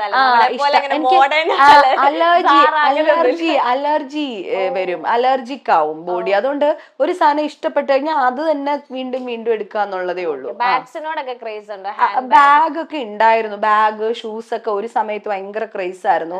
അപ്പൊ അതൊന്നും അത്ര മുതലാകുന്ന കാര്യമല്ല. പിന്നെ ജയശേട്ടൻ ഒരു സാധനം എടുക്കുന്നു എന്ന് വിചാരിക്കുക. ജയശേട്ടൻ ചിലപ്പോ ഒരു 8,000-ന്റെയോ 10,000-ന്റെയോ ഒക്കെ ആയിരിക്കും ജയശേട്ടൻ വാങ്ങിക്കുന്ന ഷർട്ടും സാധനങ്ങളൊക്കെ. ഏട്ടന്റെ ഷൂസ് എല്ലാം ഭയങ്കര ബ്രാൻഡഡ്, വുഡ്ലാൻഡ്സിന്റെ മറ്റൊക്കെയാണ്. അപ്പം ഇതൊക്കെ ഞാൻ ഏട്ടൻ എടുക്കുമ്പോ ഞാൻ സൈലന്റ് ആയിട്ട് നിൽക്കും. എടുത്തോ, കൊള്ളാലോ, സൂപ്പർ ആയിട്ടുണ്ടെന്ന്. ആ സമയം ഞാൻ എന്തിലെങ്കിലും ഒന്ന് കൈവച്ച അപ്പൊ തുടങ്ങി ജയിച്ചിട്ട്, നിനക്ക് ബാഗ് ഇല്ലേ ലക്ഷ്മി, നിനക്ക് ഇത്ര ബാഗ് ഉണ്ട്, പിന്നെ എന്തിനാ അതിന്റെ ആവശ്യം, എന്തിനാ എന്നൊക്കെ ചോദിക്കും. അപ്പൊ പിന്നെ അങ്ങനെ കണ്ണിങ്ങനെ ചുളുക്കി. ഇപ്പൊ ഞാനൊരു കുങ്കുമം വാങ്ങിക്കുന്ന, അത് പെണ്ണുങ്ങൾക്ക് ക്രേസ് ഇതൊക്കെയാണല്ലോ. അപ്പൊ എത്ര കുങ്കുമം ഉണ്ടെങ്കിലും വീണ്ടും വീണ്ടും ചെന്നിട്ട് കുങ്കുമം, ഈ പല കളർ കുങ്കുമൊക്കെ ഇഷ്ടാ. ഈ ചോപ്പിന്റെ തന്നെ പല ചോപ്പ്, മെറൂണിന്റെ തന്നെ പല മെറൂൺ, ഇതൊക്കെ ഇഷ്ടാ. അപ്പൊ അമ്പലങ്ങളിലൊക്കെ പോകുമ്പോ ഇതൊക്കെ കാണുമ്പോഴത്തേനും ഇത് വാങ്ങി, നിനക്ക് വേറെ പണി, നിനക്ക് കഴിഞ്ഞ ആഴ്ചയല്ലേ നീ മേടിച്ചു, എന്തിനാന്ന് ചോദിക്കും. അപ്പൊ എനിക്ക് അങ്ങനെ പറയുമ്പോ എനിക്കത് മേടിക്കാനായിട്ട് തോന്നില്ല. അങ്ങനെയൊക്കെ ഈ ബാഗ്സിനോടൊക്കെ ഉള്ള ഇഷ്ടം അങ്ങനെ അങ്ങ് പോയിട്ട് ഒരു ബാഗ് തന്നെ മാക്സിമം യൂസ് ചെയ്യുക, ആ രീതിയില്. ബാഗ്സ് ഒക്കെ അങ്ങനെ ബ്രാൻഡഡ് അല്ല എടുക്കുന്നത്, അത് ഭംഗിയും കംഫർട്ടും നോക്കിയിട്ടാണ്. എനിക്ക് ഒത്തിരി വെയിറ്റ് ഉള്ള ബാഗ് ഒക്കെ തോളിൽ ഇടാൻ പറ്റില്ല, എനിക്ക് പെയിൻ വരും, പെട്ടെന്ന് പെയിൻ വരും. അപ്പൊ ഞാൻ നല്ല എയർപോർട്ടിലൊക്കെ നമ്മൾ പോകുമ്പോ നല്ല ബാഗ്സ് ഒക്കെ കാണുമ്പം പിന്നെ ഞാൻ അവിടുന്ന് പർച്ചേസ് ചെയ്യും. എയർപോർട്ടിൽ നിന്നാണ് നല്ല നല്ല ബാഗ്സ് ഒക്കെ കൂടുതലും വാങ്ങിക്കുന്നത്. അങ്ങനെ ബാഗ്സ് വാങ്ങിക്കും. ഇപ്പൊ അങ്ങനെ ബാഗ്സ് അങ്ങനെ ഒരുപാട് ഇല്ല. ഷൂസും ഒന്നും ഇപ്പം, ഹീൽസ് ഒന്നും തീരെ യൂസ് ചെയ്യാറില്ല. എന്നുവെച്ചാൽ ഡിസ്കിന് പ്രശ്നമൊക്കെ വന്നതിന് ശേഷം നോർമൽ ഫ്ലാറ്റ് ഹീൽസ് ഒക്കെയാണ്. അതിപ്പോ മോച്ചി അങ്ങനത്തെ ഏതിലൊക്കെ പോയിട്ട് മേടിക്കും. അതിലൊന്നും അങ്ങനെ മോച്ചിയൊക്കെ ചൂസ് ചെയ്യും കേട്ടോ, അതൊക്കെ നോക്കും. അല്ലാണ്ടൊരു ഈ ഡ്രസ്സിനുള്ളത് പോലത്തെ ഒരു ഇതൊന്നുമില്ല. പിന്നെ ഈ ഹോം അപ്ലയൻസസ് ഒക്കെ ആണെങ്കിൽ നല്ല നല്ല സാധനം നോക്കി മേടിക്കണം. പിന്നെ കാറൊക്കെ, പഴയ കാറ്, സെക്കൻഡ് ഹാൻഡ് കാർ, അതൊന്നും ഇഷ്ടമല്ല. എല്ലാം ഫസ്റ്റ് ഹാൻഡ് ആയിരിക്കണം. ആ കവറൊക്കെ കീറി പൊട്ടിച്ച് അങ്ങനെ അത് വേണം. ആ സീറ്റിന്റെ ഒക്കെ മണം അതൊക്കെ വേണം. സെക്കൻഡ് ഹാൻഡ് സാധനങ്ങളൊന്നും ഇഷ്ടമല്ല. പക്ഷെ വീടുകൾ നോക്കുമ്പോ സെക്കൻഡ് ഹാൻഡ് വീടുകളെ ഇഷ്ടമുള്ളൂ, രണ്ടാമത്തെ വീടുകൾ. അതായത് നമ്മള് UK ഒക്കെ നമ്മൾ പോവുകയാണെങ്കിൽ, US UK ഒക്കെ പോവുകയാണെങ്കിൽ അവരൊന്നും പുതിയ പുതിയ കൺസ്ട്രക്ഷൻസ് അനുവദിക്കില്ലല്ലോ. ഞാൻ എന്റെ ഫ്രണ്ട് വാങ്ങിച്ചിരിക്കുന്ന വീടെന്ന് പറയുന്നത് 120 വർഷം പഴക്കമുള്ള വീടാണ് വാങ്ങിച്ചിരിക്കുന്നത്. ഇന്റീരിയർ എന്ത് വേണമെങ്കിലും ചെയ്യാം, എക്സ്റ്റീരിയർ, പിന്നെ അതിന്റെ ഒരു സ്ട്രക്ചർ ഉണ്ടാവും. ആ സ്ട്രക്ചർ ഒന്നും മാറ്റാനായിട്ട് അവര് സമ്മതിക്കില്ല. അത് നമ്മുടെ ഇവിടെ ഫ്ലഡ് വന്നു കഴിഞ്ഞപ്പോ ഇവിടുത്തെ ആൾക്കാർ പറഞ്ഞില്ലേ, ഈ പിന്നെ റെസ്ക്യൂ ചെയ്യാൻ വന്ന ആൾക്കാർ പറഞ്ഞില്ലേ, കേരളത്തിന്റെ കേരളത്തിന്റെ ഇൻഫ്രാസ്ട്രക്ചർ ഭീകരമാണ്. അതായത് നമ്മളൊരു വീട് വെച്ചിട്ട് വീടിന്റെ പുറത്തൂടെ വീണ്ടും റൂഫ് ഇട്ട് വെക്കും. അപ്പം അവർക്ക് ഇത് ലാൻഡ് ചെയ്യാനൊന്നും പറ്റുന്നില്ല എന്ന് പറയുന്നുണ്ടായിരുന്നല്ലോ, റെസ്ക്യൂ ചെയ്യാൻ പറ്റുന്നില്ല എന്ന് പറയുന്നുണ്ടായിരുന്നല്ലോ. അപ്പൊ നോക്കൂ, വേറെ ഏത് സ്ഥലത്ത് പോലും ഇപ്പൊ രാജസ്ഥാനിൽ നമ്മൾ പോയ രാജസ്ഥാനിലെ വീടുകൾക്ക് ഒരു ഒരു ഒരു ഒരു ഷേപ്പ് ഉണ്ടാവും, ഒരു വാസ്തുവിധി, ഒരു ഷേപ്പ് ഉണ്ട്. അത് എല്ലായിടത്തും ഉണ്ട്. നമുക്ക് മാത്രമാണ് അത്തരം വാസ്തു എന്ന് പറഞ്ഞാൽ എന്താണ്, കൃത്യമായിട്ട് വെള്ളവും വെളിച്ചവും കാറ്റും കയറി ഇറങ്ങുന്നതിനെയാണ് നല്ല തികഞ്ഞ വാസ്തു ഉള്ള സ്ഥലം എന്ന് പറയുന്നത്. അപ്പം ഇതിനെല്ലാം അടച്ചുപൂട്ടി വെച്ചിട്ടല്ല അല്ലേ ചെയ്യുന്നത്. അപ്പൊ എനിക്ക് എപ്പോഴും ഈ പ്രകൃതിയോട് ഭയങ്കര സ്നേഹം കൂടുതലായതുകൊണ്ട് ഇനി ഒരു വീട് വെച്ച് ആ സ്പേസ് കളയണമെന്നോ അല്ലെങ്കിൽ ഈ വീട് ഇടിച്ചു പൊളിച്ച് കളയുക, അത്തരം സങ്കല്പങ്ങൾ ഒന്നും തന്നെ ഇല്ല. വീട് പുതിയതായിരിക്കണം എന്നില്ല, വീട് ഫ്രഷ് ആയിരിക്കണം എന്ന് മാത്രമേ ഉള്ളൂ. വീട് പുതിയ വീട് വെക്കണം എന്നില്ല. അപ്പൊ തൃശ്ശൂരത്തെ വീടാണെങ്കിലും ഞങ്ങൾ ഒരു 10-12 വർഷം പഴക്കമുള്ള വീടാണ്. പിന്നെ വിലയ്ക്കും വ്യത്യാസം ഉണ്ടാവും, വില വ്യത്യാസം ഉണ്ടാവും. അപ്പൊ നമുക്ക് നമ്മുടെ ഇഷ്ടത്തിനായത് ഓൾട്ടർ ചെയ്ത് എടുക്കാലോ. അപ്പൊ പോലും ഇതൊക്കെ ഈ പഴയ സാധനങ്ങളൊക്കെ പൊട്ടിച്ചു കൊണ്ട് കളയണ്ടേ, അത് പ്രകൃതിയെ ഹേർട്ട് ചെയ്യില്ലേ എന്നൊക്കെയാണ് എപ്പോഴത്തെയും വിചാരം. അപ്പോ എന്താ പറയാ, പിന്നെ അതുകൊണ്ട് തന്നെ പുതിയ വീടുകൾ ഉണ്ടാക്കാനായിട്ട് എനിക്ക് താല്പര്യമില്ല. ഈ ഉള്ള വീട് തന്നെ വാങ്ങിക്കുക, അതിനെ ഭംഗിയാക്കി മെയിൻറ്റെയിൻ ചെയ്ത് കൊണ്ടുപോകാന്നുള്ളതാണ്. ഇത് ഒരു 20 വർഷം പഴക്കമുള്ള വീടാണ്. ഇതിപ്പോ നമ്മൾ വാങ്ങിച്ച വീടാണ്. 20 വർഷം പഴക്കമുണ്ട് ഈ വീടിന് ശരിക്കും. ഇതൊക്കെ നമ്മൾ ചെയ്താണ്, പിന്നെ ചെയ്താണ്. ഇങ്ങനെയല്ലായിരുന്നു ഞങ്ങൾ സ്ട്രക്ചർ മാറ്റിയത്, നല്ല രസത്തിലൊക്കെ തന്നെയായിരുന്നു. 2 months ആയിട്ടുള്ളൂ ഇവിടെ.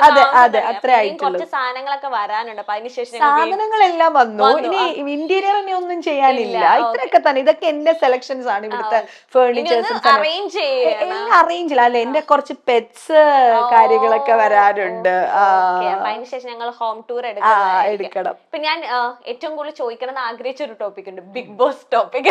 അതിലേക്ക് ലാസ്റ്റ് വരാതെ, കാരണം ഒരു എക്സ് ബിഗ് ബോസ് കോntestant ആയതുകൊണ്ട് ചോദിക്കും. ഇപ്പൊ ബിഗ് ബോസ് നടന്നുകൊണ്ടിരിക്കുകയാണല്ലോ, കാണാറുണ്ടോ? കാണാറില്ല. ചേച്ചിയുടെ പ്രിയപ്പെട്ട ഒരാൾ അതിനകത്തുണ്ടല്ലോ. നിങ്ങൾ സ്റ്റാർ മാജിക് മുതൽ എന്റെ പ്രിയപ്പെട്ടവർ എന്ന് പറയാൻ പറ്റില്ല. സ്റ്റാർ മാജിക്കിൽ ഒരുമിച്ച് ഉണ്ടായിരുന്നു, അത്രേ ഉള്ളൂ. അങ്ങനെ എന്റെ പ്രിയപ്പെട്ട ഒരാളൊന്നും അല്ല. അനു അല്ലേ? അനു വളരെ സ്മാർട്ട് ആയിട്ടുള്ള കുട്ടിയാണ്, വളരെ ബുദ്ധിമതിയായിട്ടുള്ള കുട്ടിയാണ്. She's very intelligent also. അപ്പൊ അങ്ങനെയൊക്കെ ഒരാളാണ് പുള്ളിക്കാരി. ജീവിക്കാൻ അറിയാം നന്നായിട്ട്. അത് വേണല്ലോ, ജീവിക്കാൻ അറിയണം, നിൽക്കാൻ അറിയണം. അതൊക്കെ നന്നായിട്ട് അറിയുന്ന വളരെ ബുദ്ധിമതിയായിട്ടുള്ള, അല്ലെ നമ്മൾ സ്റ്റാർ മാജിക്കിലൊക്കെ ഇന്നസെൻസ് വാരി വിതറിയ പോലത്തെ ക്യാരക്ടർ അല്ല ശരിക്കും അനു. അനു വളരെ സ്ട്രോങ് ആയിട്ടുള്ള ഒരു കണ്ടസ്റ്റന്റ് ആണ്. എന്റെ വിശ്വാസം എങ്ങനെ പ്ലേ ചെയ്തിരിക്കുന്നു എനിക്ക് അറിയില്ല കേട്ടോ, എങ്ങനെ ഗെയിം കളിച്ചു എന്നൊന്നും എനിക്ക് അറിയില്ല. ഇതിപ്പോ എത്ര ദിവസം, കുറെ ദിവസമായില്ലേ? 50 ഡേയ്സ് കഴിഞ്ഞു. ഇത് ഒരു എപ്പിസോഡ് കാണാൻ കണ്ടിട്ടില്ല. അതായത് എന്തെങ്കിലുമൊക്കെ ക്ലിപ്പിംഗ്സ് ഒക്കെ ഞാൻ കാണും. ഈ എന്താ ഉപ്പുമാവ് ഇളക്കാനൊക്കെ അനു അതിന്റെ മേളിൽ കയറി, അപ്പോഴും ഞാൻ വൈറലാവാൻ വേണ്ടി അനു എന്ത് കാട്ടിക്കൂട്ടും. അത് അങ്ങനെയൊക്കെ ഉണ്ട് അനുവിന്. അനുവിനെ ഞാൻ സപ്പോർട്ട് ചെയ്യുന്നുണ്ട് മെന്റലി. അനുവിനെയാണ് എനിക്ക് ഇഷ്ടമാണ്. അനു കളിക്കുന്ന നന്നായിട്ട് വരണം എന്ന് ആഗ്രഹിക്കുന്നുണ്ട്. നിൽക്കും എനിക്ക് അറിയാം. അനുവിന്റെ കാര്യത്തോട് എനിക്ക് പേടിയൊന്നും ഇല്ല, ഒരു പേടിയില്ല. അനുവിനെ അറിയാം, നിൽക്കാൻ അറിയാം. അനുമോളെ എല്ലാരും കൂടെ ടാർഗറ്റ് ചെയ്യുന്നുണ്ട്, ഒറ്റപ്പെടുത്തുന്നുണ്ട്. പക്ഷെ അത് ഭയങ്കര എങ്ങനെങ്കിലൊക്കെ നിൽക്കുക. അതായത് ആൾക്ക് എങ്ങനെ സർവൈവ് ചെയ്യണം എന്നറിയാം, സ്ക്രീൻ എങ്ങനെ കവർ ചെയ്യണം എന്നറിയാം, ഈ സ്ക്രീൻ സ്പേസ് എങ്ങനെ ഉണ്ടാക്കണം എന്നറിയാം. അതെനിക്ക് സ്റ്റാർ മാജിക്കുന്നേ അനുവിന്റെ കഴിവിനെ കുറിച്ച് എനിക്ക് നല്ല ബോധ്യം. ഇപ്പൊ അവിടുത്തെ കണ്ടസ്റ്റന്റ് മനസ്സിലായി. അനുമോളെ എപ്പോഴും പറയുന്നവർക്ക് കുടുംബ പ്രേക്ഷകർ കാണുന്നതാണ്. കുടുംബ പ്രേക്ഷകർ എന്ന് എപ്പോഴും പറയും. അപ്പൊ അവരെങ്ങനെ പറയുന്നുണ്ട്, കണ്ടന്റ് ഉണ്ടാക്കാൻ വേണ്ടിയാണ്. അനുമോളെ എപ്പോഴും ഒരു അനുമോളെ അവിടെ ഇപ്പൊ കുലസ്ത്രീ എന്നാണ് വിളിക്കുന്നത്. ആക്ച്വലി ഞാൻ ബിഗ് ബോസ് ചെയ്യുമ്പോ മോളെ, ഞാൻ ബിഗ് ബോസ് ഒരു എപ്പിസോഡ് പോലും കണ്ടിട്ടില്ല. ആകെ ഞാനിങ്ങനെ ഇതുപോലത്തെ നമ്മുടെ വീണ ഉണ്ടായിരുന്നു, ആര്യ ഉണ്ടായിരുന്നു, ഇവരെയൊക്കെ നമുക്ക് ഇഷ്ടമായതുകൊണ്ട് ഇവരുടെയൊക്കെ എന്തെങ്കിലും ഈ കുഞ്ഞു ക്ലിപ്പിംഗ്സ് അയച്ചു തരും എന്നല്ലാണ്ട് ഞാൻ ഒറ്റ ഫുൾ എപ്പിസോഡ് പോലും കണ്ടിട്ടില്ല. പിന്നെ എനിക്ക് ഇഷ്ടപ്പെടാഞ്ഞ ഒരു ഇത് വന്നത്, ഒരു പെൺകുട്ടി ഉണ്ടല്ലോ, ഒരു ഭയങ്കര ഒരു ആക്ടിവിസ്റ്റ് ആയിട്ടുള്ള പെൺകുട്ടി ഭക്ഷണം എടുത്ത് എറിയോ എന്തോ ചെയ്തൊരു, ജസ്ലാമാണ് ശരി, ഭക്ഷണം എടുത്ത് എറിഞ്ഞ ഒരു ഇതിന്റെ ഇങ്ങനെ ഷോർട്സ് കണ്ടിട്ടുള്ളതാണ് കേട്ടോ, അല്ല കണ്ടിട്ടില്ല. അപ്പൊ ഇന്റർവ്യൂ ഉണ്ടല്ലോ ബിഗ് ബോസിൽ നമ്മൾ പോകുന്ന സമയത്ത് ഇന്റർവ്യൂ ഉണ്ട്. അപ്പം എന്താ ലക്ഷ്മിക്ക് ഇഷ്ടപ്പെടാഞ്ഞോന്ന് ചോദിച്ചപ്പം ഞാൻ പറഞ്ഞു, ഈ ജസ്ല ഇങ്ങനെ ചെയ്തത് എനിക്ക് ഇഷ്ടപ്പെട്ടില്ല എന്ന് പറഞ്ഞു. അപ്പം ഞാനപ്പൊ സ്ഥിരമായിട്ട് കാണാറുണ്ടോ ഇതൊക്കെയാണ് ചോദിച്ചത് ഇന്റർവ്യൂല്. അപ്പൊ ഞാൻ സ്ഥിരമായിട്ട് കാണാറുണ്ടായിരുന്നു. അങ്ങനെ എന്നെ സത്യം പറഞ്ഞാൽ സീസൺ 1 തൊട്ടിട്ട് ഇവര് വിളിക്കുന്നുണ്ടായിരുന്നു. എനിക്ക് പോകാൻ, മോളൊക്കെ ചെറുതായിട്ടൊക്കെ ഞാൻ പോയിട്ടില്ല. അപ്പോ പിന്നെ ഇങ്ങനെ ഇതാണ് പറഞ്ഞത്, ജസ്ല ഭക്ഷണം എടുത്ത് എറിഞ്ഞത് ഇഷ്ടപ്പെട്ടിട്ടില്ല. അപ്പൊ ഇവരോർക്കുന്ന ഞാൻ എന്തോ സ്ഥിരമായിട്ട് ഇത് സ്ഥിരം പ്രേക്ഷകയായിരുന്നു എന്നുള്ള രീതിയിലാണ്. അത് കഴിഞ്ഞിട്ട് പിന്നെ എന്താണ് അതുപോലെ ഇഷ്ടമുള്ള ഡിംബലിന്റെ ഏതോ 1-2 എപ്പിസോഡ്സ് അല്ല, ഇതുപോലെ ഷോർട്സ് ഒക്കെ കണ്ട് എനിക്ക് ഇഷ്ടം തോന്നിയിട്ടുണ്ട്. അപ്പൊ ആരെയാണ് ഇഷ്ടപ്പെട്ടത്? എനിക്ക് ഡിംബലിനെ ആയിരുന്നു ഇഷ്ടം എന്നും പറഞ്ഞു. ഇതല്ലാതെ വീണയുടെ ഇങ്ങനെ ക്ലിപ്പിങ്സ്, നമ്മുടെ ആര്യയുടെ ഒക്കെ ഇങ്ങനെ കണ്ട് അവർക്ക് സുഹൃത്തുക്കളായിട്ട് കിട്ടണ ഇതല്ലാതെ എനിക്ക് ബിഗ് ബോസ് ഷോ ആയിട്ട് ഒരു ബന്ധം ഉണ്ടായിരുന്നില്ല. സത്യത്തിൽ എനിക്ക് തോന്നുന്നു ഞാൻ അങ്ങനെ ത്രൂ ഔട്ട് ഇരുന്ന് കാണുന്ന ഒരാളായിരുന്നു എങ്കിൽ ഞാൻ ബിഗ് ബോസിന് പോവില്ലായിരുന്നു. അപ്പൊ ലാലേട്ടൻ അവിടെ ചെന്നിട്ട് എന്റെ അടുത്ത് ചോദിച്ചപ്പോഴത്തേനും ഞാൻ പറഞ്ഞു ഞാൻ എൻജോയ് ചെയ്യാനാണ്. എൻജോയ് ചെയ്യാൻ പറ്റിയ സ്ഥലം കുറച്ചു ദിവസം കഴിയുമ്പോഴും ഇത് തന്നെ പറയണം എന്ന് ലാലേട്ടൻ പറഞ്ഞു. പക്ഷേ എന്തൊക്കെ പറഞ്ഞാലും ഇനി ഒരു ഓപ്പർച്യൂണിറ്റി വന്നാലും ഞാൻ ബിഗ് ബോസിനെ വിളിച്ചാൽ ഞാൻ പോകും. ഞാൻ പോകും. എനിക്ക് ഇഷ്ടം. കാര്യം എന്ന് വെച്ചാല് നമ്മളും നമ്മുടെ ഒരു ഇന്നർ സോൾ എന്ന് പറയുന്ന ഒരു കാര്യമുണ്ട്. അതുമായിട്ട് സംവദിച്ചിരിക്കാൻ പറ്റുന്ന, ഒരു പീസ്ഫുൾ ആയിട്ട് ഇരിക്കാൻ സത്യം പറയാൻ നമുക്ക് പറ്റും. ഈ അടി വഴക്ക് അതൊക്കെ ഷോയുടെ ഭാഗമാണ്. ഈ ബഹളം, അങ്ങോട്ടും ഇങ്ങോട്ടും ആർഗ്യുമെന്റ്സ്, വ്യക്തി വൈരാഗ്യം, തല്ലിപ്പൊട്ടിക്കൽ, ഇറങ്ങിപ്പോക്ക്, ഇതൊക്കെ അക്രമം, ഇതൊക്കെ ഉണ്ട്. Not at all. ഒരിക്കലും ക്രിയേറ്റഡ് അല്ല. നമ്മൾ എങ്ങനെ പെരുമാറണോ എന്ന് പറഞ്ഞു തരാൻ പറ്റുമോ? ഇല്ല. അതൊക്കെ നമ്മുടെ തന്നെ ഇതാണ്. പക്ഷെ ഇതിനെല്ലാം മാറ്റി വെച്ചാൽ നമുക്ക് നമ്മൾ എന്താണ് എന്ന് സ്വയം മനസ്സിലാക്കാനും തിരിച്ചറിയാനും എല്ലാം പറ്റുന്ന ഒരു നല്ല ഒരു അവസരമാണ് ബിഗ് ബോസ്. തീർച്ചയായിട്ടും ബിഗ് ബോസിൽ വരുമ്പോ ഇപ്പത്തെ എവിക്ഷൻ ഒക്കെ കോമഡി. ഇപ്പൊ ലേറ്റസ്റ്റ് ആയിട്ട് ഒരു കോണ്ടസ്റ്റന്റിന്റെ ഒക്കെ എവിക്റ്റ് ആയപ്പോ ഭയങ്കര ട്രോളും കാര്യങ്ങളും ചേച്ചി ശ്രദ്ധിച്ചിട്ടുണ്ട്.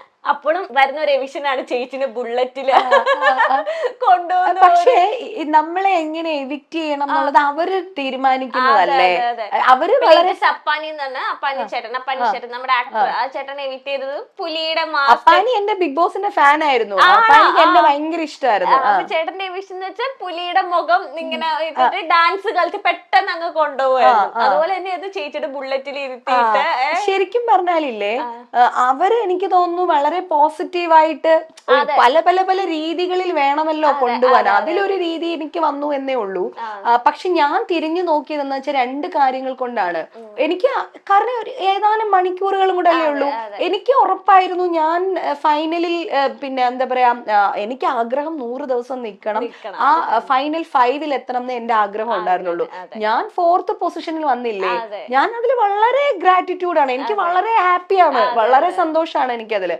പക്ഷെ എനിക്ക് ഫീൽ ചെയ്തെന്ന് പറഞ്ഞാല് ഞാൻ ഇവരോട് ആരുടെ യാത്ര പറഞ്ഞില്ല.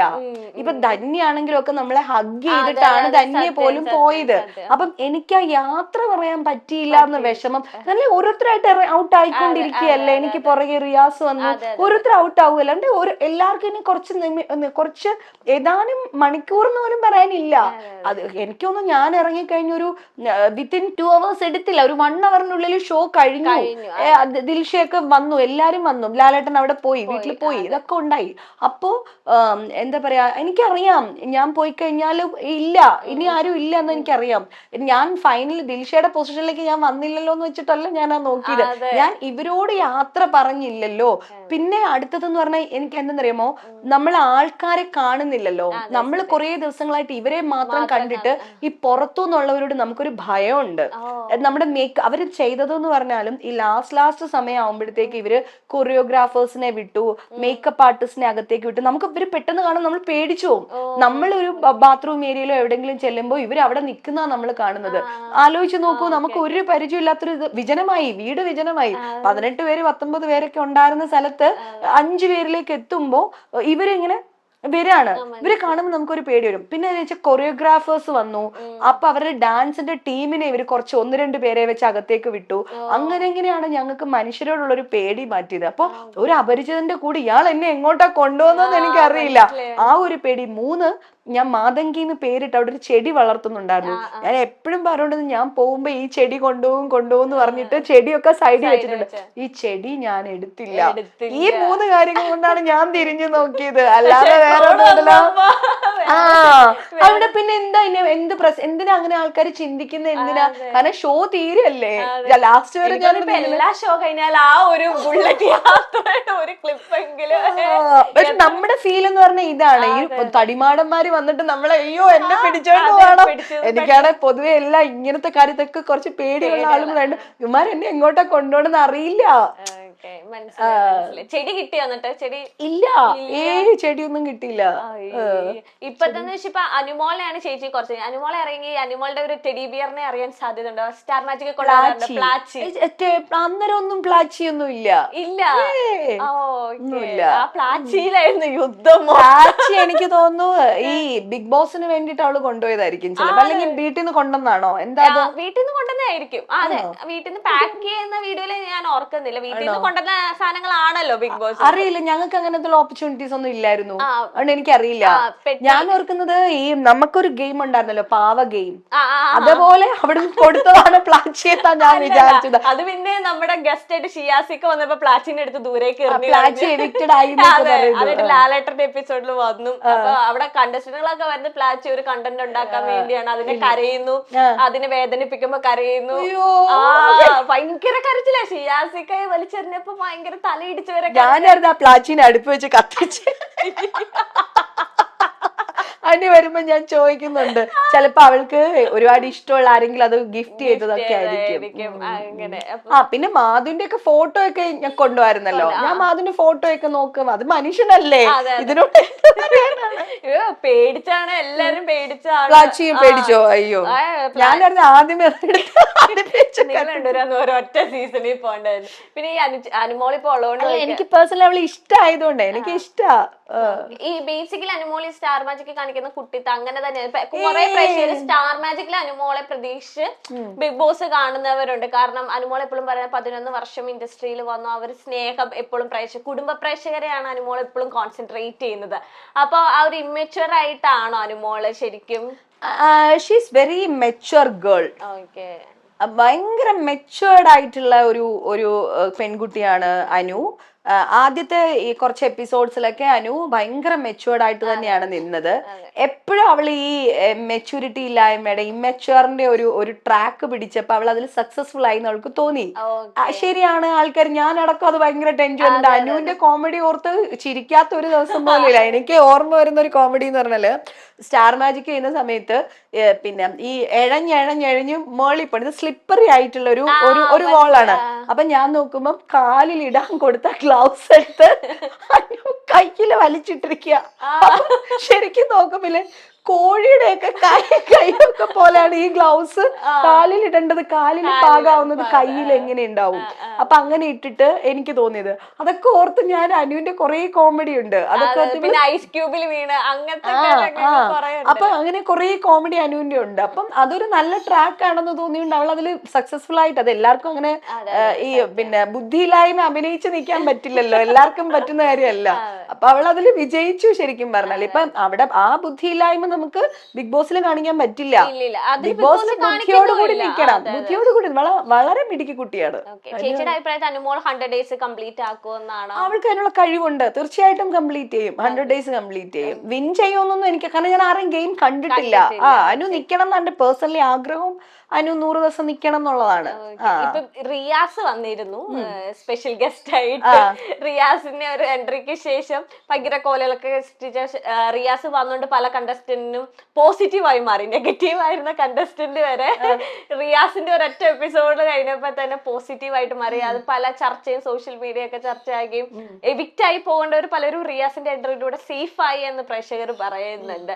പേഴ്സണലി റിയാസ് എന്ന വ്യക്തിനെ കുറിച്ച് ചേച്ചിയുടെ അഭിപ്രായം എന്താണ്? കാരണം നിങ്ങളായിട്ട് കുറെ ഫൈറ്റ് നടന്നുകൊണ്ട് എനിക്ക് അങ്ങനെ പേഴ്സണലി ഒരുപാടൊന്നും റിയാസിനെ അറിയില്ല. ആ ഒരു ദിവസത്തിന് ശേഷം ഞങ്ങളൊരു ഏഷ്യനെറ്റിന്റെ 2 പ്രോഗ്രാമിന് കണ്ടിട്ടുണ്ടെന്നല്ലാതെ എനിക്ക് അറിയില്ല.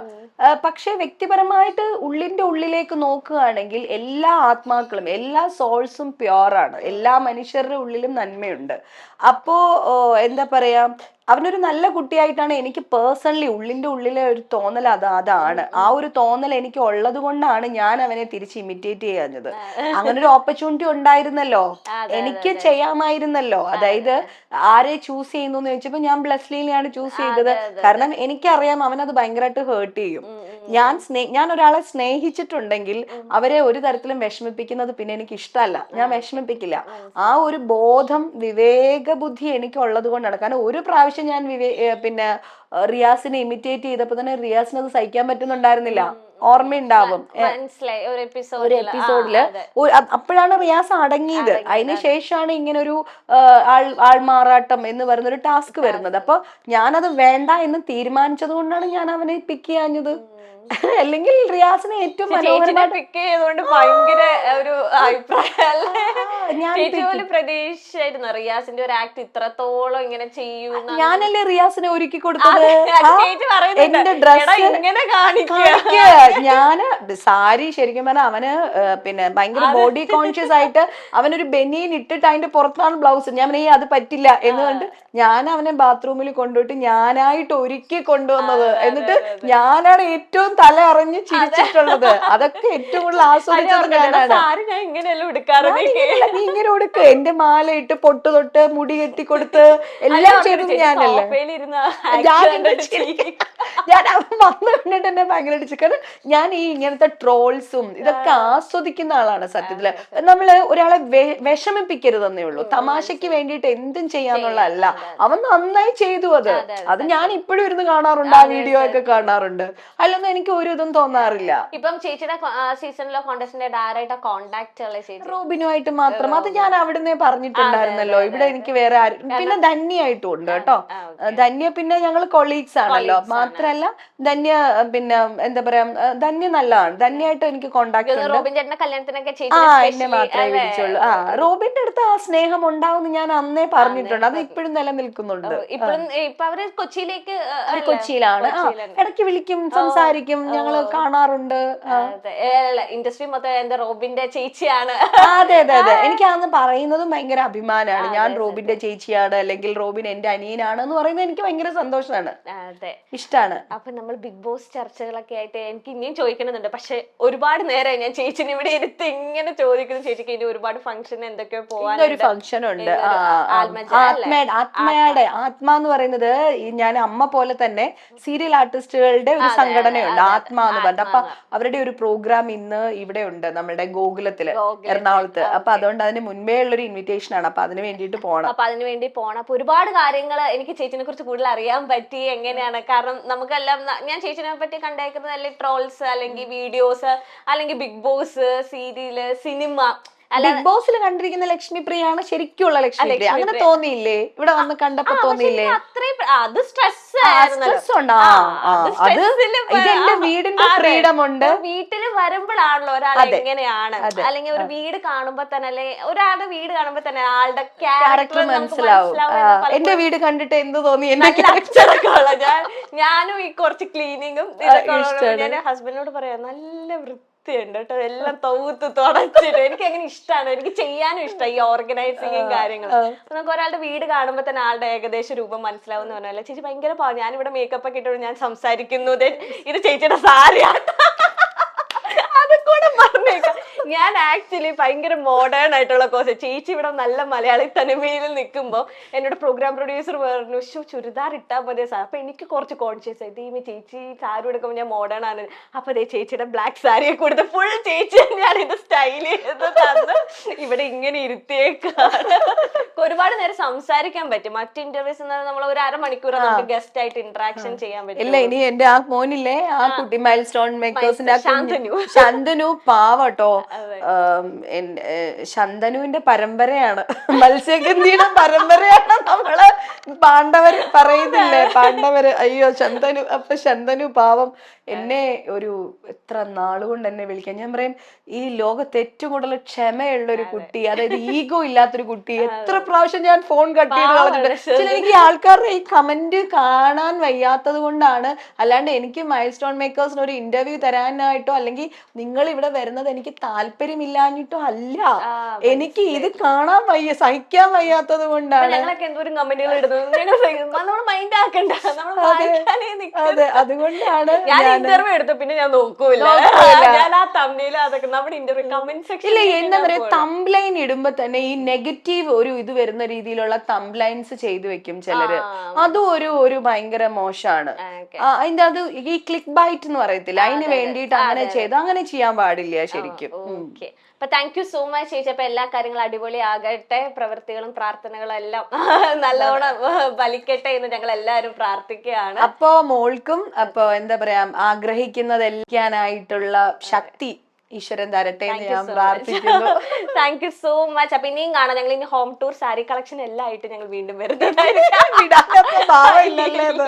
അപ്പൊ താങ്ക് യു ചേച്ചി, thank you so much. Okay മോളെ, താങ്ക് യു. അപ്പൊ എല്ലാവർക്കും എന്റെ മൈൽ സ്റ്റോൺ മേക്കേഴ്സിന്റെ ക്രൂവിനും പിന്നെ ഇത് കണ്ടോണ്ടിരിക്കുന്ന നല്ലവരായ പ്രേക്ഷകർക്ക് ആരും വന്ന് അടിയിൽ ഈ പെണ്ണുപിള്ളക്ക് വേറെ കാര്യമൊന്നും ഇല്ല എന്നുള്ള രീതിയിലുള്ള കമന്റ്സ് ഒന്നും ഇടരുത്. ഇതൊക്കെ ഞങ്ങളുടെ കുഞ്ഞു കുഞ്ഞു കുഞ്ഞു വിശേഷങ്ങളാണ്. Okay, thank you so much.